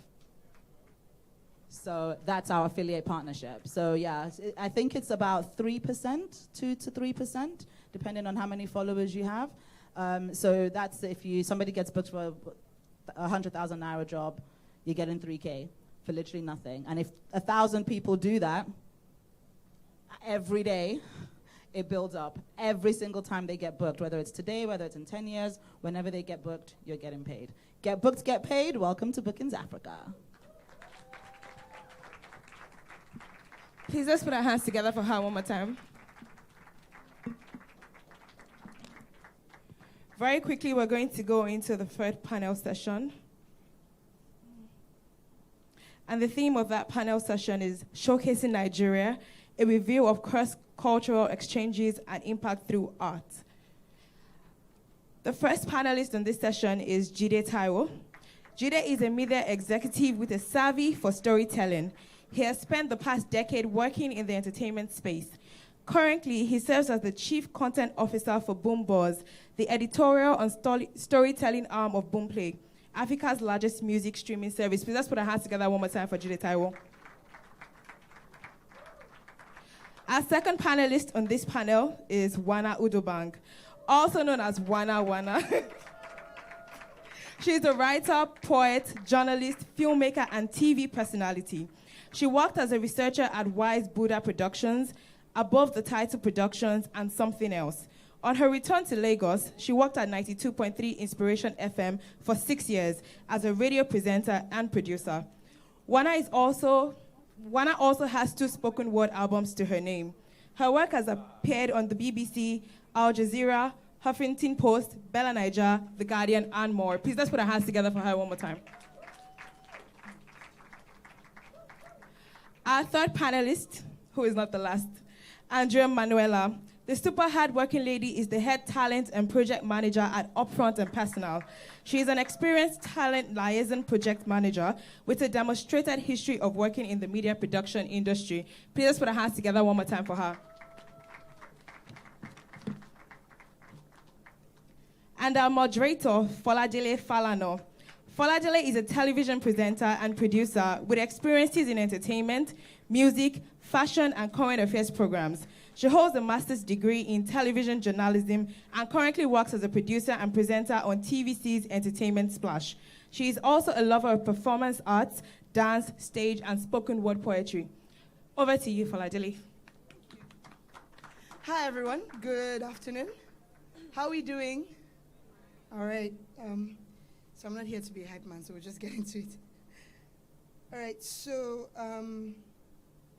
like she rightly said, the theme of our discussion today is titled Showcasing Nigeria, a review of cross-cultural exchanges and impact through art.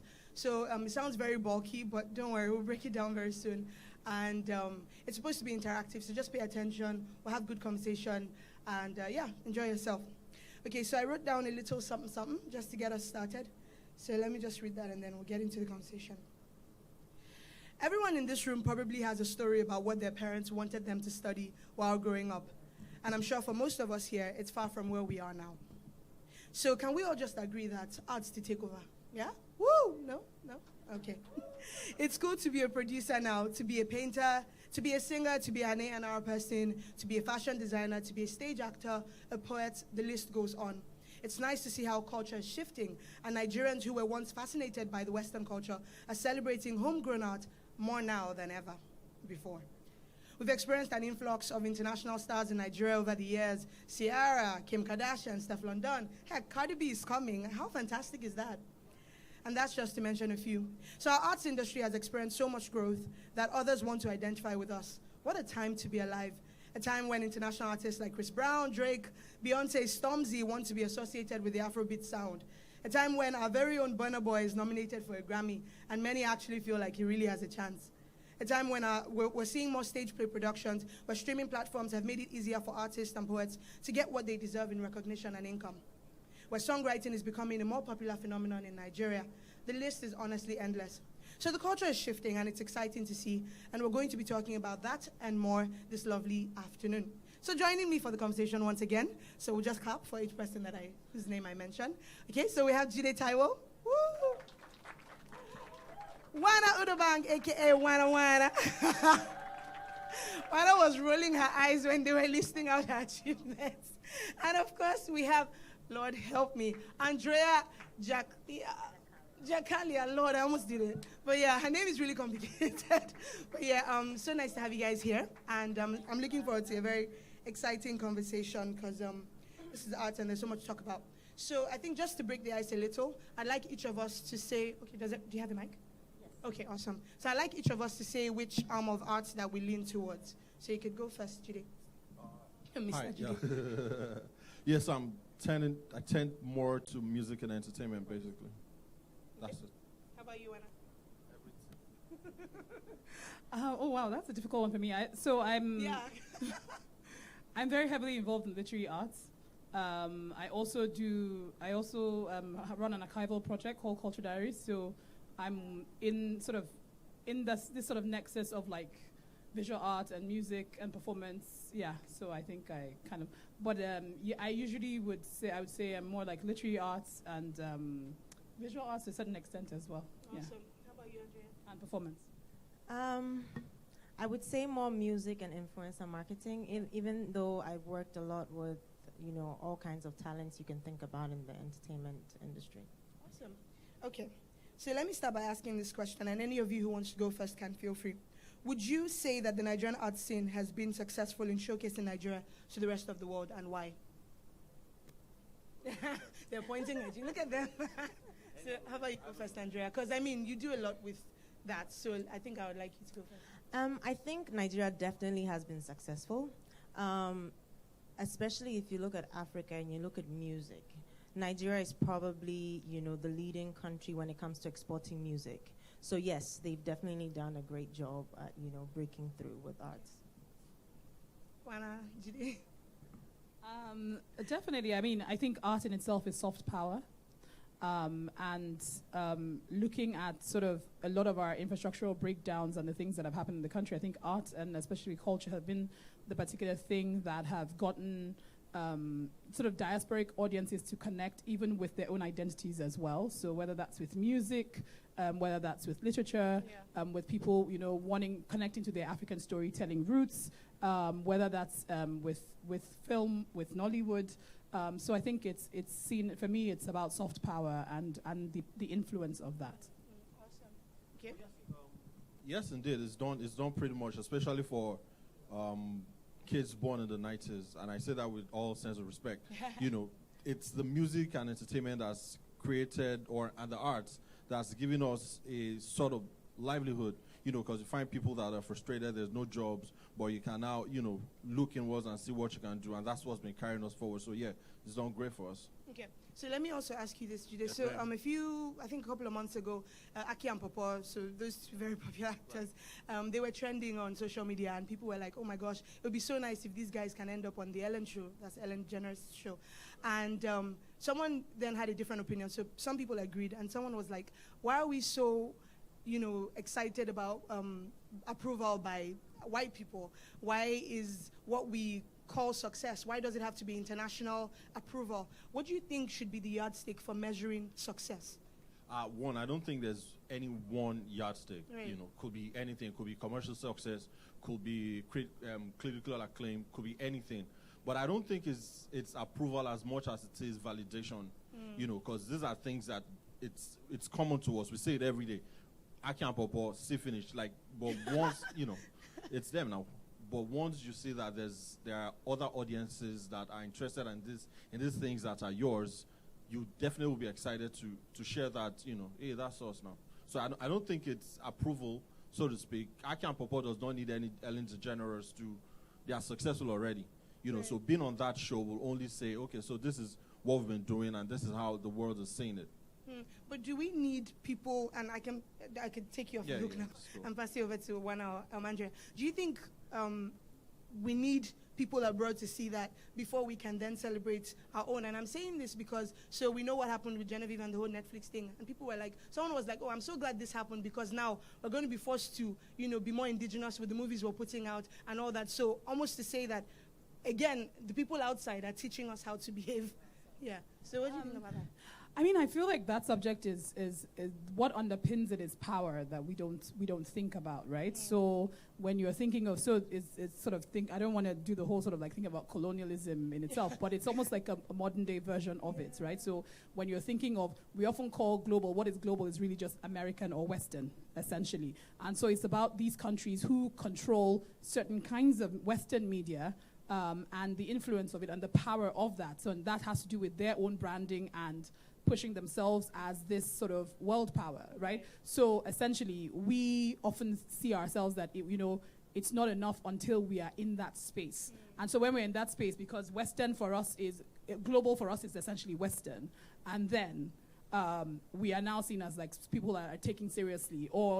Then there's also the conversation about the fact that because we don't have certain infrastructure, so it's seen that our work is still subpar until it can compete in a space where there's automated infrastructure. And so then it's now seen that, okay, then it's now a level playing field. And so that's where the whole idea of respect for your work comes when, say, America has endorsed it or the UK has endorsed it. So there's a lot of like sort of power dynamics and issues around like infrastructural power and what is available here as well, which sometimes is very unfortunate. But I think what's more important is how not just ownership of our own work and our own storytelling processes, but how we can create work that is still, with whatever it is we have, still sort of showcases and highlights things to the best quality and the best standard, essentially, with regardless of any kind of like affirmation or validation. I like the angle that you came up with, which is, a lot of times we're like, there's still so much to do with Nollywood, for example. And so I guess it's not necessarily a bad thing in a sense, because if other climes that are, so to speak, more developed, if they can appreciate it, then maybe we're not doing so badly after all, maybe. I mean, even in America, you have B movies, you have C movies. Right. Some are they're worse than, the Nollywood films that are 10 times better than C-list films or B films, right? But Americans have a way of actually categorizing it and calling it B movies or horror flicks or genre films. Do you know what I mean? Yeah. So again, sometimes it's always in the language in which it's used to express that. I'm sure until the moment where somebody does, like one white guy does like a dissertation on a Nollywood film and says how, when the juju scenes are like, the epitome of African surrealism and magical realism. Yeah. And then we're not going to be like, oh, wow, yeah. Is that us? So sometimes it's also the language, like the language creates a new context for the work in itself. Right. Okay. So Andrea, let me come to you now. Of course, there's so many elements, and you can go as wide as you would like with this. What do you think has been the most important factor that helped us achieve a lot of these wins in arts, of course? I know it's a tough one because there's so many. Actually, I think the honest truth to this question is population. It is. It's numbers. And what a lot of the time, what we fail to understand is the power we have as Africans. We are so many, but we don't make use of that, you know. We always try and think of other things. I mean, Africa is, what, 1.8 billion? Yeah. And America is, what, I think half of that, or slightly less than that. And they have platforms like Spotify, Apple Music. Do you know what it would take if an African builds a brand like that and Africans tap into it? That's it. And this is the only reason why all these international companies are flogging to Africa now, because they've realized that we have the numbers, which translates into income. They've realized that we have the talents. They've realized there's the people. It's just, I feel like as Africans, we need to unite and support each other. And I think that's our number one problem, because we are so quick to validate everything else, but the things that we do for ourselves. And not to go back to the other question that was answered, but platforms like Grammys, BET, movie award festivals in America and in Europe, why can't we build our own and make it as validated as the ones outside? Before they had the Grammys, there was nothing. America built it. They put a story behind it, and we all bought into the story. And I love the theme of the entire conference in terms of storytelling, because the only way you can convince or let somebody understand where you're coming from is by telling your story. And how do you do that? You tell your story in how you want to depict yourself. Now, what Americans or the foreign world has done so well is that they've portrayed themselves to be what they want us to buy into, not because that's what they actually are. So now it's for us to sell ourselves and how we believe we are for others to buy into it. So yes, I do believe we can build platforms like Grammys and BET, but one, we need there's no infrastructure. There's no support. The international companies and the major multinational companies don't believe in that brand yet, but in the Western world, they have the support of all of them. So now we need to think of ways to make, whatever it is that we're doing more legit, more accurate, as opposed to it being a selfish venture. So that's what I would say. I like what you said about storytelling is a fantastic way to showcase Nigeria to the rest of the world. Jide, let me come to you on this one. I'm sorry, Africa, and of course, Nigeria as well. I'm half Ghanaian, so we have to make it African. No. Fair enough. So, Jide, let me come to you on this one, just to follow up on the whole thing she said about Grammys. And we have headies. We have a few award shows here and there that are starting to gain a bit of, getting more recognition. But I feel like something that has been widely spoken about, especially with the last headies, is the fact that credibility is still something that we're lacking. Can you speak a bit about that, of course, with your experience in music and entertainment? I think every awards platform is always going to have some measure of credibility issues, depending on whose fan base is the most vocal. Whether in Nigeria or Whether outside. in Nigeria, you get people will tell you that it's terrible that Nas has not won a Grammy award yet, and is one of the 3 top rappers in the world. Do you get what I mean? So some folks will tell you that means the Grammy is trash, which is why I'm very, very patient with these Nigerian and African platforms. We did try. Do you get? It's hard. It's hard work. You could want to rent a hotel for an award show in the night, and a governor's daughter's wedding reception does not end until 11. But the fans don't see that. Do you get what I mean? The fans don't see that. So as regards the what was your question again? I forgot. I was saying about credibility. I'm wondering if credibility is something that has also held us back. I don't say that's holding us back. It's still, everything with arts and entertainment is still tied to our common destiny and our economy. Do you get what I mean? Nobody's going to give Headies $1 billion to produce a show. It's the guy's own dream. Do you get? And he pushes for it. But what we want to see without, our roads are still bad, but we want the Grammy level type of award. It's going to be slightly difficult to do that. That does not, now say that things that are obviously bad should not be fixed. Do you get what I mean?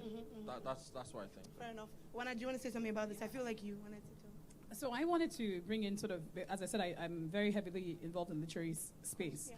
And I wanted to use the examples of 2 literary festivals on the continent. Ake Festival, which is in Nigeria here, and Abantu Festival, which is in South Africa. And Ake is about 7 years old, Abantu is 4 years old this year. And those 2 festivals have literally become the most sought after festivals for writers to come to this country People are like, they lobby, they try to be invited. People pay their own money to come down for those festivals, just to let you know that things can be built and created with the, the right framework and the right intent as well. So I think that it is possible. This idea that, because we don't, we don't, even when they say we don't have Grammy money or whatever, I think sometimes it's not even about the production of it, but I think like the essence of it, in order to be able to build platforms where we can start to appreciate our own and people want to actually come and be a part of it. It's that idea of like, being at the border and the center will move to you, essentially. Right. If I can just add to what she just said. And that is where the support comes in. Because when they started things like the Grammys and the BET, you had all the biggest talents showing up. You had them all supporting the cause. Right. So what we need to do more of is more of support, as opposed to what am I going to do at the headies? No. I think even BET as well had the same problem at first. And then they announced that because people weren't, a lot of the big stars weren't showing up for it, but they would show up for the Grammys. Yes. And then they were like, well, we got to support our own if we want to be taken seriously. And now it's now become like, a big show in itself, and all the artists are there, and, people are excited to be part of that. So if you had to say one thing that we need to do, what would you say? Sorry, Jide. Because, again, back to the headies, when we look at the last one, half of the big guys were not there. Yeah. So what do you think, just pick up from where she left off, what do you think that we can do? What is the one thing, or maybe a couple of things that we can do to kind of make the outlook that, our award shows have? And it's funny because these artists do want the headies. Right. Do you get there are rappers who were best rappers, headies best rapper many years ago, and that's still their selling point in 2019. Exactly. There was a year that P Square didn't win it. They were really upset about it. I'm like, are you joking? I thought this award was crap. Do you get? So, to what Andrea said, we just have to support it. Do you get what I mean? It's, if the biggest artists are not going to be there, the upcoming ones are going to be there. Rema is not upcoming, so to speak, but it's not a whiskey type of thing. It was there. Joe Boy, a bunch of these other kids. So, eventually, these big arts can do what they want to do, but it's a cycle. There's always going to be a fresh wave of artists that will make the thing pop. So it now behooves the rest of us that are music heads, that are music lovers, to support what it is that we have, while we pressure them to be, better. Yeah. Awesome. Okay, so can we talk about social media for a minute and how powerful social media has been? I mean, social media often gets a bad rap for being like a place where you see, fake life and all that. But I mean, I think I can say, I don't know if many people would agree, but I feel like the good has far outweighed the bad. I could think of record label owners who have discovered talents on social media. And so I don't know if you guys want to just talk a bit about social media in terms of how it has helped our arts grow and how, it has helped the way we've showcased Nigeria to the world and arts in Nigeria to the world. Yeah, why not? Especially for poetry. I think social media is incredible. I feel like my whole life has been like built off of social media, to be honest. One of the biggest things for me for social media, and I would just go personally as an artist myself, is building community. So I think we never think about that, because I used to work on the radio as well, and there was a point where everybody's whole destiny was that play my music, and then the point came where that stopped mattering as much. I remember there would be a point where we actually, when social media just kind of started changing the game, where we weren't even looking at the CDs anymore that people were dropping off. It was like you would hear it online, and then the librarian will download it, to play it, because you just couldn't ignore it, But as I said, for me personally, I think building community and creating a diversity of audiences as well, because I remember there was a time where the complaint was always that everything is always the same. Nigeria, any kind of art in Nigeria is monotonous. Everything is the same, jukwa. And then now we're having different areas and different people interested in different things as well. So I think building community, not even just audiences, but community, where you have people who are not just listeners of your music or consumers of your art, but also they become champions of your work. Yeah. So it's almost like they want to see you win. Right? And so they're almost like trying to convert. So there's a sort of a cultic,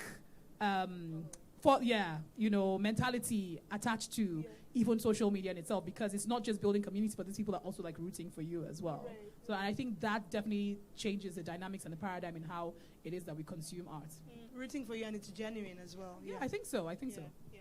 How about you, Andrea? How has social media helped you in your line of work? I love social media. I think it's fantastic. Used the right way. Right. I think social media is probably right now the best way for cross-cultural experiences. You know, back then you would have to travel to be able to experience different cultures, traditions, etc.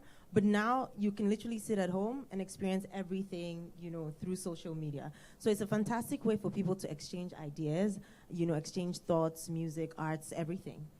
A lot of, you know, talents have been discovered on social media. A lot of brands have grown out of social media. And even now brands are moving from traditional advertising to digital media advertising because it's such an awesome platform. So has it contributed to cross-cultural experiences? 100%. And even I know a lot of producers who reach out to local or like Nigerian or African talents through their DM and be like, hey, I want you to do my beat for me. And these are like, you know, the Kanye West and the Ciaras and the Rihannas, exactly, and the Drakes, exactly. So I think it's a fantastic platform if it's used properly. Right. How about you, Jide? There's nothing else to add to what these ladies have said. It's very powerful. It's the single most powerful tool available right now. You see Andy Ruiz became a boxing champion because he was hounding Eddie Hearn, who was Anthony Joshua's promoter, by DMs, like, give me a shot. That's how powerful it is. And you see these influencers who pretty much just start out talking about things that they like, and then they find a community, like Wana said, who enjoys that content, and you can see, you know, it's pretty much flipped the whole game. So it's not only popular, it's extremely very powerful. So safe to say then that without social media, this journey would have been longer for us, definitely. No, I don't know. Yeah? Cool. Yeah, cool. I've been something else. I completely agree. Oh, you agree? You agree, right? Yeah. Because you know when that song came out, I don't know if I'm pronouncing it right, Gangnam Style? Well, Yeah, Okay, if not for social media, it would Won't have not be as big. Right. The guy made millions of dollars just off YouTube. That is the power of digital media. There's another song that we all listen to right now. Party After. Exactly. That song it would not be categorized under, you know. Man's not But hot. There's so many examples. we've made it such a fantastic song through social media, so it just shows you how powerful it is. And back in the day, you know, it was the likes of Whitney Houston, Fela, Celine Dion. They were the ones making the money because they were making music, you know. But now, you know, we go on social media and somebody's singing. Man's not hot. It's like a hit because of the power of social media. Right. So I think it's a fantastic platform. Love it.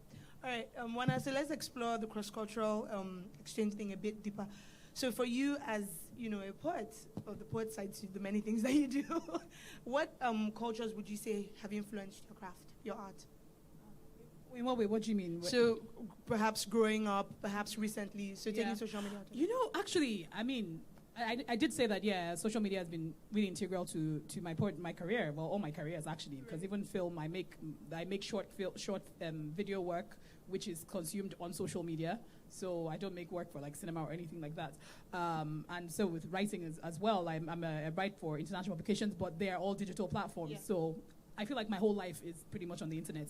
But yeah, in terms of my poetry, a lot of moving from writing to becoming a performer started off of social media because I was watching Def Poetry Jam. Yeah. And a lot of like performance poets pretty much were very heavily influenced by Def Poetry Jam. And Def Poetry Jam was a physical thing on HBO first, but it was when it came on YouTube that we got the chance to watch it. So I was still living in the UK at the time when I got to watch it. And then it's like, oh, okay, so this work that I'm writing can translate into something else. And then, of course, YouTube, and there's other kinds of... so we're now open to this world of performance poetry in different countries and different spaces. So yeah, I think that for me, the internet has been very, very influential. And then even in terms of the writing of the work, reintroducing you to poets that you didn't know before. So whether it's their work, some of their work being shared on, websites or on general social, people sharing the work on social media itself. So then you get to a point, then you're also meeting your contemporaries online, right? So you're now even making friends with other poets across in different countries as well. You can organize a workshop off Instagram where you guys are in a private group. Or I remember there was a group of us that had a writing workshop on a closed Facebook group, and we were given a prompt every day. We wrote a poem and we submitted it into the group, and everybody critiques your work. So yeah, I think, it's been incredibly influential in the way in which I work and learn, just as long as, but I think the downside of it, of course, is that social media democratizes everything. So there's both bad and good work. So you have to be discerning enough to do your study to know what is good and what's like terrible work out there. Awesome. Okay, Jide, so talking about music, I mean, we've come a long way in terms of streaming and how people can now make money online and everything. Are there, or of course there are, but what areas of perhaps music or entertainment do you still wish that attention would be drawn to from the other parts of the world to Nigeria? Perhaps touring, merchandise. If there are One Africa Fest t-shirt, I'll probably buy. Do you get? Those are things that are heavy, that is not It's just available. Because I was waiting for her to respond. No, is that available in Lagos? No, I'm not going on to there's a show not in in Lagos. Lagos. I'm not buying on to there's a One Africa Fest in Lagos. But yeah, I mean, we're doing quite well by pushing our music out there, but we need to earn premium dollars from the outside world. That is not just based on performance fees and streaming figures. There's a whole lot. Artists may not make a lot of money off of streaming. Jay-Z didn't make money by streaming, it was his other businesses, and that's what we need to get. We need to get our artists to, that you are not just relying on your income from performing and singing. There has to be other avenues. Do you get what I mean? But do you feel like our artists have exhausted the performance side to it? Because No, one thing no, I no. always say is that I feel like artists abroad, they might not put out music for years, but they're making money from touring. Yeah. And still, people are coming to those shows. But I feel like... Say again. Sorry? Artists don't even tour in Nigeria. That's what I'm saying. They just perform in Lagos and Yeah. Abuja or private gigs. But I actually I've not seen any Nigerian tours. Like if you've gone to Plantation Boys would just 50 come together. universities or something. Do you know what I mean? Well, I mean, there have been the attempt of a few. Yeah, like what, 6 city tours, but... Or like even when there was that whole Star Trek stuff. Yeah. So there's been an attempt of a few. But I think it still boils down to support. Yeah. Because as much as it's easy for us to say, oh, they should tour, but it's not free. They need some kind of support that will back them. So now we need those organizations that understand and believe in what it is that these talents are selling to be able to support that tour. Because without that, it's not that easy to tour. It costs quite a bit. Exactly. Because I feel like artist careers can be quite short-lived on this side, where after maybe 7 years or so, you're like, I beg, who's that guy dead now? No, it's not for any artist across the world, Right. to have a 10, 15-year career. You get 7 to 10 at Right, best. but do you feel like abroad you can still kind of maintain some sort of relevance in terms of, By going on doing tour? these and other things, yes. That's what I'm saying. Ray J is in Vegas, and Ray J hasn't made a hit in Right. God knows how long. Right. Sandra? No, I also wanted to say that I feel in Africa, we also need to make more of an effort as talents. Because, and not to discredit anybody or to bring anyone down, but you go... Talk it. You go for a lot of concerts and... I might as well be at home and play the music on my TV because I don't get any Yes. experience. Speak it, There's no Andrea, performance. yes. I'm not experiencing anything. But then when you go for a Jay-Z concert or you go for a Drake concert or a Rihanna or a Beyonce, the performances alone, you can tell that these people have been rehearsing for 6 months. There's that dedication. There's that... They pay attention to detail, the lights, the sound, You hear Jay-Z say boom, hover, and then everything just goes boom. Everything is in sync. So, and it's just beautiful to watch. Saying it alone, I'm getting excited, And I feel like we need to put that effort into creating experiences and not just, backtrack, take mic, exactly, DJ track 1. Or like, in the middle of the performance, they'll be like, stop, no, track 4. Yeah. And then I'm just like, what's going on? Oh, we don't know the song, and then you just push the microphone to. Because can we honestly talk about this? Because on one hand, we're saying, oh, we need more support. We need, but there are things that you can do. Absolutely, and I think, Andrea, as much as you even mentioned Jay-Z and the production of things, that's where even going on the production level. I think let's go to the bare minimum, even just you as a performer. Like, if we put you sing with guitarists, can you hold the room? Saga. And some of them start panting on stage because they're exhausted, and then it shows. And so sometimes as individual talents, we need to put in more effort. Yes, you have the hit song, but the talents forget that in the entertainment space, there's a lifespan. Because, you have a hit song today, tomorrow we all forget about you. And now that social media is so fast and everybody has an attention span of 5 seconds, your song will come today, will trend, the next trend will come, and we've all forgotten about you, and you can never come back. So the reason why these talents you mentioned still live long is because they give an experience. I mean, when was the last time Celine Dion put out a song? I don't remember. Right. But she's in Vegas every day, and every day is sold out. Why do they go every day? Because there's an experience. You go to the UK and stuff, and you watch plays like Phantom of the Opera. It's been going on for like 30, 40 years, and they're still doing it because there's an experience. Exactly. Even when they did the one in Lagos, Fela and with the wives. Fantastic play. I know people were watching it over and over again. So we need to put in more of that effort when we do things. And I think it would start to show even in support from companies. Wana, should we say at this point that because you talked about, let's throw a guitar wrist beside you, and then should every artist be able to sing? So because they're performing artists, they're recording artists. I think there are different kinds of artists, and I think that's that's when we talked about the internet. That's what I love about the internet, because it helps us redefine what art is, and people are pushing boundaries and barriers in very many different ways. So I think even when we think about it, let's be honest, in the past 5 years or so, we don't really have vocalists anymore. So that's why we have artists. So they're combining, both the performance as an art form on a stage with whatever it is that is voice that is coming out of their mouth, with however way they slur their lyrics or what they're writing. I feel like it's a combination of all of these things. But I think I would go with Andrea, which is the point is that can you create an experience? So even if somebody brought you here now, can you create an experience with whatever it is you needed at your bare minimum, right? So I think that's really like the most important thing. Can you captivate the audience? Can you hold the room? Do Nigerians want an experience? And of course, we here. No. This is. I'll tell you why I'm saying this, because J. Cole came to town the other day, and we had to wait for like an hour for them to set up, because if J. Cole falls, we're in trouble. And so everything had to be in place. But before he came up, Davido, Wizkid had come, and really, I mean, Davido and Wizkid are not really about to throw fireworks. They were just screaming and stuff. And people were screaming and excited. I need to correct that. Yeah, okay, please do. I'm open to that.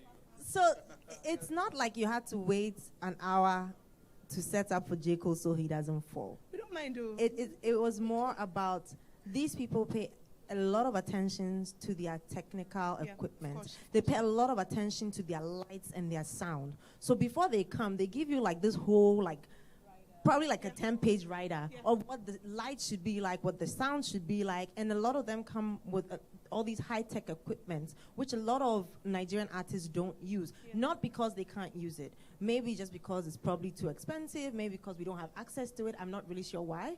But it's because of those things. That's why sometimes there's a delay when these people are setting up. So it's not because, but I also feel like it's also our part to kind of like find something to be like a breaker, so we don't see that whole hour of setup. And they come with their team as well, and they're very dedicated to detail and everything. Like, I don't know if you know Mikasa from South Africa. I love Mikasa. Fantastic performers.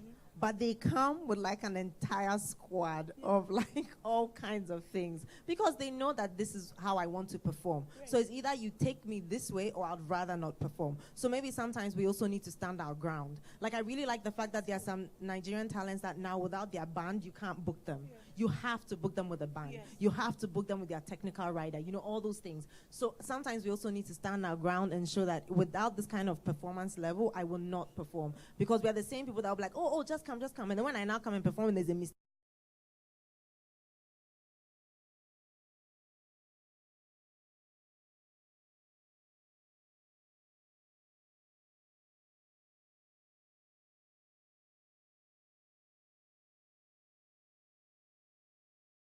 To what she was saying, I wanted to add also that I do think that sometimes we can be, when we're exalting sort of foreign musicians, I think sometimes we can be a bit unfair because they can't work under the conditions that our artists work under, and still make something memorable out of it.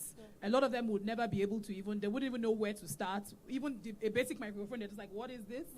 Yeah. So I do think that it's something that we also need to consider. But I think your question on whether you were asking a question whether Nigerians just take whatever it is they get or something along. As consumers of art, can we do better in standing our ground? Absolutely. I don't know. So I think this actually is connected to everything about Nigeria, which is that we don't feel like, because we've just been used to being given anything, we don't feel like we have our money is power to choose. So the same way when you go to a restaurant and they give you terrible food, and you will just whinge and whine, but you will still eat it, as opposed to returning it back, right? Or we'll complain, but we'll still. So I feel like we are not aware that we have power as consumers. I also think it's more of, until you expose me to something, I don't know any better. So until I watch an Avatar or Now You See Me, I wouldn't know any better. If all I've ever seen is, I don't know, a local African movie and I haven't seen anything beyond that, to me, that's the best I've ever seen. So until we as producers or content producers or production houses or whatever, we start to expose the audience to certain standards of quality, they won't be able to accept any better, or they don't know any better. So you can't, if I've never eaten oysters before, and I don't even know what it looks like, I can't tell you whether it would taste good or not. I need to taste it before I can tell you how I feel about it. So it's the same way with production of, arts and music and dance and all that. Until you show me something that I've never seen before, I don't know any better. So you can't blame consumers. Consumers only consume what you give them. So if you give me quality, I appreciate quality. If you give me something that is not of a certain standard, I don't know any better. So that's what I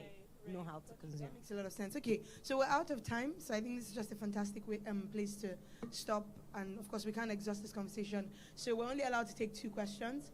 So does anyone have any question for Andrea, Wana, or Jide? Oh. Bedu Poet, was it? Yeah, okay. Can we pass the mic to him, please? Just to save time, you can kind of come forward. Oh, okay.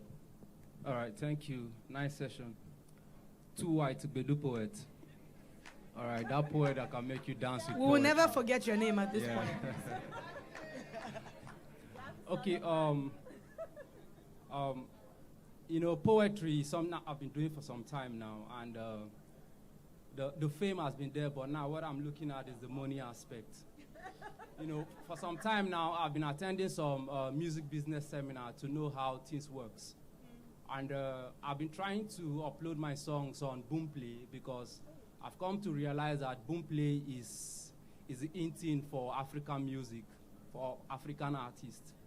But I've tried to upload my songs on Boomplay. It's not working. And then for poets, the only poets I've seen on Boomplay platform is Rest the Poet. I've not seen your album on Boomplay. Technically it's there, but I don't know why. I've searched your name, but it's not there. So what can you do for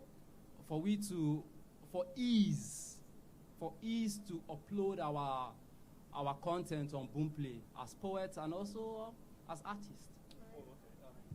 Well, you're a poet now, so you're an artist anyway. Yeah. So if you have that issue, I'm sure other artists will have the issues. But I'm not entirely sure what you mean by it wasn't working. If you avail me with the information, I might look into it. But, it's pretty easy. Plenty of artists serve it themselves. Do you get what I mean? Okay. I downloaded Boomplay app. Right. And then I tried to, in some music app, app, Right. when you register, Right. there's a place where you can actually upload your music. your music Yeah. as an artist. Yes. But on Boomplay, I didn't see it. I'm sure. We'll talk after the session, but I'm sure we'll fix that for you. Better. Thank you very much, sir. Thanks, Bedu Poet. Two wise, was it? Okay, two wise Bedu. Oh, it's a sentence. Gotcha. I like it. All right, do we have any more questions? Yes. One more? Oh, awesome. My name is Ayo. I'm a YouTuber and an entrepreneur. So I have some questions, but I'll just... Okay, just put the mic closer so we can... Okay. As a content creator or as someone that has a talent, how do you deal with criticism?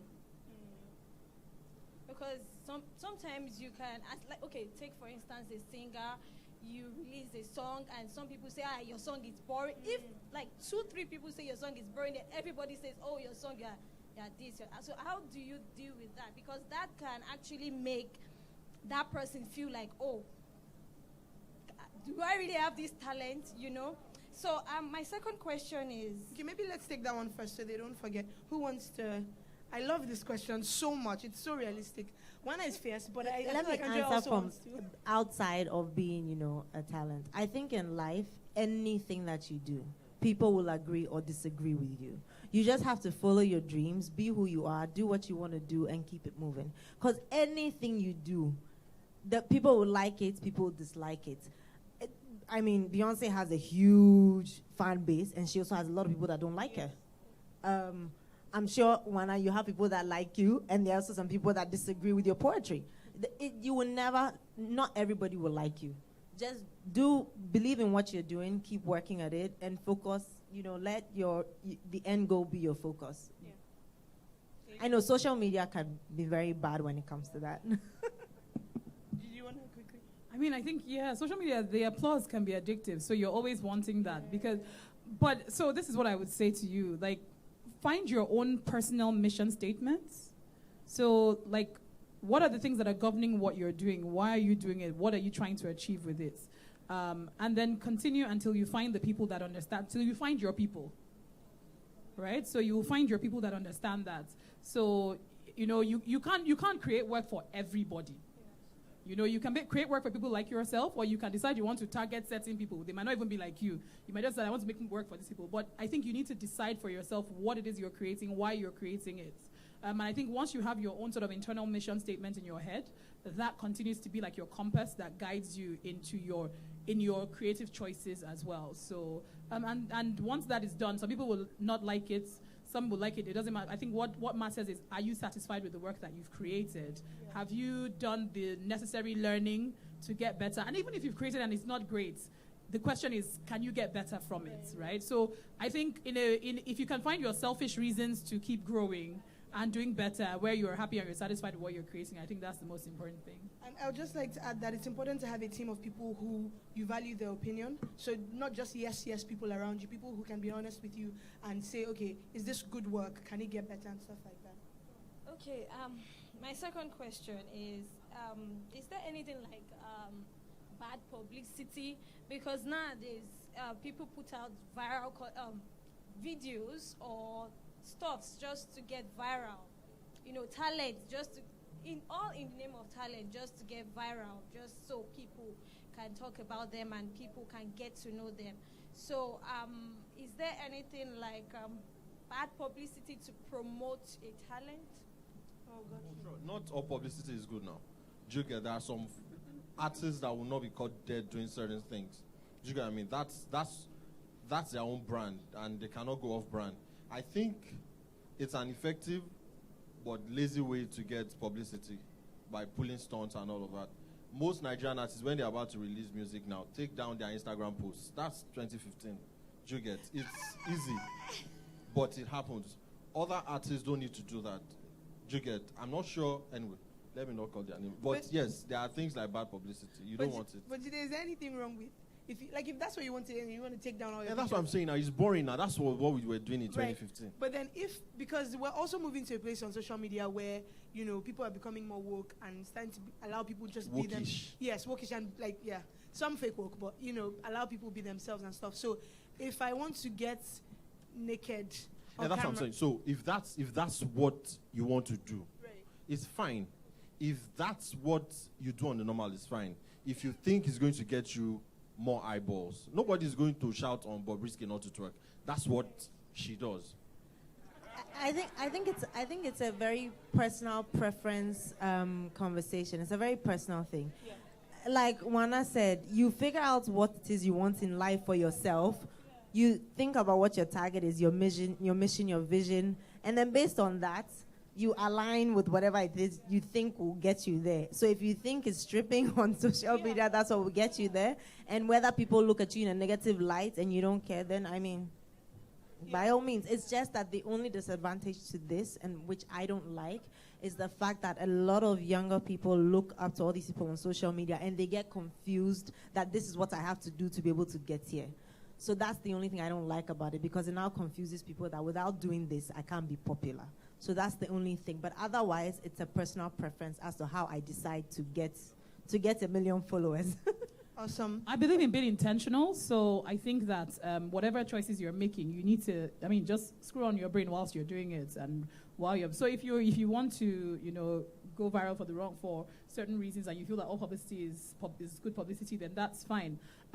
If your goal is to be famous, that's your method is going to be completely different. If your goal is to just get a chunk of money right now, your method is going to be different. If your goal is to have a sustainable long-term career, your method is going to be very different as well. So I think it's just important for people to understand what it is that they want for themselves. And I think once you do that, whatever choices you make, you should be able to live by them, essentially. Right. Find what works for you, really. And arts, it's fantastic that we're talking about arts, because arts is very subjective. So find what works for you, right? Thank you all so very much. I know we have to kind of wrap things up here. Thank you so much, Andrea. Thank you, Wana. Thank you, Jide.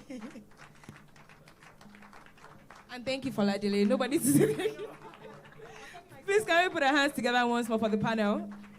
Please, a quick photo session.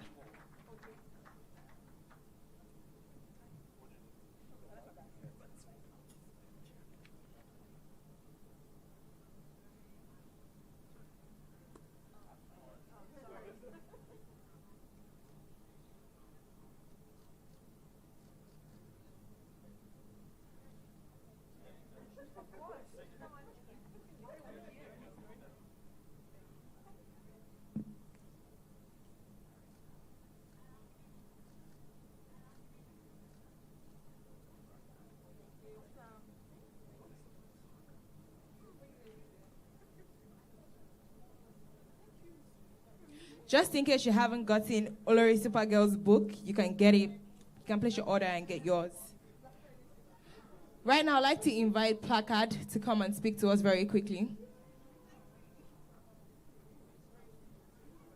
Hello, everyone. Good afternoon. Hi, good afternoon, everyone.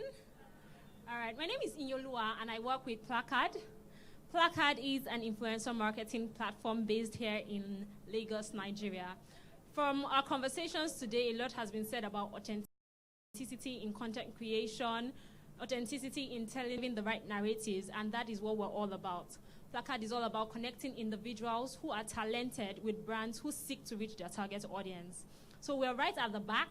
We're here to sign up people to our platforms, as well as create opportunities for you to work with brands. Thank you so much for being here.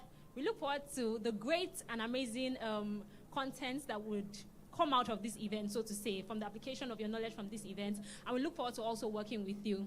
Thank you so much. Thank you to everyone who came here today, and I hope that we're all leaving here with something very important. I am Oluyomi once again, and it was an amazing experience being your host. And I'd like to invite Tosi Ajibade for the vote of thanks. Please, let's put our hands together for her. Please, this is the last clapping that you're going to do today. Let's put some energy into it. Actually, she's happy to do this one. All right. Okay, so, hello everyone. Say energy now.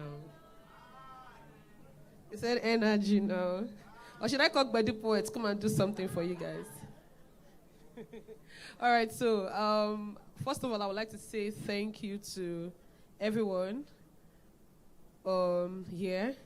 And I would like to point out a few people who have been here from the beginning to the end. This is almost 4 p.m.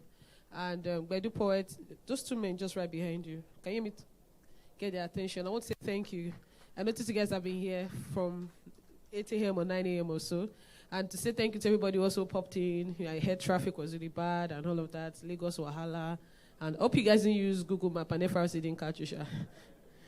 So a big thank you to also to our sponsors and to everyone who partnered with us. Rave Media, Abby, woo!